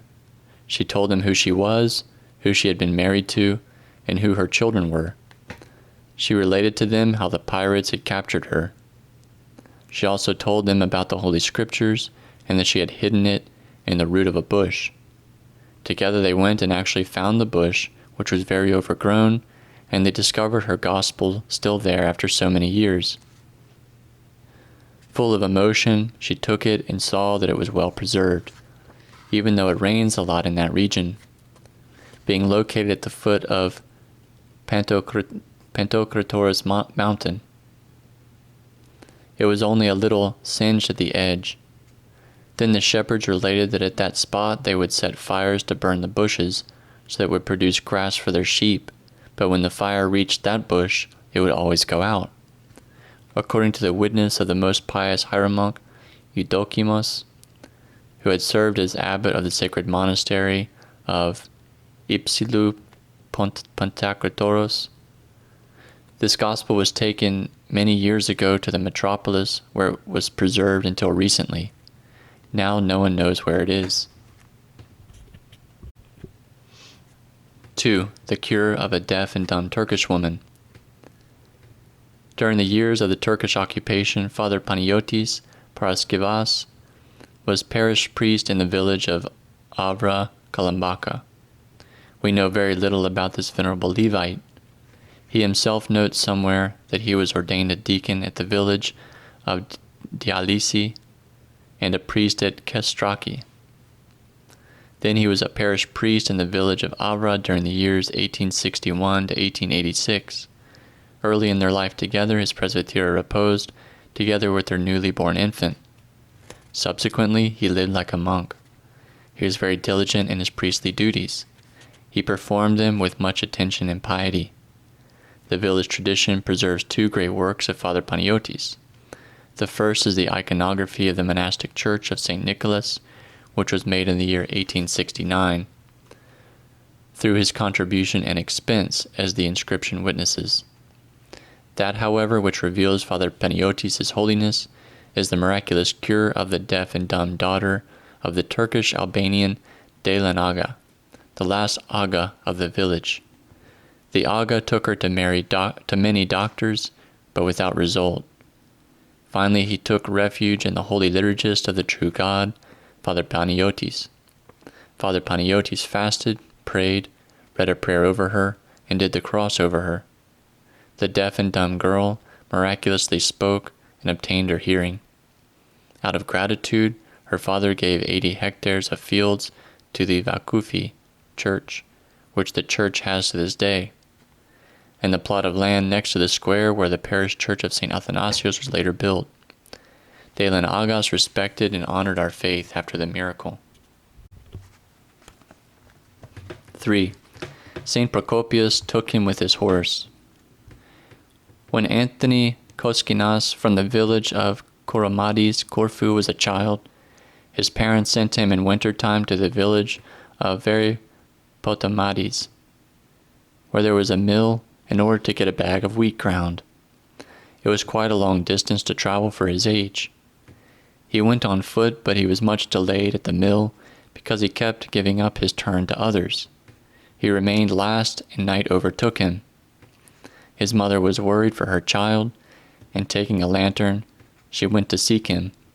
She feared that maybe while he was passing by a valley with trees, the jackals which would hide there at night and attack the passerby might attack him. When she arrived at an elevated spot, she shouted with all her strength, "Anthony!" She heard her child's voice from across the valley answering, "Here I am." His mother was troubled because her child would be entering a dangerous stream. Who would help him in the dark? Suddenly she was surprised to see Anthony near her. "My child, are you here? How did you arrive so suddenly with your load?" "My mother, I did not come on my own. A rider on a horse who shone brilliantly lifted me up because he heard me crying, and he brought me." "How did a rider on a horse come and I did not hear the horse's hoofs?" "He told me that he is from Soraros, and they call him Procopis. But his horse was not stepping on the ground because it was flying." The mother realized that it was a miracle of St. Procopius. The next day she took Anthony, and they went to the church at the nearby village of Soraroi, today called St. Procopius. As soon as Anthony saw his icon, he shouted, "It was him, my mother, who saved me." They thanked the saint, and from then on Anthony was attached to the church, giving his whole soul completely to God. He was distinguished by his piety, his ascetics, and his other virtues. In 1839, the inhabitants of the village of St. John, Petrides, had need of a parish priest, so they asked that Anthony become a priest from the ruling hierarch of the island, and received his permission. Thus Anthony was ordained a priest-monk with the name Anthimos. He was educated in ecclesiastical letters and knew Byzantine music. He lived ascetically and was very charitable. He had the reputation of a saint. When he reposed, he was buried by everyone's demand in the church of St. John the Hut-dweller in Hermitage, as if he were a holy relic. Around 1960, when the vigil lamp lighter was going at night to light the vigil lamps, he would see an unexplainable supernatural light enlightening the slabs of the floor. Asking about it, he learned that the relic of the priest-monk Anthimos was buried there. 4. The Foreknowing Woman. The Hagiorite elder Charalambos of Kapsala, the prayer rope maker, related the following in order to show the virtue of some lay people. In olden times, at Iveron, I met a monk, Father Gerasimos, from a valley of Asia Minor, whose mother was a sanctified soul and had a gift of foreknowledge. She would tell her son, "My child, do not commit sins and live with the fear of God, because when you grow up, you will become a monk on the holy mountain, at the monastery of the keeper of the portal." She would take lit charcoals in her hands, place incense on them, and cense the icons without being burned. 5. The keeping of the holy day. Christians in olden times respected each holy day very much. They kept it with the fear of God. It was not a simple mechanical action. Keeping it was a cause for blessings, and transgressing it would bring about trials and destruction. In one refugee song, it says that they lost their beautiful village because, of course, they were not keeping Sundays and holy days. This is what we would suffer because we did not keep Sundays and feast days. Our parents' tombs remain unread without the prayers of a priest. O our God, take pity on us. The holy day would begin from vespers of Saturday or the eve of the feast. As soon as the bell would ring, the women would make the sign of the cross on themselves and stop sewing or weaving with the loom. They wouldn't even finish that row. Also, as soon as the farmers who were cultivating their fields would hear the bell for vespers, they would unyoke the oxen and return to the village. To transgress the holy day was considered a shame and scandal,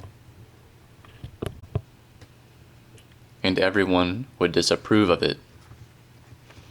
They preferred to suffer some material harm in their harvest rather than to trample on the holy day and to sin before God, transgressing His commandment. Keeping the holy day was one of their basic duties, together with fasting, prayer, giving alms, attending church, and naturally going to confession and receiving divine communion. At Meteora, during the Turkish occupation, the monks had a dependency. One Sunday morning, the workers went and sowed wheat. When the abbot learned it, he became frustrated and said that this act was worthy of their being excommunicated because they sowed on Sunday, and furthermore, it was at the time when the Divine Liturgy was going on. When harvest time came, the abbot went and set fire to the wheat. The whole piece which was sown on that Sunday was burned, while the fire did not bother the rest at all, but it went out on its own. Georgia from Neochori of Messalongi, the wife of Epaminonda Moretu, and at this time an inhabitant of Messalongi, related, "We had St. Catherine as our home's protectress, and on her day we held a holiday. Once, however, we ran out of bread and said we would need some as the feast of St. Catherine was dawning.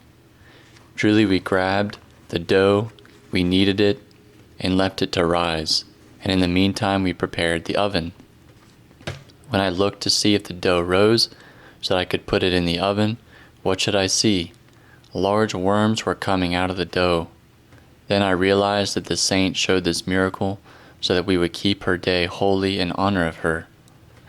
Aside from the precise keeping of the established holidays, the great respect which our grandmothers and our mothers had for Wednesday and Friday was admirable.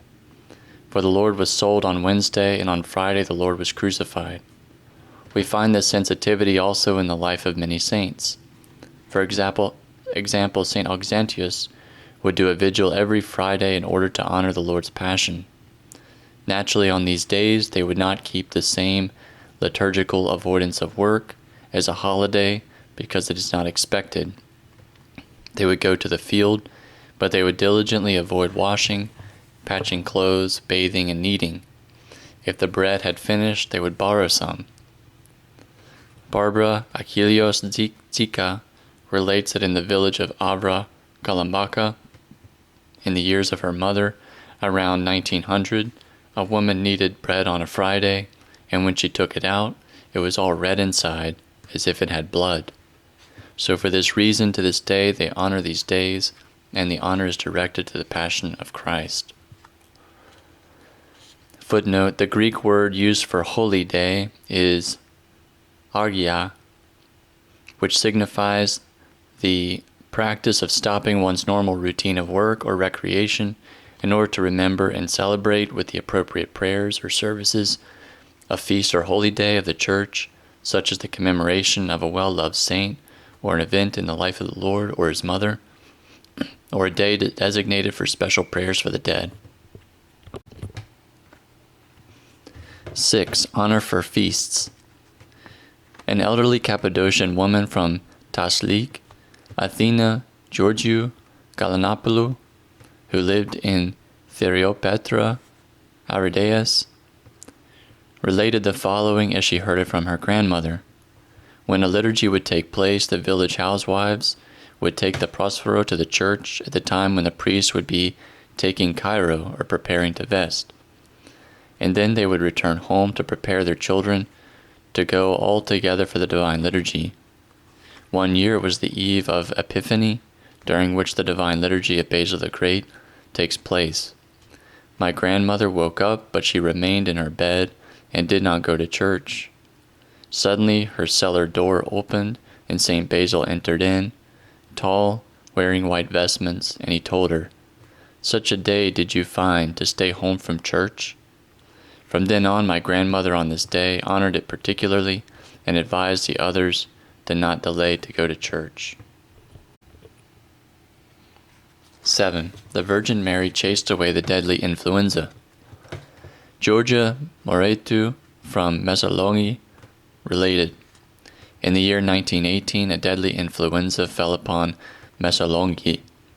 Despite all the honorable efforts of the doctors, one person after another would catch the grippe, and after a few days they would die from exhaustion. 25 to 30 individuals died daily. They were transported in carts and buried without even a priest accompanying them. It had become a dreadful epidemic. The same thing was occurring in Agrinion, where 40 to 50 individuals were dying every day, and in Etoliko, and in the surrounding villages. When the people in charge of the city saw the many victims and the rapid spread of the illness, they communicated with the bishop and sent people to the monastery of Panagia Prusiotisa. They asked the abbot to bring down the miracle-working icon to Mesolongi for the plague to stop. The icon first passed by Agrinion, where after the first hours of its arrival, people stopped dying and the sick people became well. They wanted to keep the icon for days in Agrinion, but committees came from the surrounding villages and asked for it because people were also dying there. Truly, on November 1st, 1918, the icon arrived by railroad train to Phoenicia, where the Mesolongians had waited all night. It was raining, however, downpouring, and the doctors urged that no one go to receive it. There was the danger that with the crowding, they would easily catch the influenza, one after the other, and the rain would worsen the condition. They would have many more victims for this reason. But the simple and faithful people showed more trust in the Virgin Mary than in the doctors, and they were not proven wrong. So they received the Virgin Mary, brought her by foot to Messalongi, and processed with her in the city streets, chanting and doing petitions for their salvation. The result was that no one caught the influenza, and whoever was sick became well. From the day the Virgin Mary came to Messalongi, no one else died from the grippe. As a remembrance of the miracle and as an indication of gratitude, they held a fund drive, made a 7-branched lantern of wonderful skill, and dedicated it to the Paprisu monastery. They also made a copy of the Panagia Persiotisa icon, which to this day is preserved in the church of St. Paraskevi. 8. St. George frees a prisoner. The witness of George Chalcidice from drama. My father, Eustatios Chalcidice, was born in 1884 in the village of Yazlaki, 35 kilometers from Amisos, Samsunta of Pontus. He married and had 7 children. In 1914, a general enlisting took place because the Russo-Turkish War had begun. My father then took his family, left for the mountains, and was enlisted in the rebel army, serving under Captain Chris Zaios of Ramidi until 1922. Before he managed to leave for Greece, they, the government forces, caught my father as a rebel and shut him up in prison all alone. The moments passed full of fear and agony. Suddenly something like lightning shone and a noise was heard.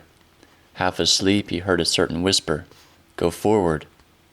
He saw St. George before him, whom he revered very much. Overcome by awkwardness and standing in the dark, he discerned an open exit way. He proceeded until he ended up outside of the army camp. The area was deserted, and extreme quiet prevailed. He went in one direction, and with a quick step, he came to an inhabited area. When the dawn arrived, he got his bearings, and then met his family. When, many times later, he would relate his saving by St. George, he would stress that it was not a dream, but it really happened. 9. As is the faith, so are the miracles. A fellow from Asia Minor related that their village in Asia Minor had a holy water spring. Once when an animal of theirs became ill, their father sent a little Turkish boy, whom he had as a servant, to bring a little bucket of water from the holy spring. The little Turkish boy was too disinterested to go up to the holy water spring, so he took water from a closer spring. When he brought the water and the father sprinkled the animal, it immediately got up.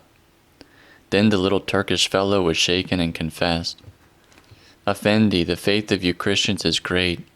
This water is not from the holy water spring." But the father had accepted it as holy water, and according to his faith the animal's cure took place. A certain Christian went to worship in Jerusalem to become a Hatzi. A Hatzi is a title added as a prefix to one's last name that signifies someone has gone as a pilgrim to the Holy Lands. A pious Christian woman asked him to bring her a small piece of the precious wood of the true cross as a phylactery. Because he either forgot or because he could not manage to get any, he took a little piece of wood from the boat. She kissed it piously, and in cases of illness she would make the sign of the cross over sick people, and they would become well. In the end, he who gave it to her, marveling at these events, was forced to confess the truth. This blessed woman, with her great piety and faith in the precious cross of the Lord, cured sick people, even with that wood from the ship. Concerning one of the many times that we went with a priest of my village, Father Alex, to serve the neighborhood of Amphipolis, the elder Gregory of the sacred monastery, the precious Forerunner, Metamorphosis, related. We met a certain elderly man who then helped in the church of Amphipolis. During our discussion, he related to us an event which happened during the Turkish occupation when he was a 12-year-old child. The Aga had become gravely ill. He was running to doctors in nearby areas until he reached Thessalonica, but no one could make him well, and his health was worsening. He was glued to his bed. One day, despairing, he remembered St. Photida, a countryside chapel dedicated to this saint who was the sister in the flesh of St. Photini. This chapel was at a distance of about 1 kilometer from the neighborhood, and to this day springs forth with holy water, the holy water of St. Photida. St. Photida, the Aga said, will make me well. So he ordered the board member of the church of Amphipolis then and there to go bring him holy water from St. Photida. The board member could not do otherwise. However, coming out of the Aga's house, he whispered to himself, "Pig, do you think I will bring you holy water from our saint for you to defile it?" He left, calculated the time it would take to go and return from the countryside chapel, so the Aga would not realize the deception and punish him, took common water and brought it instead of holy water to the Aga. When the supposed holy water of St. Photida arrived, the Aga ordered those present to lift him up in his bed. He cried, and with piety and with tears in his eyes said twice, "St. Photida, help me! St. Photida, help me!" He took the holy water, as he considered it, drank it, and the next day he was well. Everyone was amazed, especially the board member, who knew what he had done. The Aga's faith, longing, and trust in St. Photida, as well as the saint's intercession, made him well. 10. He was saved 7 times. Abbess Taxiarchia, from the sacred monastery of Panagia Gogopicus in Psaknon, Evia, related, "My father Stylianos Goutelas was captured and made a prisoner by the Turks in 1922. My mother with 4 children then came to Greece without him. The Turks made them defile the sacred and holy things of our faith, to trample and urinate on the icons. They would send whoever refused to be hung, but they also killed whoever defiled the icons. They would send 20 individuals each time for execution. My father was in danger of being killed 7 times. He preferred death rather than submitting to the threats of the Turks and defiling the holy icons. He was sent to the guillotine, and every time at the last moment, someone would grant him his life. He was a just and faithful man. He always had the New Testament and one little icon of St. Nicholas at his chest, which he greatly revered. After 3.5 years of imprisonment and dangers, with the help of Christ and the Virgin Mary, he managed to come to Greece and find his family. Glory to thee, O God. 11. St. Harlambos stopped the plague. Around the year 1930, in the village of Avra, Kalambaka, a deadly disease fell upon the villagers, the so-called scarlet fever. Many children died, more than 50. There were households who lost 2 or 3 children each. They weren't managing to bury them. They would leave the digging tools at the cemetery to have them handy to open the tombs. Then the inhabitants of the village took refuge in St. Harlambos, the miracle worker, who had a special grace for these illnesses. They also asked help from St. Stephen of Meteora, and the monks brought his holy skull. The bell rang, and everyone went out of the village to receive the saint. They did a holy water service and a litany. The plague ceased right away, and the mortal illness was put to flight by the grace of the saint. From that day, no child died from scarlet fever. 12.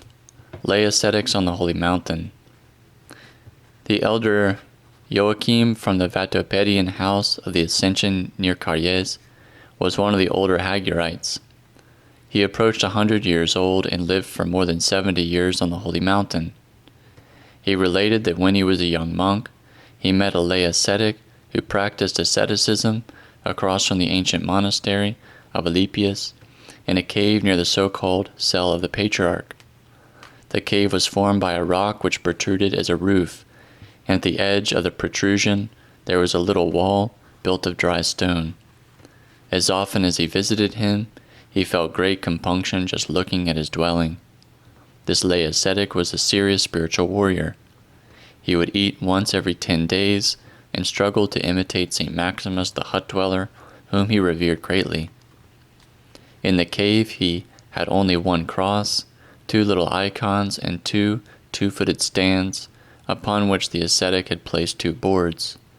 This is what the ascetic used for his bed.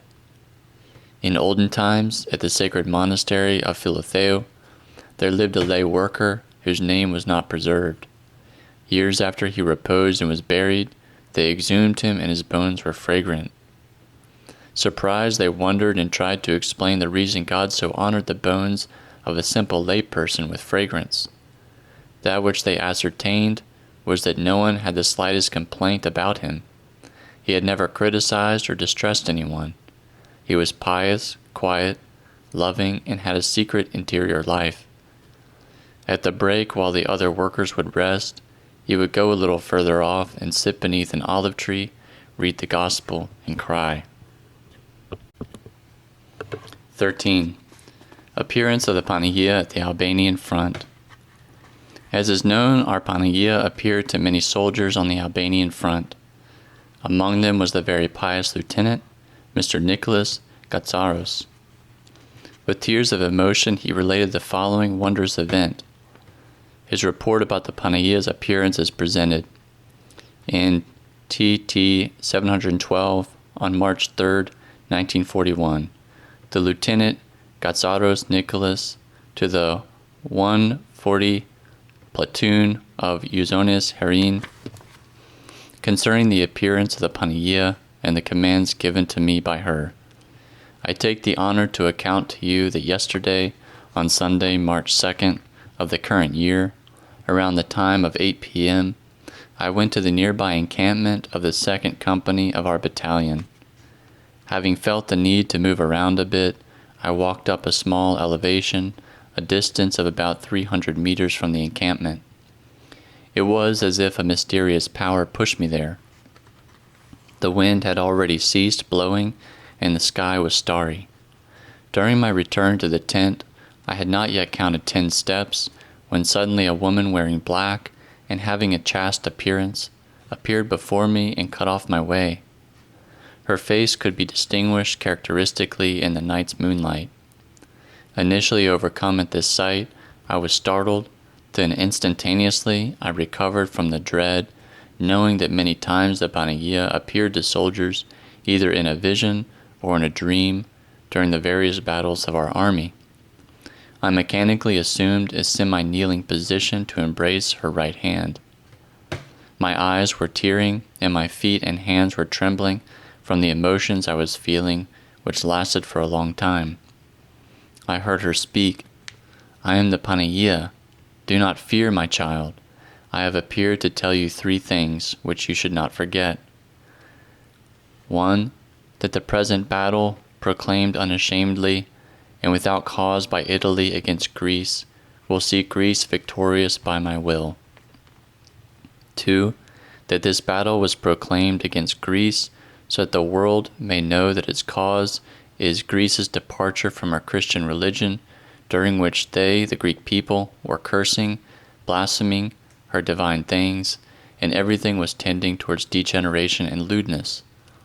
Thus the Greek people need to shape up, to learn that there is and presides a higher power governing and pervading everything, even the laws of the universe, who is God, while the most triumphant proofs of his existence are the frequent miracles of the saints of the Church of Christ. 3. That the world ought to learn that justice always prevails over violence.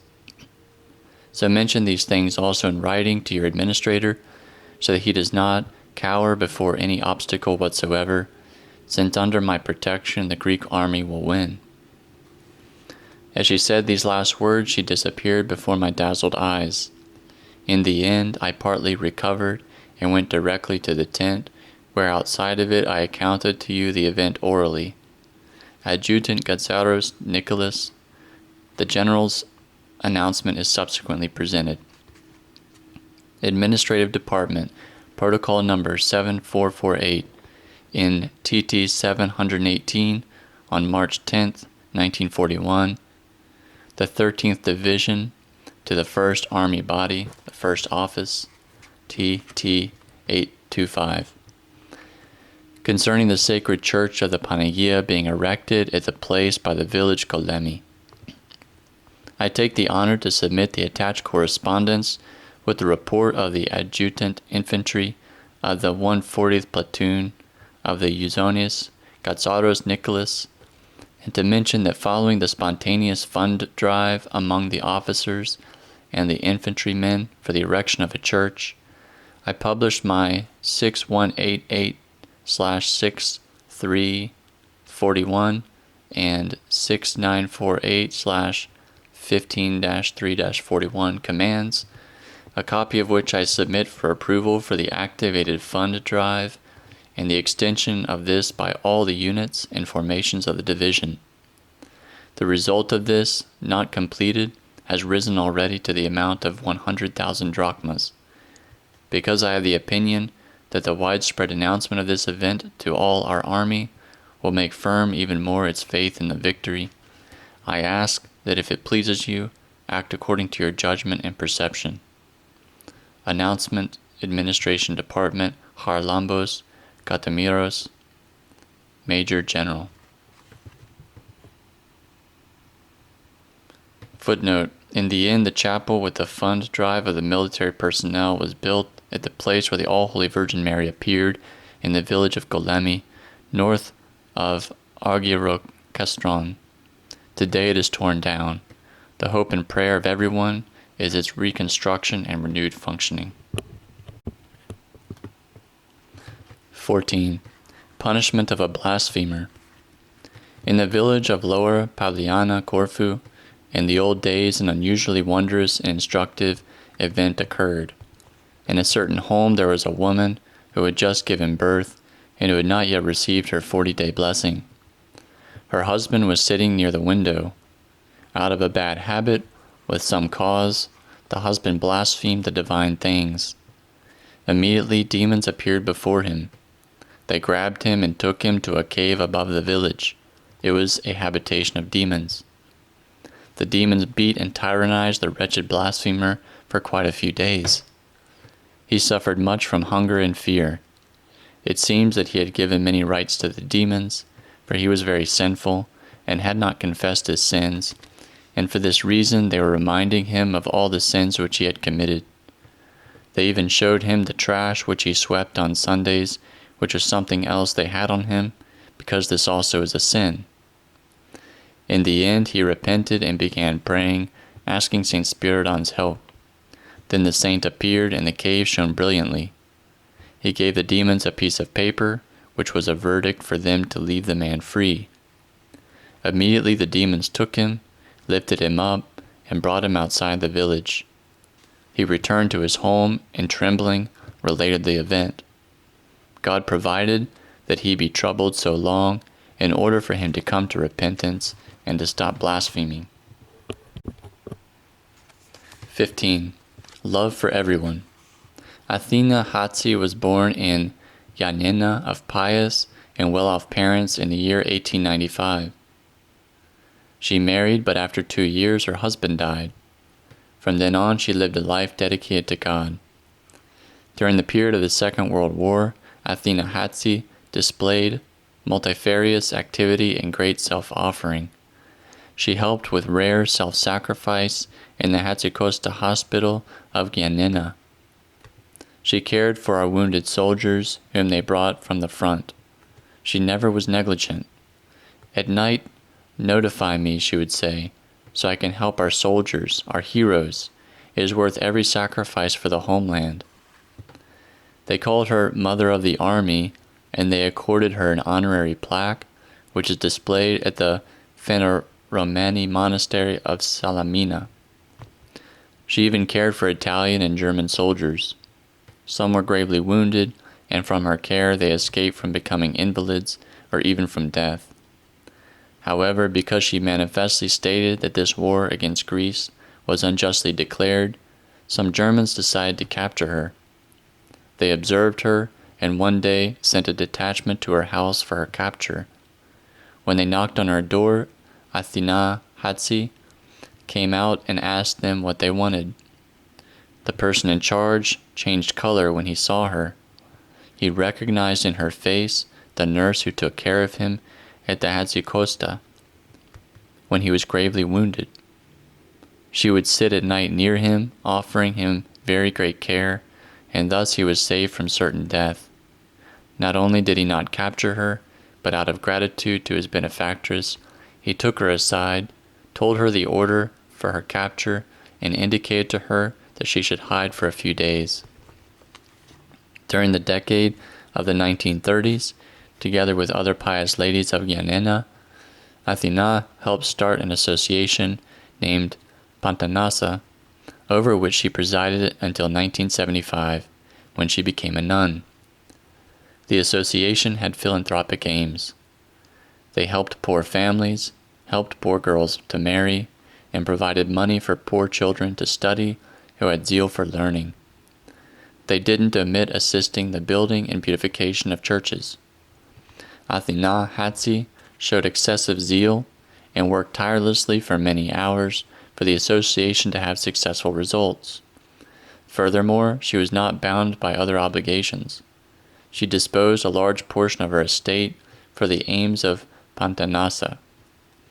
She had great zeal for our church services, especially the Divine Liturgy. She would often say, "How much strength I gain, my soul," thus she would call her conversant, "from Divine Communion. When I think that in a few days I will commune, this helps me be careful so that I don't sin. Divine Communion is a great gift of our Father God." In the year 1975, at the age of 80 years old, Athena became a nun at the monastery of Panagia Phaneromani in Salamina with the name Anna. She reposed in the year 1987 at the age of 92 years old, and leaving the example of a virtuous nun with a holy end to her life. St. Paisios also met Athena Hatsi when he was a monk at Stomio. God led him to her house at Giannina without his knowing her, to teach her the monastic life. He related many praiseworthy and wonderful things about her. May her memory be eternal. Amen. 16. Chastisement of an unconfessed man. Uncle Theodore lived in the village of Zeramiru. He was about 52 years old and had never gone to confession. He would go, however, to church, and he had a good disposition. Once when he ended up at Astako, Komopoli, for a certain matter, he went to the sacred church of St. Nicholas, found the parish priest, Father Harotheos, who was also a spiritual father, and confessed. He gave a mechanical confession, not saying his grave sins. In order to support him in his repentance, Father Harotheos urged him to visit the sacred monastery of St. Gerasimos in Kefalonia, which celebrates during the summer on August 16th. Truly, the ever-memorable Uncle Theodore went with other pilgrims to the monastery of St. Gerasimos on August 15th. Now, every August 15th, in the afternoon, they transport the precious reliquary of St. Gerasimos to the large church for the service of the celebration. During the transferal, the relic of the saint passes over sick people, mainly possessed people, and the hierarch accompanies it, surrounded by a multitude of priests of the island of Kefalonia. So Uncle Theodore also ended up there nearby, like Zacchaeus, observing the service of the transporting of the saint's reliquary. Then a possessed man jumped up and began saying, "Theodore, what are you doing here? Theodore also came to the burner." Thus the devil calls St. Gerasimos. Then addressing another possessed man, he said, "Thomas, do you hear? Theodore also came to the burner. Give him hafedaki," which is a small cup of coffee. So then they began shouting at him, reminding him of the sins which he had not confessed, which were mortal sins. He felt extremely ashamed. Uncle Theodore, hearing all these things, ran trembling before the precious reliquary of the saint, and addressing the ever-memorable hierarch, Bishop Arotheos Vui, he said, "I'm going crazy. I want a spiritual father to confess to right now." Then the ever-memorable hierarch stopped the procession and with loving care entrusted Uncle Theodore to his spiritual father to confess him privately in the small sacred church while the procession continued its course. The possessed could no longer say anything to him because his sins had been erased with the good confession.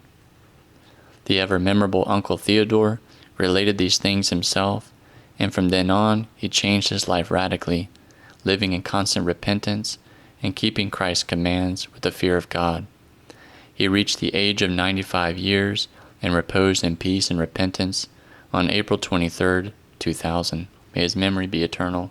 Amen. 17. Vows must be fulfilled. A priestly family in the village of Tripoli, near the monastery of Upper Chepra, would go with their cart to the field with their little girl. One day, on the way, the young girl fell from the cart and was hurt. Blood was running from her ears. Her parents, fearing that she might die, ran to dedicate her to the monastery of Panagia in Upper Trepa, vowing to make her a nun when she was grown. Their daughter became well, and when she grew up a bit, without knowing anything about her parents' vow, left before even becoming an adult to go and remain at Upper Trepa. Her parents sought her out, found her, and brought her home. She became ill. Again they renewed their vow, and their daughter, after becoming well, left again for the monastery. Despite all these things, they took her again, forgetting their vow. Again she became ill, and henceforth they realized that God was seeking the fulfillment of the vow. Henceforth they let her be free to dedicate herself to God and to serve the Panagia at her monastery. Truly she became a nun and the abbess later on, and she advanced in the monastic life. She is the most pious abbess Philothe of the venerable memory, who reposed on the day of Saint Philothe. May her memory be eternal. May we have her blessing.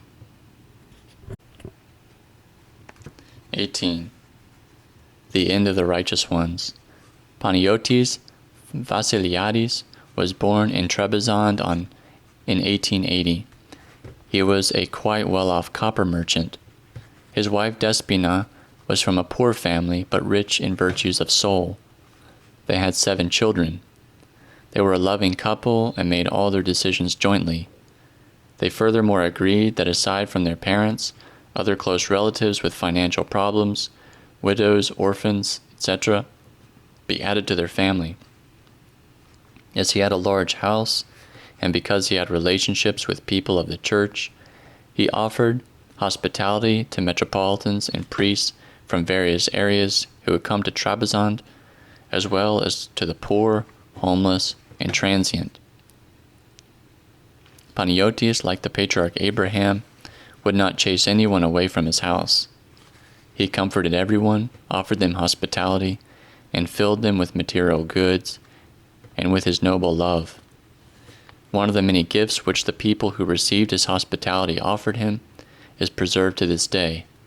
It is a prayer book with psalms, printed in Venice in the year 1780 in the Turkish language. This and the Gospel were his favorite books, which he often read. In all his life, in easy times and difficult, he always took refuge in God. His faith in God was strong and alive.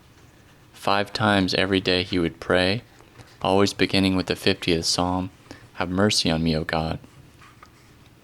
When he was alone at home, he liked to chant. He advised his children to be humble and to not forget that he who exalts himself shall be humbled, while he who humbles himself will be exalted. Luke 18:14. He was a peaceful and calm man. He helped many who had need, and especially the widows who had little orphan children, because he had a weakness for little children. Once his little daughter asked him to buy her shoes for Pascha. He bought them, but when he saw a certain orphan girl barefoot of the same age, he put them on her. When his daughter protested, he answered her without excuses. You, my child, have a father. You have the opportunity to receive shoes tomorrow also. He also protected his employees. He helped them to have their own homes. He even was the benefactor of many Turks who had need. In the year 1920, in the exchange of populations, they came to Greece extremely poor, because they left everything. For safety, he left a miracle-working icon with a Turkish friend, an inheritance from his parents which dated from the year 1520. However, from the day the certain Turk took it into his home, every night it would make a characteristic noise, so that they couldn't sleep. Therefore the Turk notified Panayotis, and with much emotion and piety, he brought it to Greece with him. The icon depicts Christ in the middle, the Panagia to the right, and the precious Forerunner to the left. Footnote, the icon and the prayer book are preserved today at the home of his daughter Sophia, who cared for her elderly parents. Their life in Greece was very difficult. They had lost everything, but nevertheless, he would tell them, glorify God, he will not abandon us. Though in deprivation, the compassionate Panayotis did not forget his poor relatives. Until he became elderly, his pockets were full of candies, coins, and other things which he would offer the little children he would meet playing on the street. This was his great joy. The last years of his life he lived at the home of his youngest daughter, Sophia. He suffered very much from bronchial asthma. In the year 1955, Pascha was celebrated on April 17th. A few days earlier, God notified him to prepare for the next life. They notified me that I am leaving and I want to prepare, he told his children. On Palm Sunday, he went alone to church, which was quite far, even though he was so exhausted. He communed kneeling. He was very calm during those days. On Holy Friday, however, at noon he got up abruptly from his bed and murmured intensely. His daughter asked him, "Do you want something, Father?" "No, my child," he told her. "There, they came to take me, and I was upset. Don't ruin the Pascha of my children," I told them. On the Monday of Pascha, his health worsened quite a bit. His children, his daughters-in-law, and his sons-in-law gathered at the house. In the afternoon, he was breathing with difficulty. He turned his head, looked at them all, and to the son-in-law of his older daughter, who was very fussy, he told him, moving his head and grieving, "Sava, Sava," and tears rolled from his eyes. Then he turned his head, and at 7 p.m. in the evening, he reposed peacefully. He left poor and chaste, but around him were all his children. At the 40-day memorial, Turks came from Trebizond, to whom he had been a benefactor when he lived there. A little before the 6-month memorial, after his death, he appeared to his wife in her sleep.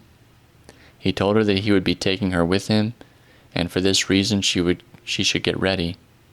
Thus, without any doubting, his wife went to church and communed with much piety. On the eve, when they were preparing the Khaliva for the 6-month memorial, at noon while they were eating, she also reposed from heart failure. After 3 years they exhumed his bones. They were clear and yellow like a lemon. Years later he appeared to his daughter Sophia while she slept. When she asked him, "How is it going, Father? How are you doing?" he told her, "I am very well. We are together with your mother. Here it is very nice. You neither hunger nor thirst, nor get cold, so don't worry about us." May his memory be eternal. 19. Correction of a blasphemer. Michael, an inhabitant of Smyrna, before the population exchange, went to cultivate his field one day with the oxen. At a certain moment, the plowshare got stuck somewhere, the oxen weren't proceeding, and he himself could not take out the plowshare from the dirt. After he was tired and frustrated, he began blaspheming Christ and the saints. He immediately lost his sight for about 15 minutes. Then remorsefully he asked St. Paraskevi to give him his sight, promising to never blaspheme again. He also made a vow. For as long as he lived, he would not eat or drink anything on Friday. And immediately, by a miracle, he regained his sight. He easily took out the plowshare and continued cultivating, thanking God and St. Parskevi. After the exchange, Michael came to Greece and settled in Petra. He kept his vow. Every Friday he would not eat or drink anything, not even water, until the end of his life. Even when Christmas fell on a Friday, he would not eat. But at the persistence of his relatives asking him to eat, he did, but only on this day, allowing himself to eat something out of reverence for the day and to stop his relatives pressuring him. 20. He embraced Christ's feet. The narration of a pious Christian. When I was little, I became orphaned of my father. My mother remarried, and they placed me in an orphanage. Later on, when I grew up, they took me with them. My stepfather would send me to sell lottery tickets, and he would take the money I would gain. He abused me and beat me a lot. One day I despaired and said, "Doesn't God exist for me?" I went to church to pray and kissed the feet of the crucified one. But I say it now and shudder, because it felt as if I were kissing real feet, real flesh. 21. She learned to read supernaturally. My sister related that the most pious Irene Bediniotu from Poro of blessed memory had lost a little child. At night after the funeral, I also went with one of my young children to express my condolences. A bit later, my brother also came, and they spread a table for us to eat the Makaria meal together. Makaria meal is a blessed meal offered in memory of someone deceased who is being escorted to heaven by prayers. It takes its name from the hymn sung at the funeral service. Blessed or Makaria is the way wherein you shall walk today, for there is prepared for you a place of rest. My brother said to me, "What are these things you are doing? What souls? These are just words." "They are words," I said to him. "Aren't you ashamed? What things are these you came to tell us?" "This is what they told us," he said.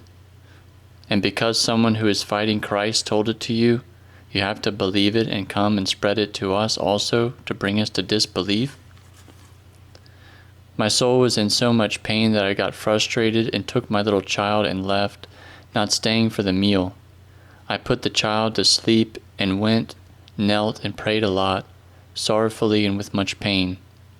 "My Christ," I said, "I was very saddened today and scandalized with these things my brother said. Forgive him." Then I lay down to sleep and saw in my sleep that I had ended up in church. There I saw the crucified one, fully alive in real life at the royal gate. Great fear overcame me. I saw a bishop with vestments and a staff come near me, holding a gold gospel which shone completely. He gave me the gospel and told me, "Take the gospel and do whatever is written in the gospel. Walk on the high road and don't listen to your brother's words. Place whatever I am telling you in your heart and do whatever is written here." I told him, "Father, I don't know how to read. I, poor thing." "You will learn," he told me, and he placed the gospel in my bosom. Instead of going to work in the morning, I went to Father George and told him what had happened to me. He answered me, "You see, my child, God revealed himself to you so as not to lose you. Him whom you saw, the bishop, was Christ himself, because your brother scandalized you and placed your soul in doubt."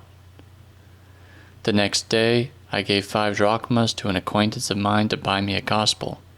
She smiled and told me, "I will bring it to you, but you don't know how to read.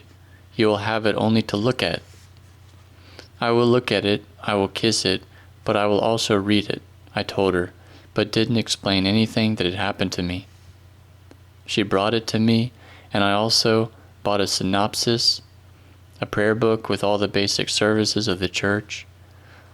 After a few days, during Holy Week, when I would return from work, I would read the Tropadia from the synopsis and the Gospel and would cry. My mother asked me, "What are you doing there?" "Good mother, I'm reading," I told her. "Are you in your right mind?" she said to me. She did her cross and went and told it to Irene's brother. "Oh," he said to her, "because she goes to church she has learned them by heart. Since she's reading and turning the pages."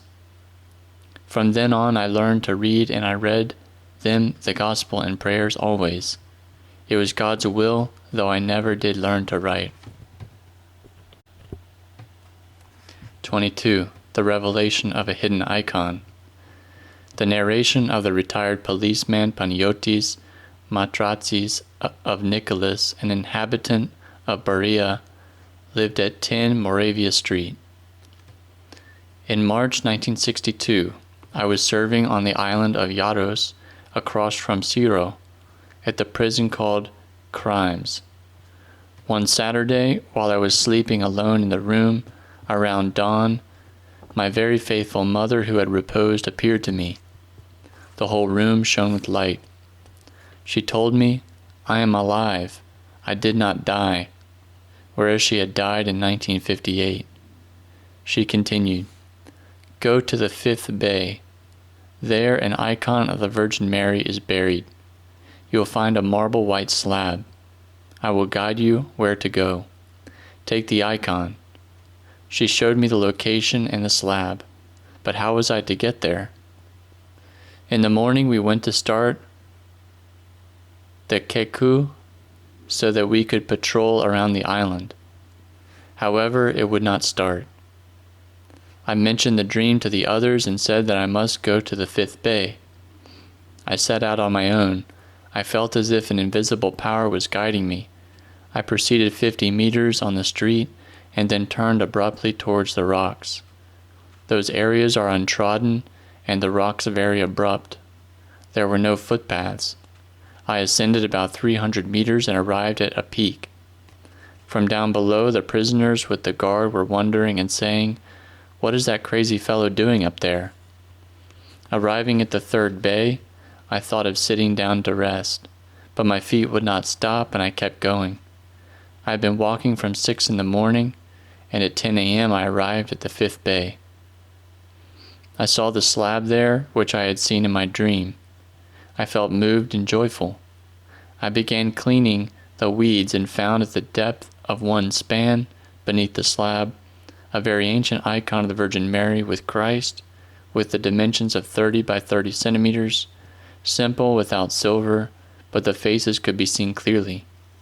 I also found a buried vigil lamp.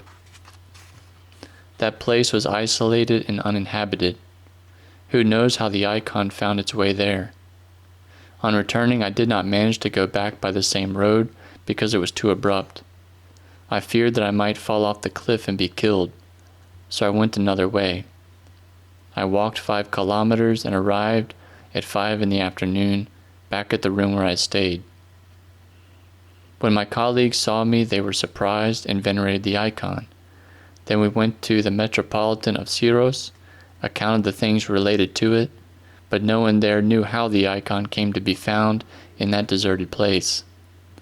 None of the inhabitants knew if there had been a monastery or a church at the place where the icon was found. Then we made a small chapel, placed icons in it, and lit a vigil lamp. From that spot the cross of the Church of the All-Holy Virgin Mary of Tinos is visible. 23. Return from the next life. The witness of P.S. When I was a 9-year-old child on May 29, 1962, I was playing with other children, and suddenly one of them hit me very forcefully. I became unconscious.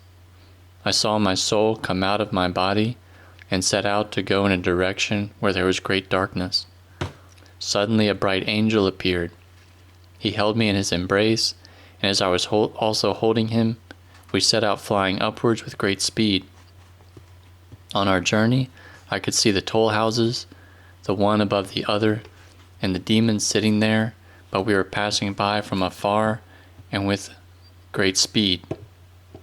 They stopped us at the last toll house because I had stolen a fellow student's pen. But the angel said, "I'm taking him to the Lord," and we continued.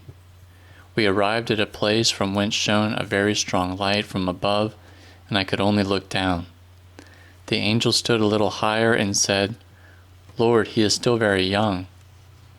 I then heard a sweet and very beautiful voice answer the angel, "He will serve me." Right away the angel took me, and we began flying again downwards very quickly. He took me to the hospital, and I could see my body. The angel left me without saying anything and departed. Then I came to and almost immediately forgot the event. I remembered it, however, very clearly when I became a monk in 1995, after 33 years, and after I had decided to also receive the priesthood. I believe that God buried it in my memory so that I would freely and willingly choose my calling. 24. The ransom of a man's soul is his wealth. Proverbs 13:8. Chris M., an acquaintance whose nickname was Grandfather Takas, was the greatest Hagiorite benefactor. He went abroad to America when he was young, where with his diligence and intelligence he opened his own store. The store did a great business. He had as a colleague a trusted Italian, Domenico, and for employees he would take poor children from the village. He returned to his birthplace with a lot of money, but he did not keep the wealth for himself so that he could live comfortably like the rich man of the gospel. Uncle Chris was shown to be a good steward. He proved in practice that riches are good if they are free from sin. Wisdom of Sirach 13:24. He would lend money to all the villagers without interest for a long period of time. They would come to borrow, always without interest, from the surrounding villages also, from many areas of Thessaly, and even from Epirus. He was truly a bank which lent to everyone, without discretion and without interest. Thus he was able to help the poor during those difficult years. Furthermore, he hired craftsmen at his own expense, and they made a road and cobblestone walkways in the village. He clothed poor children and gave dowries for orphan girls. He gave the lot where the new school was built, as well as another lot of 3.5 acres and a field, the so-called school field, so that the school could have an income and resources. For this reason, at his funeral, the entire school walked in front. As an indication of gratitude, they placed a wreath at the tomb of the ever-memorable benefactor and hung his picture at the school. Uncle Chris did not have children. He adopted his nephew John and left a will stating that every year John should give a quantity of wheat to the church. For as long as he himself lived, he helped the church quietly. He desired that his grandchild become a doctor in order to examine the sick of the village free of charge. Uncle Chris did not try to increase his wealth by loaning his money with interest, buying estates and making businesses, but used it to help the poor. Due to the difficult conditions at that time, he then lost the remainder of his money, became poor, and faced these difficulties to the end of his life without murmuring. Good works remain forever and are rewarded by God. Uncle Chris, who atoned for his sins by showing compassion to the poor, has the village's gratitude and the wish for forgiveness from the people whom he helped. According to the psalm verse, he has distributed freely, he has given to the poor, his righteousness remains unto the ages. Psalm 111, verse 9. 25. She read and implemented the gospel. In Mesolongi, there lived a very pious woman named Vasiliki. They called her Kula, married to Demetrius Kalansi, who was a fisherman by trade. Both of them were very faithful and very simple people. When Vasiliki was young, she saw the heavens opened on the feast of Theophany and the angels of God chanting. For this reason she would say, "On this day do not leave church, even if your house is burning, because the heavens are open." The house where they dwelt was on the ground floor and had a cement floor. When it would rain, it would fill with water, which would reach as high as 20 centimeters. They had to place stones to step on, and with a bucket they would empty the water. In the winter, they could not spread heavy woven rugs on the floor to have a little warmth, because they would be drenched by the water. But in this frozen house, their heart beat very warmly for Christ, and their faces were always joyous and peaceful. The divine grace preserved them, and they did not get sick. In their house they had a miraculous icon of the Virgin Mary, before which they would light a sleepless vigil lamp, and there they did their prayers and prostrations.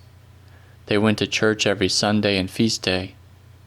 Vasiliki had a sister, Georgia, who became a widow at 37 years of age with 6 children. They had many needs, as she was very poor. She was going to her brother-in-law Demetrius the fisherman, who was very charitable. She would ask him if he had caught any fish. When he answered that he had caught some, Georgia would place her hand in his pocket and take out as much money as she needed. He would smile and tell her, "Slowly, slowly, Georgia," but would not say anything else and let her take as much money as she wanted. When Demetrius reposed, his wife, Vasiliki, began distributing her belongings. She kept only the absolute necessary things, and the rest she gave as charity. She emptied her house. She would go around with the gospel in her arms and read it in season and out of season with much piety. During her retirement, she kept a small portion for her needs, and the rest she distributed to the poor. Her son asked her what she did with the money, and she would answer, "I spent it, my child." One Sunday she went according to her custom to church and received Holy Communion. When she returned and arrived outside her house, she realized that the end of her life had arrived. There in front of the door of the house, she knelt, did her cross, and called her daughter-in-law who lived next door, telling her that she was dying. And thus kneeling and doing the cross, she handed over her spirit to the Lord, whom she loved so much from her youth, and whose commandments she had faithfully kept. She reposed around the year 1970. When her repose became known, the house filled with poor people. One would say, "She gave me a blanket, may God forgive her." Another would say, "She gave me plates," and another glasses, and another money. Thus it was revealed after her repose where her things and her money had gone. For as long as she lived, her sister Georgia with her grandson would visit her. Her counsel was, "Read, my child, the gospel. This is the good book." May the memory of Demetrius and Vasiliki Kalansi be eternal. Amen. 26. A transfigured devil obstructs a priest. Father Stylianos Kasimos, the parish priest of the village of St. Peter of Kinuria, who for years also served the neighboring monastery of Panagia Malevi, related, "We had agreed with the nuns that when they wanted a liturgy, they were to spread out a sheet on the wall. I would see it, and the next day would set out from the village at night to go to the monastery to serve the liturgy. Many times I would meet a rooster, at other times a fox on the road who blocked my way. I realized that it was the devil. I would do my cross, they would disappear, and I would proceed. Some people related that they had seen Father Stylianos liturgize with much piety, and that while celebrating, his feet were not touching the ground." 27. Occupation with the prayer and the Psalter. There are many lay people who are spiritually mature and very advanced in noetic prayer. There once was a certain person who had reached the state of saying the Jesus prayer even in his sleep. The people of his house could actually hear him while he was sleeping whispering the Jesus prayer. In Heraklion, Crete, there lived until 1979 two blessed souls, an elderly couple, whose names were Anthony and Maria. They did not have any children. They were, however, really Christians, people of God.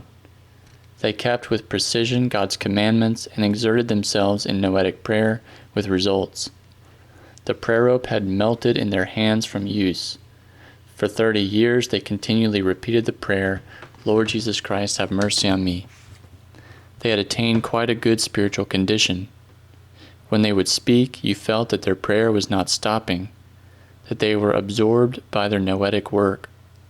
Their words were few, and they spoke as if they were absent from reality, because their mind and their heart were united with God. They glorified God for everything and imparted peace, comfort, and blessing.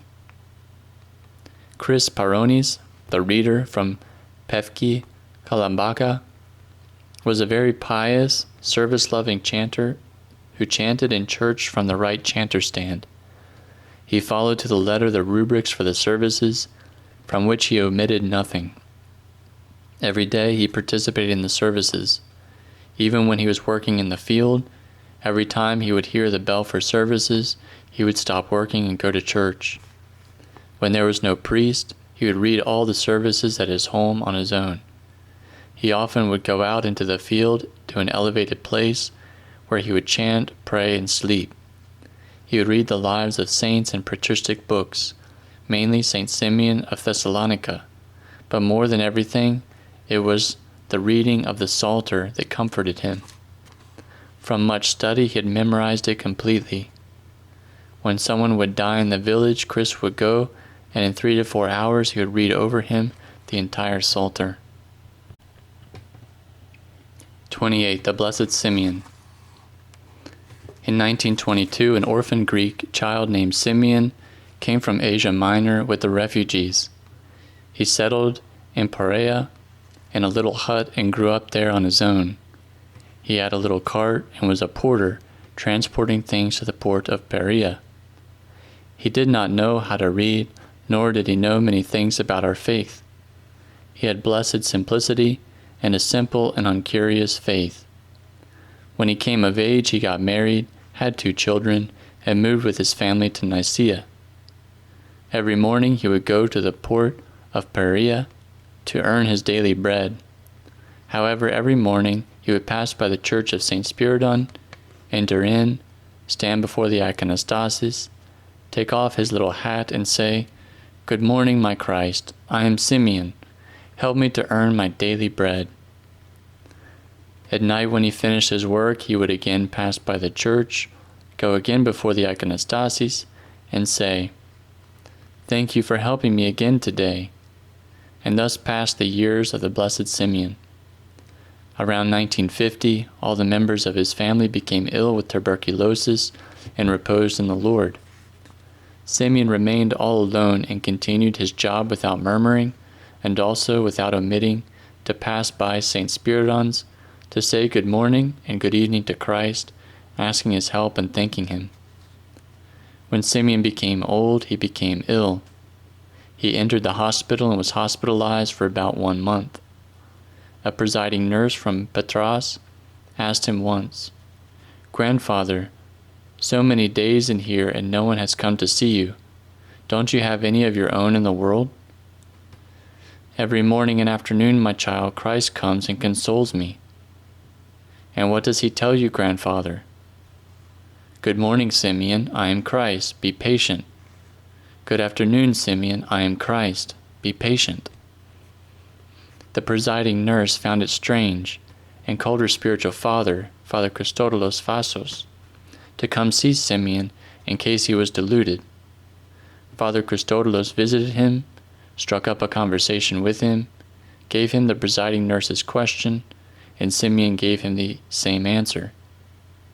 At the same times in the morning and at night, when Simeon would go to the church and greet Christ, now Christ also greeted Simeon. The spiritual father asked him, "Maybe is it your fantasy?"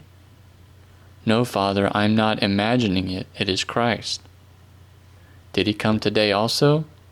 "He came." "And what did he tell you?" "Good morning, Simeon, I am Christ. Be patient. In 3 days, early in the morning, I will take you to be near me." The spiritual father would go every day to the hospital, speak with him, and learn about his life. He realized that he was a blessed man. On the 3rd day, early in the morning, he went to see Simeon again, and to ascertain that the prophecy that he would die would be fulfilled. Truly, there, where they were speaking, Simeon shouted suddenly, "Christ has come," and he slept with the righteous. May his memory be eternal. Amen. 29. God calling a Muslim to the Christian faith. He was born in 1926 on an island of the Dodecanese. All his childhood he lived playing with the Christian children, while he himself was a Muslim. On the eves of the Christian feasts, together with the children of the village, he would run to the caroling, playing his reed flute. The house where they lived was a stable. There at night on Christmas Eve, after the caroling, and after he had lain down to sleep, he sensed the door open, and Christ appeared before him. Christ was wearing a white robe, his face was smiling, and he told him, "I have come for you, you are my own child," and he disappeared. The same thing was repeated the following 2 nights. The young fellow was then about 13 years old. He ended up with a dilemma. Should he tell anyone about it, or not, and to whom? After thinking about it, he decided to tell the village president, a venerable old man, Uncle Nicholas. He went to his home, related to him the whole story, and immediately asked him to baptize him. Smiling, the president answered him, "Did you think enough about it, my child?" The young lad answered him, "Yes, I thought about it. I want to be baptized." The president then explained to him that this would be difficult due to the fact that he was not of age and his parents could react. In the end, he told him, "If, my child, Christ has enlightened you so much, and you desire it so much, be patient to wait until the legal age. Then ask for it and you will enjoy it." He worked mainly on the fishing boats, which in those years still used oars and sails. They often would go to the opposite shores, especially to the Gulf, east of the island of Kos, one of the Dodecanese islands. One time, as they were coming towards the island from the Gulf, with a boat full of fish, and with 3 of them in the boat, a fearful storm came upon them suddenly. The boat flooded, and he was trying to empty out the water with a bucket. As he was bailing out the water, a small icon of St. Nicholas ended up in the bucket. Immediately a voice within him shouted, "Don't throw me away." He grabbed the icon, lifted it high, and said, "My St. Nicholas, save us. If the time comes for me to be baptized, I will take your name." In a little while they ended up on a shore of Kos. Later he went to Asia Minor. For a period of time he worked in a weaving factory. Then, with other Koans, he went to become acquainted with Smyrna and Sesame. He liked it there and stayed to work on the tobacco farms. At night they slept in a storage bin, which once was in earlier times a Christian church. The other 2 with him, a sister and a brother, who were Muslims, could not sleep until they decided to come out of the church to sleep in the field. Thus he remained alone in the dark.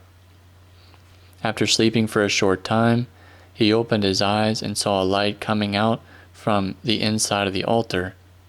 He looked outside. It was dark, but the church was shining brilliantly.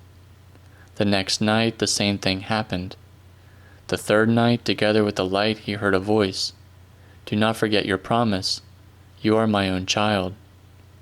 After this happened, until morning, he thought of how to become a Christian inside Turkey. When the sun rose, he saw that the voice had come out of a carved marble icon of the Lord, which also was the only one which had remained carved above the altar. On the same day, after 1 or 2 hours, a command came for all the refugees to return to their homelands. It was then the year 1945. Thus he returned to Kos, thinking to himself that he now could be baptized. Until then he had not told any of his relatives anything.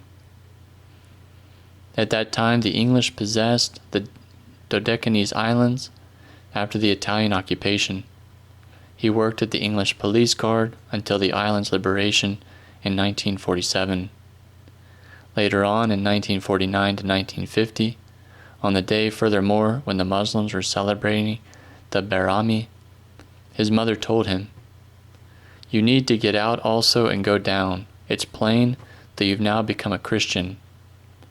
Then he took cause and answered, "I am not a Christian, but I will become one when I am baptized, chrismated, and take divine communion."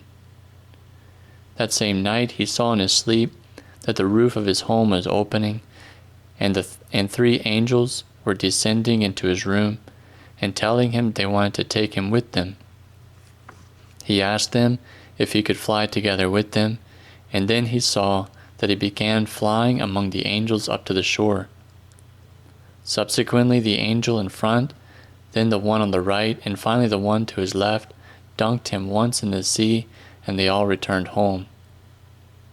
In the morning he realized then and there that the time had come for him to be baptized. He went down to the port, found an acquaintance of his who was a naval man, and after explaining to him his purpose, went with him as his helper on a ship until they arrived at Kalymnos at the metropolis. Then he came to the sacred monastery of St. John the Theologian on Patmos to seek out the elder Amphilochios Makris. Nicholas Nicolaides came with him and subsequently became his godfather. After his first contact with Elder Amphilochios and Father Melitios, his baptism was scheduled to take place at the sacred cave of the Apocalypse. Truly, the next morning the baptism of the man took place, celebrated by Father Jeremiah beneath the triple schism of the rock inside the sacred cave. Footnote: at this location it is believed that St. John the Evangelist received the revelation while on exile on the island of Patmos on the Lord's Day, which he subsequently dictated. The ceiling of the cave split with 3 cracks forming above where he prayed. He took the name Nicholas.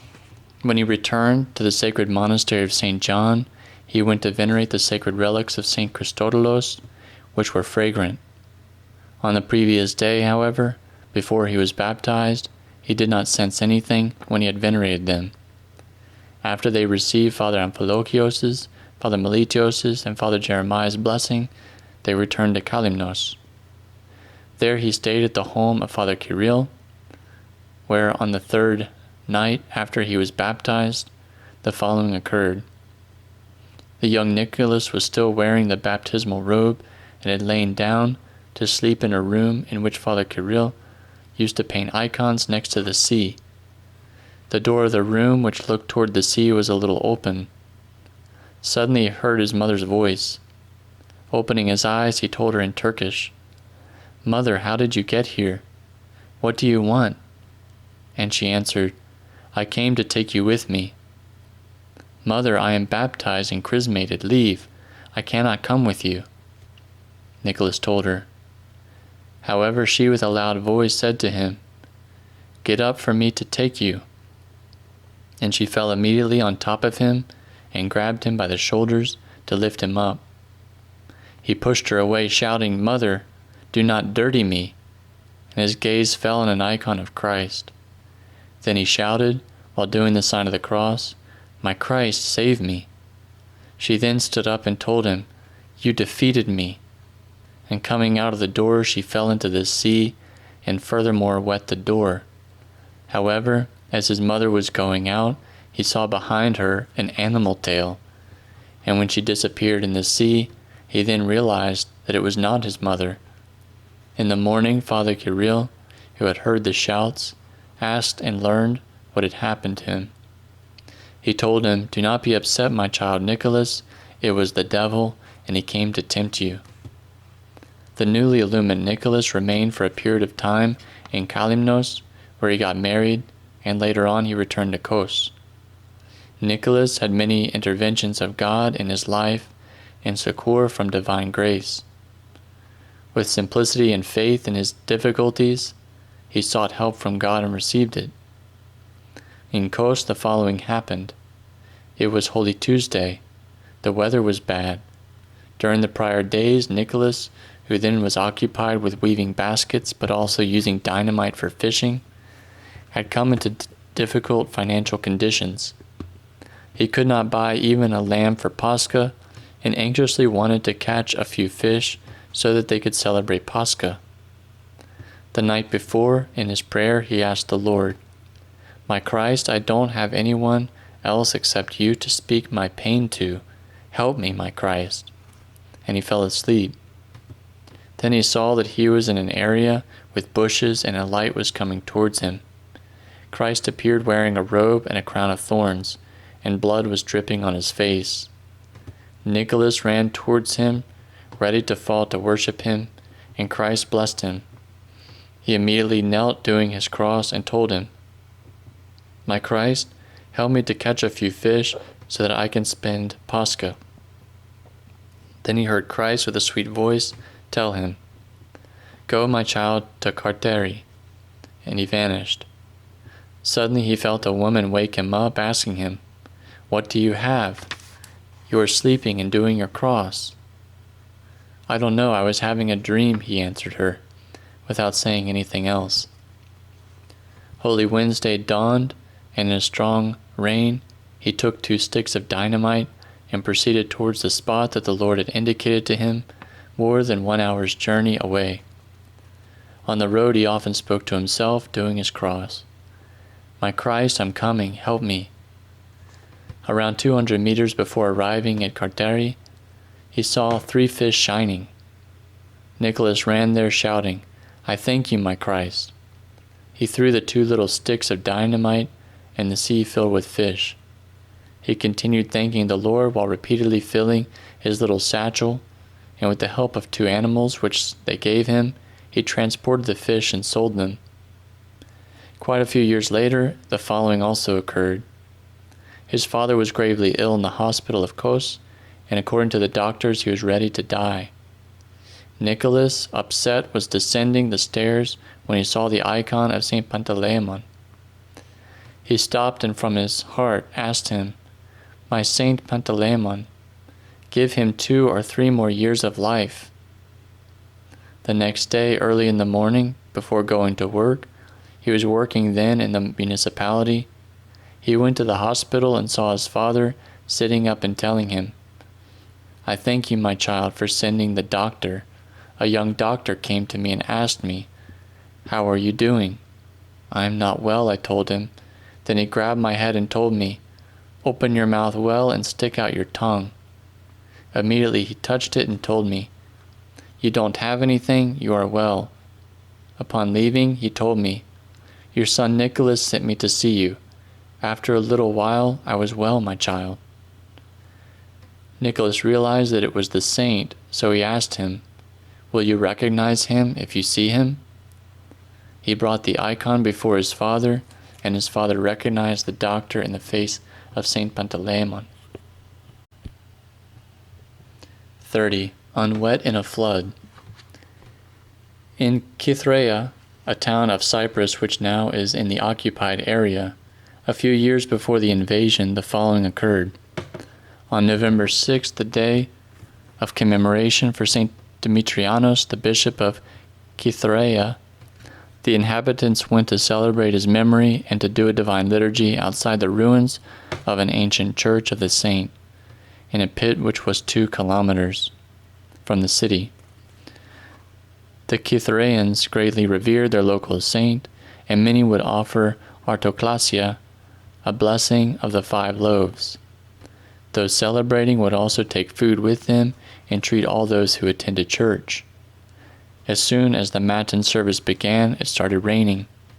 It was a downpour, and the area was uncovered. None of the faithful left, but neither did anyone get wet. A large umbrella invisibly covered them, whereas next to them a flood was occurring. However, as soon as the divine liturgy ended, and the celebrators were getting ready to give food to those present, the rain fell also on the area outside of the church. Everyone left, wet and changed, glorifying God and the saint for the prolonged miracle which they had experienced. 31. The Pilgrims at the All-Holy Tomb. It is a very ancient pious custom of the Christians to venerate the All-Holy Tomb of Christ in the Holy Land. From longing and piety, With toils, sacrifices, and dangers, many would go, if even only once in their lifetime, to venerate the areas where Christ lived and walked. They would go, having prepared as much as possible, clean and confessed. Others would make the sacrifice to go on foot. Others would transport money and blessings to the place's pilgrimage. Others worked without pay for 6 months there at the monasteries and places of veneration as builders and workers. They venerated all the holy sites. They would be baptized in the Jordan River.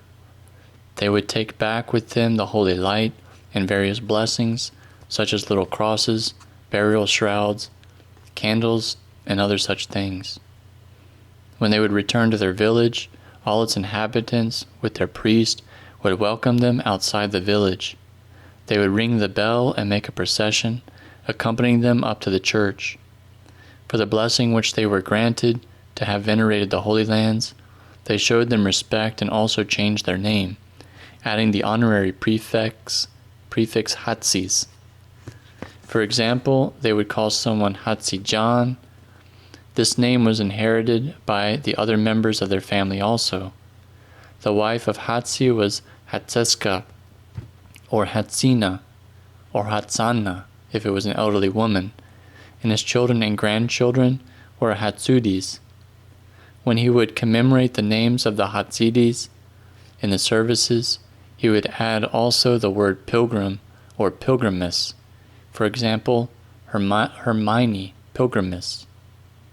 With their pilgrimage, the Hatsides would not only change their name but also their life. They would dedicate themselves more to church, with more frequent church attendance, fasting, prayers, confession, and divine communion, but also more than everything, they paid attention to being just. They avoided being unjust very much. Their characteristic was that in all the rest of their life, they would not use a scale for weighing things so as to be unjust with the scale, so as not to be unjust with the scale. Even their children would not use a scale. Others would weigh the items, and they would turn their heads so as not to see, being indifferent about the possibility of being mistreated. Furthermore, for the weighed wheat, they would open the satchel of their customer and even place 2 fistfuls more. Or when they would buy something, they always paid a bit more than the normal price. Once in a village, a man was passing by with his cart selling charcoal. One fellow went to buy. The charcoal man said, "You will weigh the charcoal because I am a Hatsis and I do not use the scale." The other one answered him, "I also do not weigh, I also am a Hatsis." Thus they waited on the street until the first passerby came by, and he weighed the charcoal for them. The pilgrimage of the Hatsides showed their love and their piety for Christ. It was a landmark in their life, simultaneously becoming a starting point for a new, more spiritual lifestyle. The recollection of their pilgrimage preserved and nourished, just as oil nourishes the flame of the vigil lamp, their love for Christ and the All-Holy Virgin Mary, through whom they were granted to venerate the places where their immaculate feet lived and walked. 32. The All-Holy Virgin Mary wants us to honor the "It is truly meet" icon. The witness of Irene Betiniotu from Poros, a vigil lamplighter of the Sacred Church of St. George. One afternoon, as I was cleaning the chandeliers, I saw a woman entering the church. "Rejoice," she says to me. "Rejoice," I say. "What are you doing?" "I'm cleaning the chandeliers over there because they are clogging up and the people are not able to place their candle in it." "Did you have a liturgy today?" "The priest had a private liturgy in another church, but I did not go." Today is the feast of the "It is truly meet" icon of the All-Holy Virgin Mary. On the Holy Mountain a great feast occurs. "What are you saying?" I tell her. "We did not know it, nor did the priest tell me anything." In any case, he ought to have nevertheless. As soon as she left, I heard a clamor, a noise, Then the windows of the dome opened on their own, which never open, and the door of the altar. Meanwhile the iconostasis almost fell over. With one more noise, all the windows and the door of the altar shut again, even breaking a window. When the priest came, I narrated to him what happened, and he told me, "Mrs. Irene, it was the All-Holy Virgin Mary. Today the miracle which occurred before the icon of the It Is Truly Meet is celebrated. And from that day on, it was Wednesday, we always did, every Wednesday, the supplication service of the All-Holy Virgin Mary." 33. Christ is risen and the demons freak. Mr. Apostolos related that one year he celebrated Pascha on his own, far from his family, and for this reason he was upset. He was returning to his home, and in a wilderness area he found a shrine on the road. He had the thought of lighting the vigil lamp, but the devil approaching him brought him the thought of not lighting it. In the end he lit it, did his cross, and seeing the icon of the archangels, said, "Christ is risen, holy archangels." Just then he heard a strong and strange voice, the devil's, from the forest, shout loudly, "Shut up, stupid!" 34. A faithful woman changed her husband. A very pious woman had a prodigal husband. He was a blasphemer and bossy. She herself was having difficulty as his wife, but she had great patience. She did not seek separation as a way out, nor did she pay back whatever her wayward husband did to her. She made a vow to the All-Holy Virgin Mary to wear black all her life, so long as she would enlighten her husband to come to God's path. She constantly prayed and fasted for her husband's repentance, and the philanthropic Lord, who does the will of those who fear him and hears their petition, enlightened the prodigal fellow, and he became a model of a good Christian. He repented, confessed, cut his passions, and now is not missing from church. Every year he goes for 40 days and works at monasteries without recompense. He is full of flame and zeal for Christ. He often says, "Now that I met Christ, if they would tell me to bow my head so that it could be cut off for the love of Christ, I would do it with all my heart." 35. The Power of the Cross. In the year 1994, a certain Hagiorite monk from Mount Athos visited the ancient monastery of St. Dionysios on Mount Olympus. There he met a very pious grandmother who helped with the pilgrims.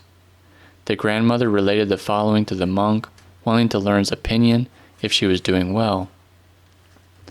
"When I see some snake in the courtyard of the monastery, for here there are many snakes, I do the cross over it and the snake freezes. It becomes like a stick. Then I grab it and throw it out. Some people tell me, 'You are a fool to be grabbing the snakes.' And I tell them, 'Why am I a fool? Which is stronger, the snake or the cross of Christ, upon which Christ was crucified and saved the world?' With the power of the cross, when I want to knead, I put together flour and water, mix them up, do the cross over them, and then the dough rises and I make bread." A certain bulldozer operator, exhausted from his work, lay down one summer night to rest. He felt in his sleep a certain weight pressuring him, and he woke up, but he could not move. He could see something black that appeared like a dog proceeding slowly towards his head and crushing him. His soul was almost coming out. When, however, it reached up to his chest, he heard a voice, "If you did not have the cross on your chest, you would have seen what you would have suffered." And it immediately disappeared. He thanked God, did his cross, and realized how great the power of the cross is, which he wore up until then only mechanically. 36. Faithful unto death. In Kavala years ago, a tragic car accident occurred. A whole family was killed, the parents and the 3 children. The very pious grandmother faced the trial with faith and bravery. She tried to simultaneously embrace all 5 coffins of her beloved dead relatives, and she was saying, "My Christ, if this is a kick for me to leave from near you, I will not leave. I will grab onto your feet." 37. A demonic slap. In a city of Australia, there lived a Greek Orthodox couple with 2 children. The whole family, unfortunately, had departed from God. The mother would never go to church. Once a friend of hers urged that they go to attend services at a church which was celebrating its patronal feast. She was overjoyed, and when she saw them selling icons outside of the church, she bought 2, one of Christ for her son, and one of the All-Holy Virgin Mary for her daughter. When she went home, she placed them in the rooms of her children. Her son was debauched in fleshly passions, and every night he was staying out all night long in amusements. On the walls of his room, he had glued many photographs of naked singers and actresses. Among them, his mother also placed the icon of Christ. One night he had a strong headache and did not go out. He went to sleep early, but woke up suddenly. He saw a lit light, and standing before the closed door of his room, an ugly, tall, half-naked fellow with hairy skin and large nails, whose sight caused aversion and fear, the devil. With a wild voice he said to the youth, "Why, I have done you all these favors. Look at him there." He pointed to the icon of Christ. "What do you want him for?" He approached and gave a strong slap to the young lad's face. From fear, he almost fainted. As soon as he recovered, he ran trembling to his parents' room, and lying down among them, covered his face with the blankets. Afterwards, he related to his parents what had happened to him. His one cheek was swollen and was black and blue from the devil's slap. Then they went to church and asked the priest to help them. The same priest, Father H.K., who saw the youth with the black and blue face, related this story. 38. She was praying in midair.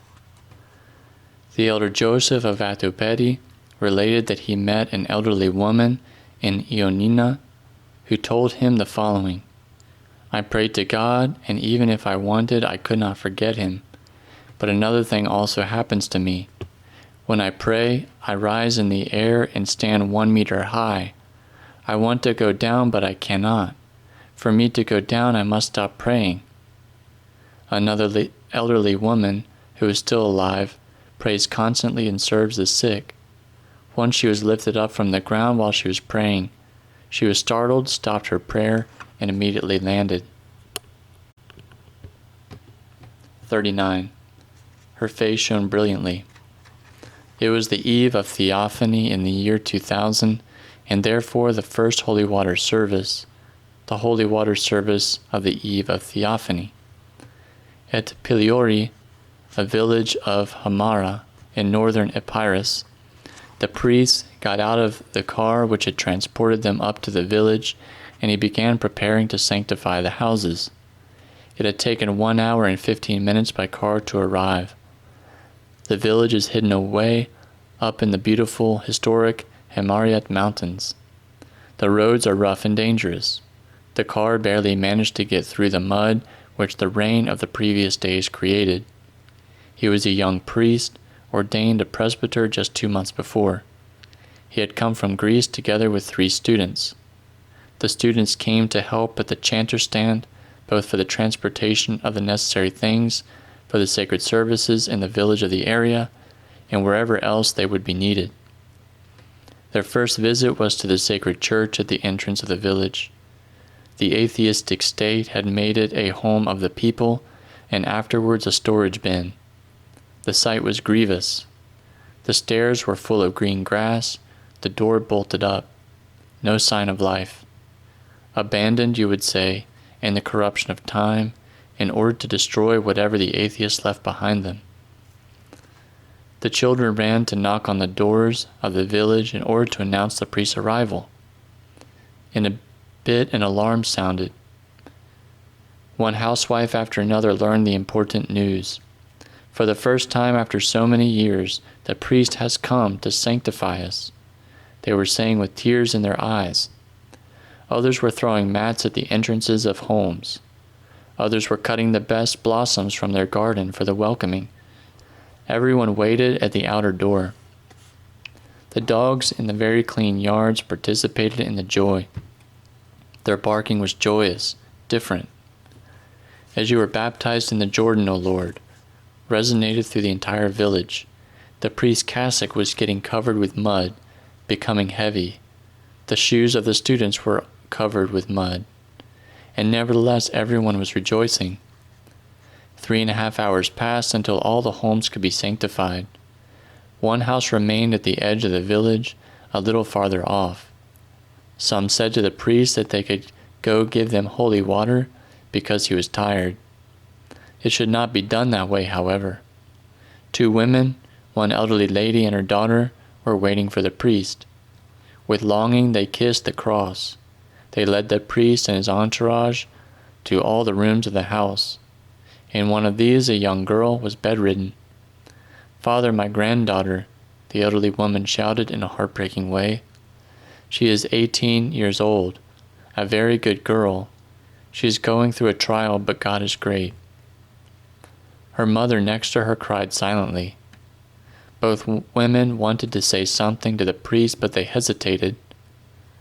"Father, we would like to ask you something. The girl whom you blessed in the room is an invalid, a tetraplegic. 3 years ago she was baptized. From that time she fasts strictly and has not eaten meat on Wednesday and Friday or oil. She prays and awaits the day some priest might come to commune her. We were saying that maybe your holiness would be able to." "Tomorrow," the priest said, "is Theophany, a great day. Down in Hamara, there will be many people. They will commune, and afterward we will throw the precious cross into the sea. You realize that we will be delayed very much." "That's all right, Father. We will wait as much as necessary. When our girl learns it, she will not, from today, drink even water. This is for what she longs. So what do you say?" The next day, late in the afternoon, the same car with the same people goes toward the village. No one is speaking. They arrive. They walk for quite a while up to the house. Then someone goes in front with a lit candle.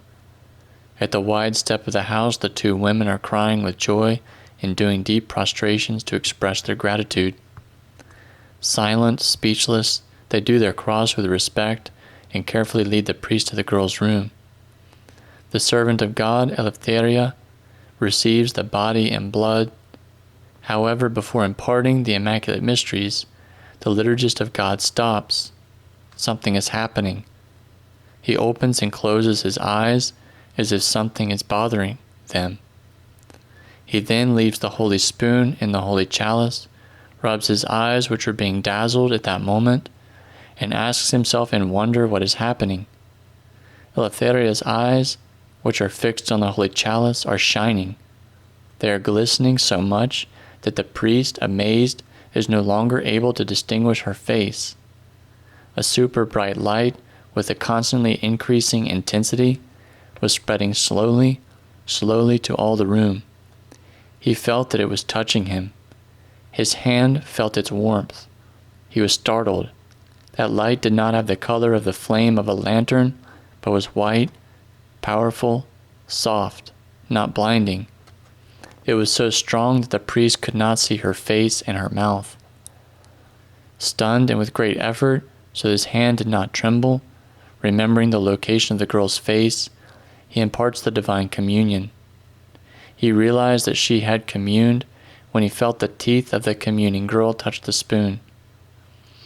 "I thank you very much, Father." He heard the young girl's voice in the depth of his mind. He had intended to consume the holy chalice in the room in front of the family iconostasis. Impossible. Silently he bid farewell to the housewives, making a nod to the students who were helping him that they must leave. They ask whether to offer them hospitality. The priest, however, does not hear. He is holding tightly in his right hand the holy chalice and he goes quickly to the depth of the small forest which is beyond the house. Shuddering goes through his body. He ponders what was that which had just happened to him. He consumes hurriedly. "Father, are you well?" the children ask. "Yes, of course. Let's go now because we are late." 40. The recompense of mercy to the reposed ones. A nurse in a large hospital of Athens, A, related to Father Simeon the Hagiorite, who lives in Caliagra. I had hardening of the arteries and was on the border of paralysis. The doctors gave me 1 month holiday leave. While I was lying down on the bed awake, I saw the All-Holy Virgin Mary tell me, "Hey, get up. You are now well." I got up and the next day went to my work at the hospital. When the doctors saw me, they lost it. They examined me and found me healthy. Father Simeon asked A in what department she works. "I am at the morgue," she answered. "They bring the dead people and throw them without respect. I take them, I wash them, I dress them, and take care of them with much love, like my own people." "For this reason the All-Holy Virgin Mary made you well," he told her. In the Old Testament, Tobit, when he would find a dead person, would dress him to bury him. For this reason the Archangel Raphael told him, "I'm protecting you." "And I," A said crying, "feel a protection over me." 41. The Holy Unmercenaries communed him. The narration of Stylianos. On September 27, 2001, I suffered a grave stroke, thrombosis, and my left hand and foot were completely motionless. My speech was slow and not firm. I remained in the hospital for 10 days and then went home. Around the end of December of the same year, I began getting up and circulating with a cane. On January 9, 2002, while I was doing an anti-thickening therapy, I suffered a second stroke and simultaneously a lung embolism. Again, my left hand and foot remained without movement. The doctor said that there was no saving me. With this activity, the thrombosis is not excused that caused the stroke and the lung embolism. I was again at the Ahepa hospital in a bed of pain. On the 9th into the 10th of January at 3 in the morning, while I had fallen asleep a bit, I woke up and saw the whole room filled with a white light which I cannot describe. I turned towards the door, and instead of seeing some nurse, I saw 2 men with blue vestments and calm faces, which calmness they also imparted to me before I even spoke to them. When they approached me, I asked them who they were, and with a meek voice they told me, "We are Cosmas and Damian, Stylianos, we are doctors."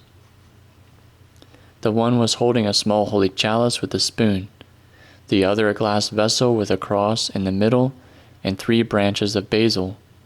They approached, sprinkled me with the holy water, and then sprinkled the other patient in the room, also Eustatios from a village of Koltani.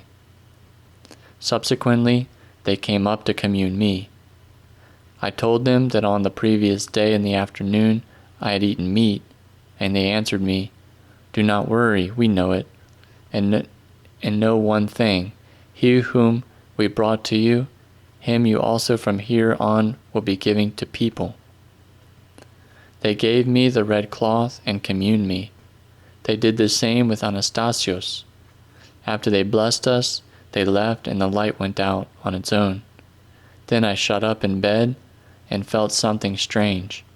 Before even beginning to think and to realize what happened, I felt their blessing. I took out of my mouth the holy bread, and my hand became red.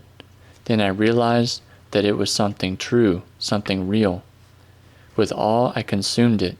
I glorified God and truly awaited death with love within me. But something contrary happened.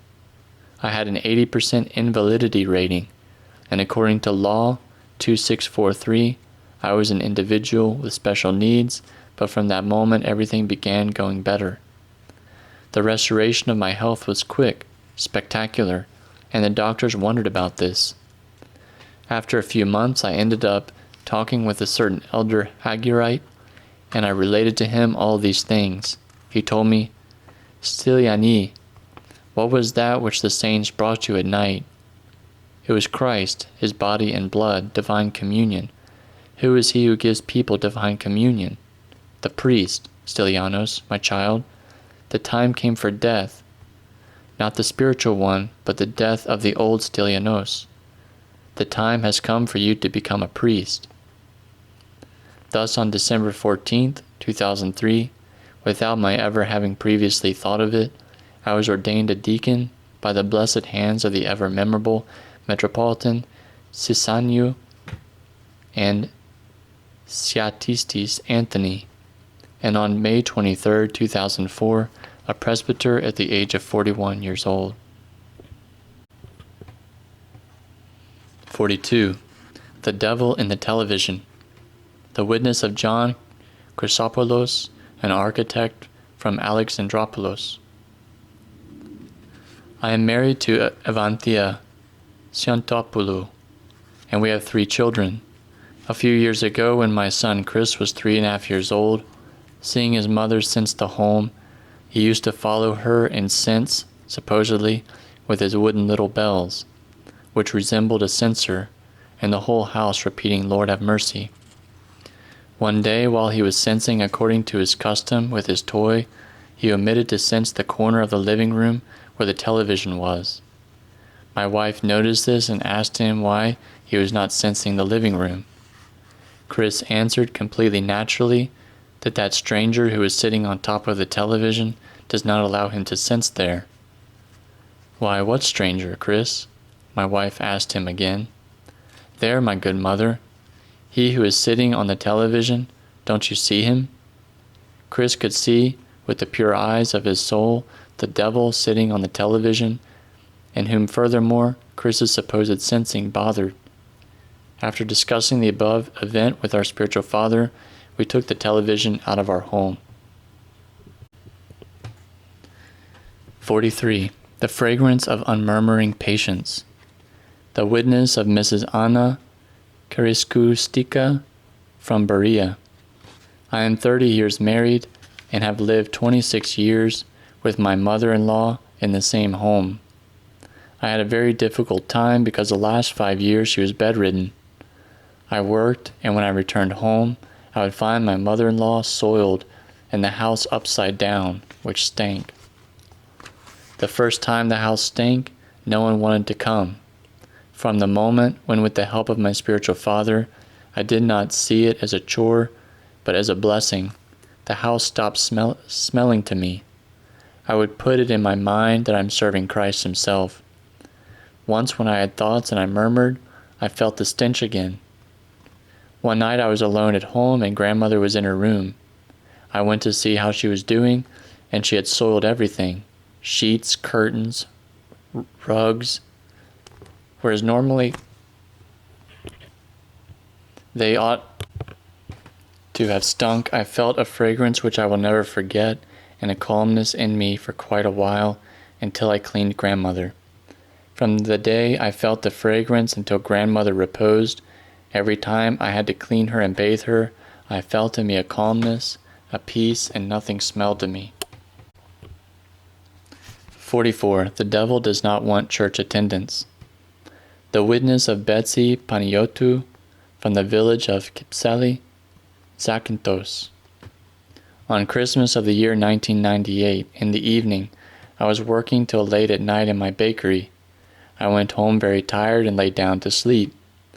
My wife said, "Let's get dressed and go to church for the holy day of Christmas." I refused because of being tired. My wife got upset, and she also decided not to go to church.